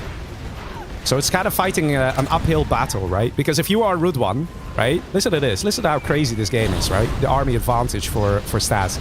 If you are building, if you're Root 1, and you're building an insane amount of income, let's say he brings it to 50k per minute, and you translate all that money constantly into units, but then your enemy keeps killing all those units, you're actually feeding your enemy 20% of your income. In some weird way. That's just crazy, right? Oh, I see hackers dying. Oh, that's a lot of dead hackers. Oh, man. Oh, that is a lot of dead hackers. And these are just guesses of Stas. He doesn't know where the hackers are. He has no idea. No clue. But let's be honest. We're seeing Root 1 push closer and closer. Right? Closer and closer. Now nuking over here. He's got more elixirs again. Even when the income per minute drops hard, there's still a chance for Root 1 to do it. There is a chance, but he does need to just clear this out. Take out these scuds. If he takes out these 4 scuds, 1, 2, 3, 4, it will make a massive difference. Oh, he's using neutral shells. He's got to be careful with that. That can cause a game crash. It is so hard to tell who's going to win it here. Ooh, that bunker looks so. Yeah, that is dangerous. Because there is a bug in the game with neutral shells. They can cause crashes if they are used on units. But let's see. Nuke hits over here, probably on the production again. Yes, it does. Man, it's been so long since Targaryen died, right? Let's see. Targaryen died 11 minutes ago. These guys are still fighting, and Root 1 is still here. Okay, he's blowing up the units. That's good, that's good. That's good, that's good, that's good. I don't know, man. It is just so hard to tell. Based on the number of Scud Storms, I would still say Stas will take it. Based on the effect of hits there. Look at the income that got annihilated here by those Scud Storms. Especially the ones in the back here. Like, all this got destroyed. And also, a while ago, there was one over here that did insane damage. And the internet center also, right? So theoretically, we have Stas naturally climbing to good income levels and not just relying on the cash bounty for his income. And he still has a load of scuds. And I think that's what's going to do it. I think Root 1 came very close here, but again, Stas, by being a free-for-all veteran, recognizing the weaknesses of Root 1, which would be losing his hackers, that's why he used the Scud Storms there. He took a guess. He got lucky. Definitely. Sneak attack up top. Reveals a few hackers. Now he knows they're there, right? And he's done a sneak attack. Do we see some quads? We see a few quads. Just one, actually. He's getting a worker out as well. And Stas remains relentless. He's actually nuking this. Yikes. That hurts. And is he going to kill both airfields here? Oh, wow. That is insane. I have to say, man, Stas has been absolutely relentless. And him not backing down and him not giving up is what's getting him the victory here. By getting those Scud Storms and recognizing what he needs to use them on. Very well played here. Root 1 had an actual shot, an actual chance, but the moment that income per minute dropped below 20, everything changed. The amount of pressure Root 1 could put on Stas greatly reduced. Taking out the prop center to help prevent new hackers from being constructed. Over here will definitely be another Scud Storm target. He's going for the nukes now. We can see that Stas is feeling a little safer. Go for the nukes, go for the command center. There's still another command center here, there's still another prop center here. So Root 1 is still in this. And he's getting really close to the Scud Storms here with those Infernals. Suzuto YouTube chat says this should be Root 1's game. I don't know. Of course, I'm 10 minutes ahead of you guys.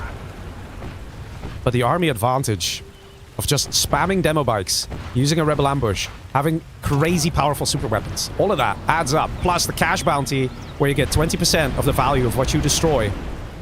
It does a lot. Now let's see. Scud missiles flying. We have another 3 Scud storms ready in under a minute. And this is sort of where the problem comes in. And he's just kind of guessing here. And he doesn't even get too many hackers. But he gets a couple. But I mean, let's say he hits over here. Kills this these hackers, the oil, these hackers. Lix is flying in. But this time, Stas does not appear to be ready for it. There are some stingers out. Oh, never mind. He's ready for it. Lost 1 Scud Storm, though. Very well spotted by Root 1. But just a number of Scud Storms here. It is done. It is over. We can see that slowly but surely, Stas is reclaiming that bottom section here. He's pushing back. For the first time in this match, he's pushing back. A match that has been going on almost for over an hour. And he's still in it. He's still focusing. He's still microing. Root 1 is doing all he can. But there's no way to beat a Demo General in this situation. Not really. Especially when they got all the Scuds flying in all the directions. And this one's actually going to the bottom base. Let's see where this is flying to. Sneak attack coming in as well. This is going to the command center and the oil and the nuke. Gets a few hackers. Not exactly the best hits. It's alright. Actually almost killing the helixes with the Scud Storm there. But again, every single Scud Storm deals a certain amount of damage, right? A certain degree of damage. And over time, there's just not going to be much left for Root 1. He's still over here. He still hasn't moved. He's still in this section. And 1 freaking demo bike here can make such a difference. Root 1 still spending. The moment he's got a bit of cash, he's spending that money. Playing like a legend. He knows it. GG, he says. Ladies and gentlemen, we have another match victory here for Mr. Stas, the Demo General, who's done it. He annihilated Killer, he annihilated Targaryen, and survived to the end and actually won it. Look at that. 1,361 units destroyed. 197 buildings destroyed. Mr. Stas, man of the match. For sure. For sure, man. For sure. The Unreal Cat also comes in with a Prime subscription. Saying, GG, well played. Man, this is... this is something, man. This is something.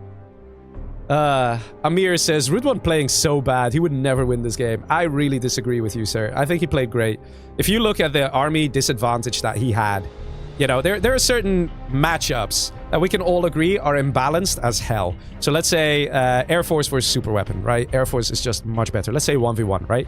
If you're talking endgame Demolition General versus endgame Infantry, man, Infantry would need so much more money to produce an army to push back the demo, right? If they have Scud launchers... Actually, he didn't have Scud launchers, did he? But he had quads, Demo Rebel Ambush. He stole power as well. He had everything he needed. He just spammed the super weapons because he knows they are very effective. At the same time, he budgeted correctly to have enough units for defense. Stas played it perfectly. But that doesn't mean at all that Root 1 played it badly. Guys, honestly. Like I said, the problem is if Root 1 invests in hackers, let's say his income was 50k per minute, right?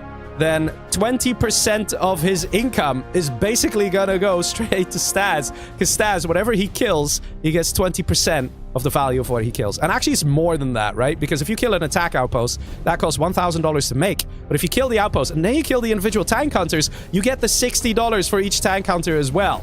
So that is, what? Is 3 times 6 is 180 plus 200. It's 380 bucks.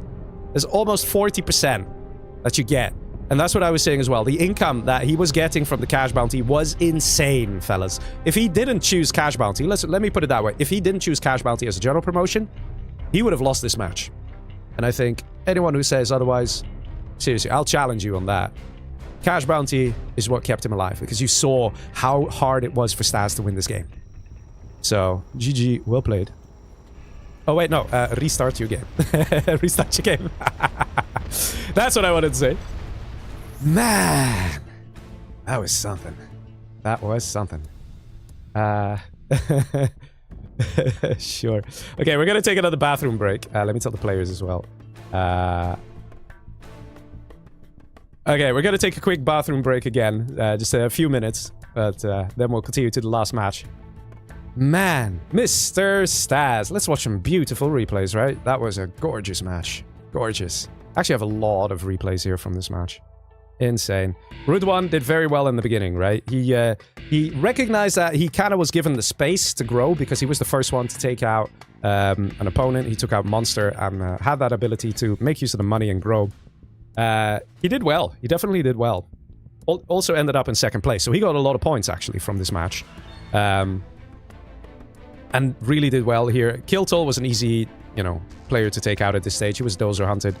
And the pressure mounted, man. The pressure mounted because the other players, Staz and Targaryen, they both realized, like, wait a minute, why is everyone dying? Right? Why is everyone dying? We gotta figure this one out. And let's see, was Killer still alive then? Yeah, Killer was still alive. But then Staz just went for Killer, man. Just took him out, wiped him off the map with quite good aggression. And then at the end of the day, it was Ridwan and Targaryen against Staz, and Staz just obliterated Targaryen with his guts. I didn't expect that. I don't know if you guys expected that either. But amazing game, man. So good. And that's what we like to see, man, in these kind of tournaments, right? These kind of matches. Where you can see that the players are really giving it their all. Always so nice. Okay. Let's see. We gotta pick one more game, one more map. Let me see if I can... Let's see. I don't know which map we should go for, to be honest. Coastal Shock is nice. It is a nice map. Naval Port Reyes might be good. So we have 3 Kiltol, 5 Killer, 3 Monster, 10 Rudwan, 18 Staz, 7 Targaryen. I think that's it. I'm not sure if it's up to date. I think Naval Port Reyes is probably the best one to go for. If I have to guess. Yeah, it's... Or Coastal Shock. Really don't know. Naval Port Reyes or Coastal Shock? Let's see. I think Coastal Shock, actually. Let's do Coastal Shock. I think it might be better map. Does everyone have it? I think everyone has it. I'll wait for the players. Coastal Shock or Naval Port Reyes? Let's ask there. Because at the end of the day, I don't think it makes a difference for us. My god. What do you guys think of the games, huh? Really nice matches so far, I have to say. So nice. But the thing is this is only set 2, guys. We also have set 3, and then we have the finals as well. And of course, the best players, the best 2 players from this set go on to the finals, right? So far, it's looking like Staz is a guaranteed finalist. There's still a chance for Targaryen, as well as Rudwan. But Targaryen has to bring his A-game, get some points in, and make sure that Rudwan dies early on. Sam, actually, unfortunately, was doing very well. But he had to quit out. So I do feel bad for him.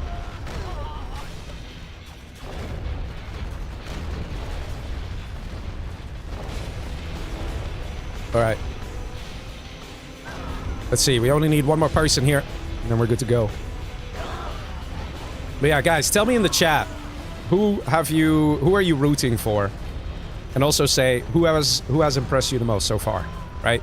All the players have played great. Even from the earlier matches, you could see Sam shining, right? Like, so many nice moments. Who has impressed you the most? Tell me, man. Let's see the chat get flooded. Let's have it happen.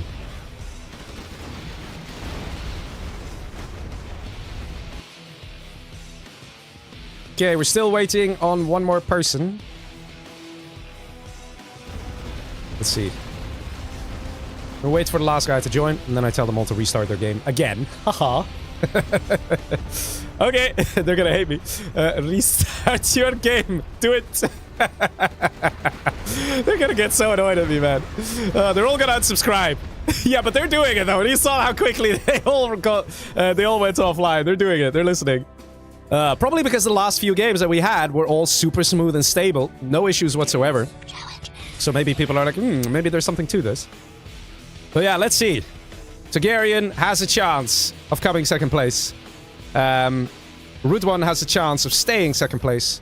Killer, technically, if he plays really well, has a chance. The others is highly unlikely unless they play the perfect game. And Sam, unfortunately, has departed. So let's see how this match is gonna be played. The top 2 players will move on to the finals. Staz has guaranteed himself a place. He can just relax. He can have a martini, you know. Whoa, that's a lot of GLAs. Oh my god, that's a lot of GLAs. Man, I swear tonight, what's been going on with the GLAs, man? So many GLAs. We got a stealth for Mr. Kiltol over here in the purple. We got the red player, Killer, as a GLA demo. We got... Why does it say Sam? Am I missing something? Does that say Sam? Sam joined.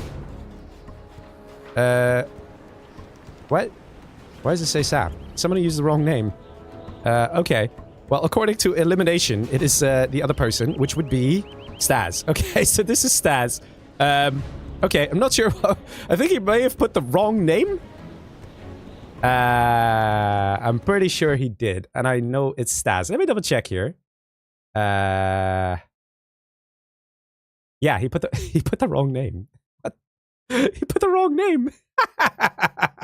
Oh, he put the wrong name. He's a number 4. It should be 5. Okay, so this is totally not confusing at all, right? But orange is Staz, okay? Orange is Staz. So we can see, it's just totally not confusing. Okay, so it says call me Sam, but it's Staz because he put the wrong name. Oh, boys. Anyway, we have Root One over here as Stealth General. And Targaryen, this tank, who is absolutely cooked. Because he needs to get some points in quick. He could actually do a fast rush on someone and take it from there. It looks like he wants to go for oils as well as supplies. Potentially a missed opportunity. But then again, if there's a hijacker and it comes out and takes your dragon tank, you're kind of screwed as well. So I do kind of get it. Let's see. Mr. Killer coming in with some aggressive tactics, I see. Dealing some very good damage to Kiltol, who has 300 points. What's going on? Maestro, what's going on? Thank you. He fixed it. He fixed it. What was that? I swear, man. I swear. People. Anyway, let's see. Oil grab coming through here for Mr. Targaryen. It's probably not going to work. Probably not going to work. But, let's see. He just stopped. Okay, that was really random, wasn't it? Yeah, let's see. The aggression is strong here from Killer onto Mr. Kiltol. Kiltol definitely struggling here. I think he was hoping to come out with very high points, many points. But we got some very stiff competition here. And I spoke to another player, names will not be mentioned, and he said, oh man, I got this. I definitely got this. I'm gonna have such an easy time, such an easy group of players. And I'm like, yeah, just do your best to try and win the game, you know, just focus on that. And, well, let's just say that person has also been struggling. So there's that. It's definitely not easy. But we have some oils going through here for Mr. Kiltol. So he has some money. Technically is alive. He's got an arms dealer. Can still build some workers. But apart from that, things aren't looking too snazzy for him. He's struggling a little bit as Killer is tightening the aggression even more. Let's have a look at the other players, though. This is Staz, not Sam. Staz used the wrong name. You know, it's fine. We know it's Staz, because Sam's not playing, so there's that. And he's doing quite nicely as well, with Mr. Monster over here trying to push a little bit back. And Monster does have the oils here, so that's nice for him. Let's see, we have a push on the left-hand side. Mr. Targaryen going in for the kill on Mr. Root One. That is a very early palace. Very early palace. I'm not entirely sure why he's going for a palace here. He's getting a hijacker, and he's almost getting scorched alive there. Just gently toasted. And probably wants to heal himself in the barracks, or just go straight for the dragon tank. Don't walk through the fire. Don't walk through the fire. Don't walk through the fire. Oh my god, he got it. Nice. Nice. Didn't expect that. But he got it. Good man. Let's see what's happening here, though. Oh, another terror tech. And Kiltol is definitely struggling here, to say the least. At least he still has an oil. But apart from that, he doesn't have that much. This oil has been taken by Targaryen. And Targaryen is doing a great job here. So the thing is this. If Targaryen gets the first player kill, he gets 3 points. And that would put him on par with Rudwan. Right? And Rudwan, if he kills Rudwan, it ensures that Rudwan can't get more points. Which means if Targaryen then lasts until, like, 3rd place or something, just that, then he would already get an extra point. It makes all the difference. Let's see. Nice attempt to capture the oil there. Kiltol trying to hang on. He still is building here. He can construct workers again. So that's good. Oh, he still had one, and he's trying to come back. He's got a hijacker or 2, actually, ready to capture some units, and that could make a big difference. Raider Van, last second, comes out. Oh, man, killer. What a legend. He knew it. He had a feeling. Both hijackers instantly revealed. Oh, man, there goes the hopes and dreams of Mr. Kiltol. He needed those hijackers, because there's no way he can kill 4 quads right here, right now. He's got a technical, though. Scrapped up one, too. That could actually make a big difference. Let's see what's happening here, though. Scorched Earth coming into the base of Mr. Rudwan, who's still trying to get a palace up. I'm still not sure why. Does he want to get a battle bus or something? We'll find out. In the meantime, Staz, not Call Me Sam, Staz, is doing a good job hanging on to the oil at the top, so he's actually doing really well. Let's see, trying to get a good concave. That technical is a little exposed. He's got it scrapped up, though. Look at that. He's got it. That will make a big difference, but he has to keep it alive. Don't waste it. Don't waste it. Oh, it loses it. And that might just be the GG. A vetted quad, a Raider Van. There's no way this is easy going to be taken out. One extra bit of reinforcements. Here we go. Killer is going to do it. Question is, who's dying first? I'm pretty sure that is Mr. Rudwan, who has actually still a worker here and some oils. He technically has income and the ability to build. I'm glad I'm not judging this one. Wait, I got it. Oh my god. I just got an x-ray photo from Sam. It says, simple fracture and home again, all good. Oh, yikes. He just sent me an x-ray photo of his hand. Oh my god. Poor Sam, guys. That's terrible. Poor guy. But yeah, let's see. Let's focus on the game here, because there are some people close to dying. And I think Kiltol might be the first one out. Let's see. Unless this gets destroyed. Actually, that's an empty palace. Flamer's moving in. It's going to come real close to who the first one is out. Because if this gets destroyed, GG, and that is the surrender, or no, it is. So that would mean that this will probably be the second player kill here, because technically there is still income, the ability to build. Although there is no production, there still are some units. So it is hard. Does that mean 2 points going to Targaryen? Mr. Maestro in the background, the judge. I'm very curious. We'll see the points update based on what's going on here. But yeah, that is 3 points going to Killer here for the first player kill. And at least I think it's the first player kill. And then we have second player kill for Targaryen. So Targaryen needs to go on a rampage. He needs to kill people. It's important. Or he needs to come second place. The problem is this. If Killer right now goes for Targaryen, then Targaryen won't pass on to the finals. That's for sure. Call Me Sam randomly has 18 points now. Yeah, that's because it's stats, right? It's stats. Yeah, Staz has 18 points. So yeah, just ignore this. It's supposed to say Staz. He just chose the wrong name. That's all. Let's see. Units amassing on the left-hand side. But this, man, this tunnel going up as well. You see, there's actually a benefit for Targaryen to take out Monster here. It probably will count as a 2v1, probably. But by taking him out, it means one less player. And if Targaryen can worm himself into second place, even if he doesn't kill anyone, he gets 2 points. That will allow him to reach the finals. It's getting close, boys. It's getting close in this set. It's hard to tell who's going to take it. Let's see. Still have a... What's this monster? What is this? What is this, bro? He can't even build a worker, because if it builds, the tunnel networks will shoot through the building and kill the worker. He does have this, though. He does have this.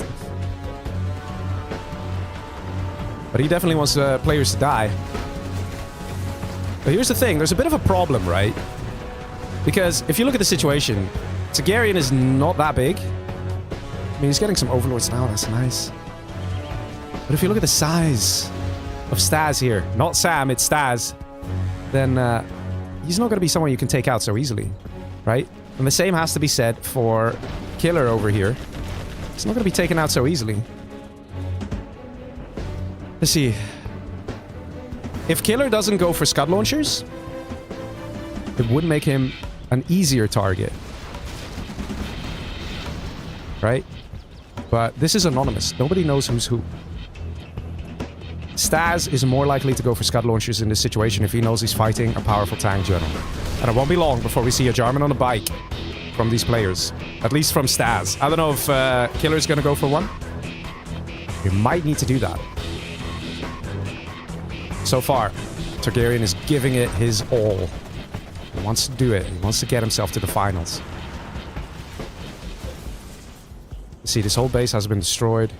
There's buildings literally to capture, but the focus is not really there yet. We have a Lotus now en route. He could have sent some Red Guard, would have sped things up, because there are a lot of buildings. Like, you could grab this Red Guard, move it up. He's capturing the oil refinery. One thing, I mean the repair bay. One thing about the repair bays is it's pretty funny. They actually stack. If you have multiple of these, they all work together and give you faster healing rate. So the more you have, the faster your units repair. Which is not the fastest speed, but it's still pretty fun. GG says green and surrenders. I don't know if that is a point for Targaryen or not. I don't know how much damage Staz did, whether he did full frontal assaults or not. But what did I say about the Jarman on the bike? Here we have Staz. Oh, almost killed that Jarman. He might still lose it. Yeah, he's gonna lose it. Oh, wow, look at that. That is amazing. That is amazing, bro. Look at that. The Rebel ambush on the army, that was definitely going to intercept the Jarman. Very well played. And this is what I'm talking about here. Staz, the free-for-all veteran, again, recognizing where everything's going. He can feel it, like a sixth sense. He's like, if I have overlords, my overlords can beat his overlords, right? And I can get an internet center, I can get power. There are the benefits. He might say, I don't need overlords, I'm just going to use demolition general technology. That's good enough. Could also be. But he recognizes the advantage of having power. Even just power, being able to build things twice as fast, is so useful.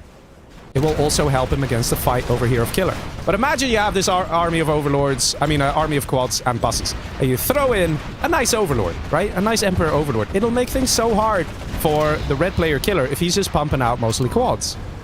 Look at this. If you have two overlords, they could kill this whole army. This whole army of quads. Not the bus, though. You need some ECMs at least. Demo bikes also coming in. Also, if you have an Emperor combined with the quads, the speaker tower effect of the Emperor will make the quads shoot double speed, which increases the chance of you surviving against demo bikes. So there's so many small little advantages here.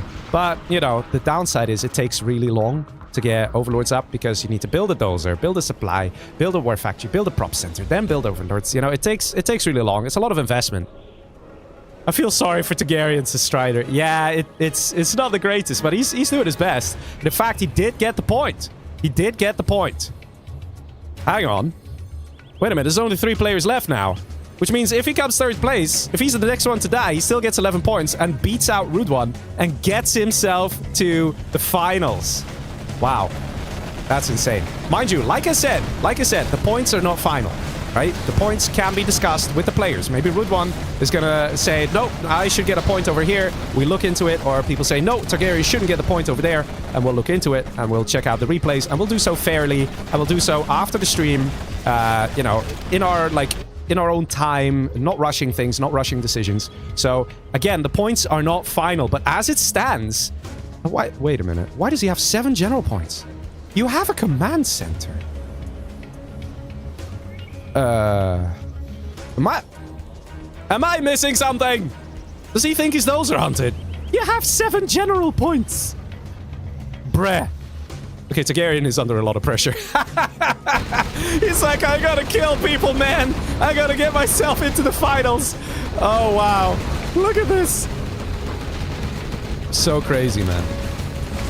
So crazy. Look at the Emperor's shred. This is the thing. And not everyone, especially like in the pro 1v1 scene, like, you know, they like to pick at me and say, Leggy, you don't know what you're talking about. But I tell you, man, Emperors are very good against GLA. Alright? Very good. In the 1v1 scene, you don't see them much. Okay, he's not microing this, though. He could have microed it and definitely saved one Emperor. But I mean, look how many bikes were needed to kill these Emperors, right? If you microed it a bit better, probably would have kept the other one alive. Like, it would have not even been such a bad trade. But Emperors absolutely shred GLA units, especially with some ECMs in there. The only thing that easily stops these guys is a Jarman and Scud launchers, right? And some people say, Leggy, Bastards are really good. Yeah, against someone who knows what he's doing with the ECMs, it's not as effective. Not really. Here, look at this. Look at this. This is just not taking damage. This Emperor is just not taking damage. Just not. He's like, and he's repaired, right? And there's also the repair base, and there's the speaker tower, and there's the veterancy. So these Emperors, they repair pretty quick. Yeah, look at that. The demo bikes, man. The demo bikes. And this is what I said, man. Staz knows how to use them. And yes, it's Staz. It's not Call Me Sam. And even he's level 5 with 4 general points. Why is no one spending the general points? Eh? Even Killer is level 4. Now I'm starting to wonder if my thingy is broken. But I haven't seen a single carpet bomber yet. It's like everybody is under so much pressure. All these players. In a way, it's quite great, right? It's quite great to see the humanity of it, right? To see them all struggle with like, oh my god, I have to do really well. Oh my god, I want to get myself to the finals. You know, Killer has 8 points here, guys. He's literally in a position where if he wins the match, let's say, hypothetically, he kills Targaryen, he kills Staz, he gets 2 points, and then another 3 for winning the match. He gets 5 points. He will go to the finals. Waiting for it. Wait, look at this, right? Look how many players are dead, right? And this is the thing with the stream delay that we have. The 10 plus stream delay limit is not an accidental number. It is because if you analyze a lot of free-for-all games, you see that a lot of players die before the 12th minute, right? You can write ! delay on Twitch or on YouTube. You can see what the stream delay is. So, you know, only by now could players, if they're watching the stream, figure out who's who. Right? But by this point, everything's already developed. And it doesn't matter who's who. You gotta play it to win it. By reacting to the situation of the match. It doesn't matter. You can't say, oh my god, I think Targaryen's a really good player. Let me go and take him out first. No, it doesn't matter because you need to be reactive. Look at that. Sneak attack. Finally, people spending their general points. The Killer's not doing it. And Targaryen's not doing it. I don't know why he's not doing it, though. I really feel bad for Targaryen. I'm dead, Red. And that's the first chat message. Helping! Yeah, he is helping. That's over here. I think maybe on the oil or on the production. Let's see, where is it? It's on the oil. Always a safe bet. Not the best hit, but it's always safe. You always know it's gonna deal good damage. And Anti-Fear on Twitch says, Sam! No, it's not Sam, sorry. It's just, look, man, this is what I'm saying. This is like the beauty of it, right? Because these are human players, you can see the stress, the panic, right? We're just seeing great players doing their art like this. Look how lovely, right? But for them, there's so much pressure. And they try their absolute best to micro, to move, to think, to plan, to adjust over and over and over, right? To get the right units, to pay attention when demo bikes come in and shoot it, right? That in all the haste and all the focus, Staz used the wrong name. Oh, so good. But it's all good, man. It's all good. It's really not the biggest deal. I'm just happy to witness these matches. I don't know about you guys. So many good games tonight. And on the whole, they've been going pretty smooth. Let's see, we have a bunch of overlords here. So, right around now, we can see Targaryen, he's gonna start slowing it down. Hopefully he will realize he has general points. Hopefully. He still has 7 general points to spend. How long has it been? Like 10 minutes? He's going for a Helix? I hope he's going to get Nationalism, which is this upgrade, because it increases the damage output by around 20% or something. And remember what I said about Killer? I don't know about you guys, but there is a chance. We have an internet center out of Targaryen. We do, with second spy satellite. No one observing. Excellent, man. Killer is doing very well. Staz, struggling. Very much struggling. Waited for the right moment to pop, but this building, if it falls on your units... It's not being targeted down. But if it were, all these squads would have gone down. And this is an empty palace. So we're seeing some mistakes setting in here for Staz. I think Staz is just getting worn out, man. He's getting tired. He's been playing so well. So many matches in a row that were like high adrenaline. And we're starting to see him struggle a little bit. He needs a Scud launcher to clean this up. There's no other way. There's no other way. And he's really being pushed on this side. I think Targaryen is also... What is this? What is all the command centers? What is this about? I think he's just kind of trolling at this point. Maybe he's trying to... Maybe because he really wants a rebel ambush? The question is this a 2v1? And is Targaryen forcing this 2v1 to deny the point to kill her? Could be. It could be seen as a 2v1. But the damage done by Targaryen is limited, especially if you see how much damage Killer has done. He's cleared Staz from here. He's cleared Staz from the main base over here, killing the tank general technology. Income is exposed over there, coming in with a sneak attack. There is so much damage done. The question is, does this have any effect? The attack here, does it have any effect or not? Would there be a chance for Staz to hold in this situation or no? Let's see. The judge will decide. But let's be honest, this is some serious damage being dealt by Killer. Just pumping out the quads. Just the quads. 25k per minute. Let's have a quick look of... let's have a quick flyby of this guy's base. Look at this. Nice and big. Plenty of arms dealers. GG. Well played. Cool games. Thanks, Leggy, says Mr. Staz. Not Sam. Staz. And he surrenders. Is annihilated. We can see the army here never really crossed this middle section. I would imagine this is a point for Killer. But that means Targaryen is going to come second place. And Killer going to come first place. He's going to snatch it, isn't he? He's going to snatch it. Because if he gets a point for killing Targaryen and then gets 3 points for coming first place, or would it be equal in points? We'll have to see. We'll have to see. And there are special rules that kick in. And we might have to look up what happens if there's a tie in points. We won't have a 1v1 from what I remember. The rules are in the live stream description, guys. If I recall, it's about the order of which people died in the first match. And if I recall, that was Targaryen who survived much longer than Killer. Which means it's still going to be Targaryen who passes. But like I said, the points are not final. Points are not final, guys. We're going to have to check it out. Well, one thing's for sure. This has been a stellar match as well. Staz tried it. Staz died. And Targaryen, with Tank General, who finally spent his general points, actually still has one. He just likes to keep one in reserve, I guess. Man. Sam exists in our hearts only, not in the game, says Monster. Yeah, poor Sam, dude. He sent a freaking x-ray to me of his hand. I'm not kidding. Yeah, we do see Scud launches here of Mr. Killer, and that means basically the GG. There's no chance that Overlords can do anything. With a nice amount of Scud launchers like this, yeah, the quads, they will easily get destroyed by the Overlords, but then Scud launchers will finish the job. You're about to see what I'm talking about. Let's see these guys fire. Look at the damage it's going to take here. Look at the damage. Look at it. Boom. Takes out a third of the health. So if you have 3 or 4 missiles firing like this, it just takes them out, no problem. Nice reaction here moving forward. It's just the positioning wasn't the best here.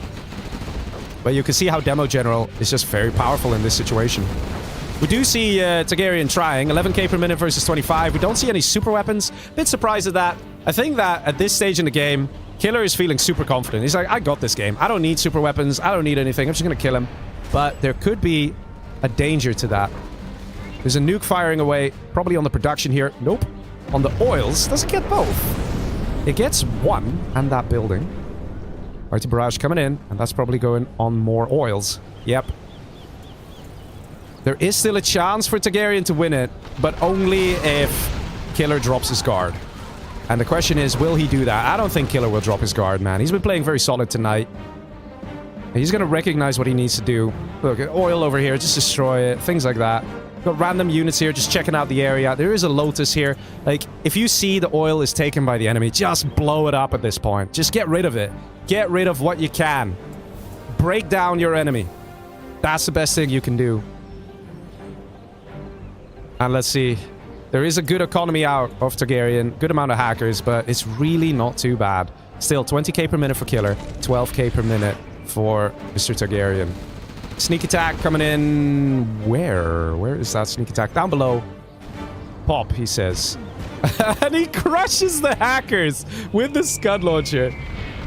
I mean, it wouldn't have made a difference because he would have carpet bombed his own stuff. He actually blew up his own prop center there. But, you know, getting the kills. So good, man. Yeah, but let's be honest here. There's not much that the tank general can do. You see the Scud missiles. They're not really being used too well, but they still get the results. There we go. Not too bad.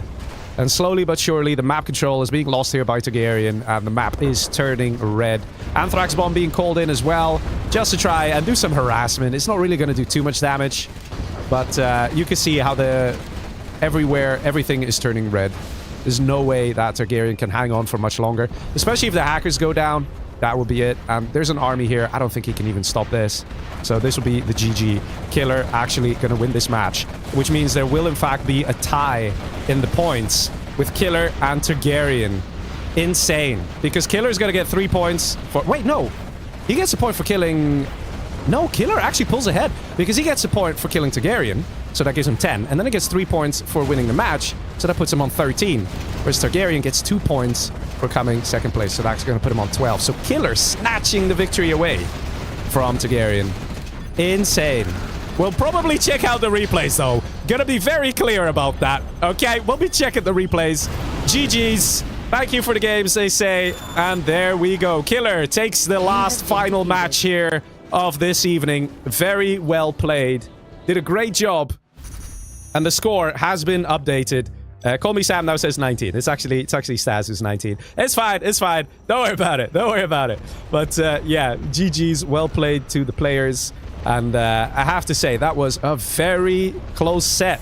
It's not often that we see a set like this, where the second place is like that close, right? Where we have Targaryen, who just about... Like, he managed to beat Rudwan and get himself to the second place, right? And then afterwards, we actually saw Killer coming in as well, dealing the great damage, getting a lot of points in, and now he wormed himself to second place. So like I said, we'll be checking the replays just to make sure the points have been distributed fairly. And don't be surprised if suddenly you'll find somebody else in the finals and not Mr. Killer. I'm not saying he's not in, just again, gotta double check. We will probably make a post in the video, like literally just a pinned comment saying if there is going to be a different person who comes out on top and moves on to the finals.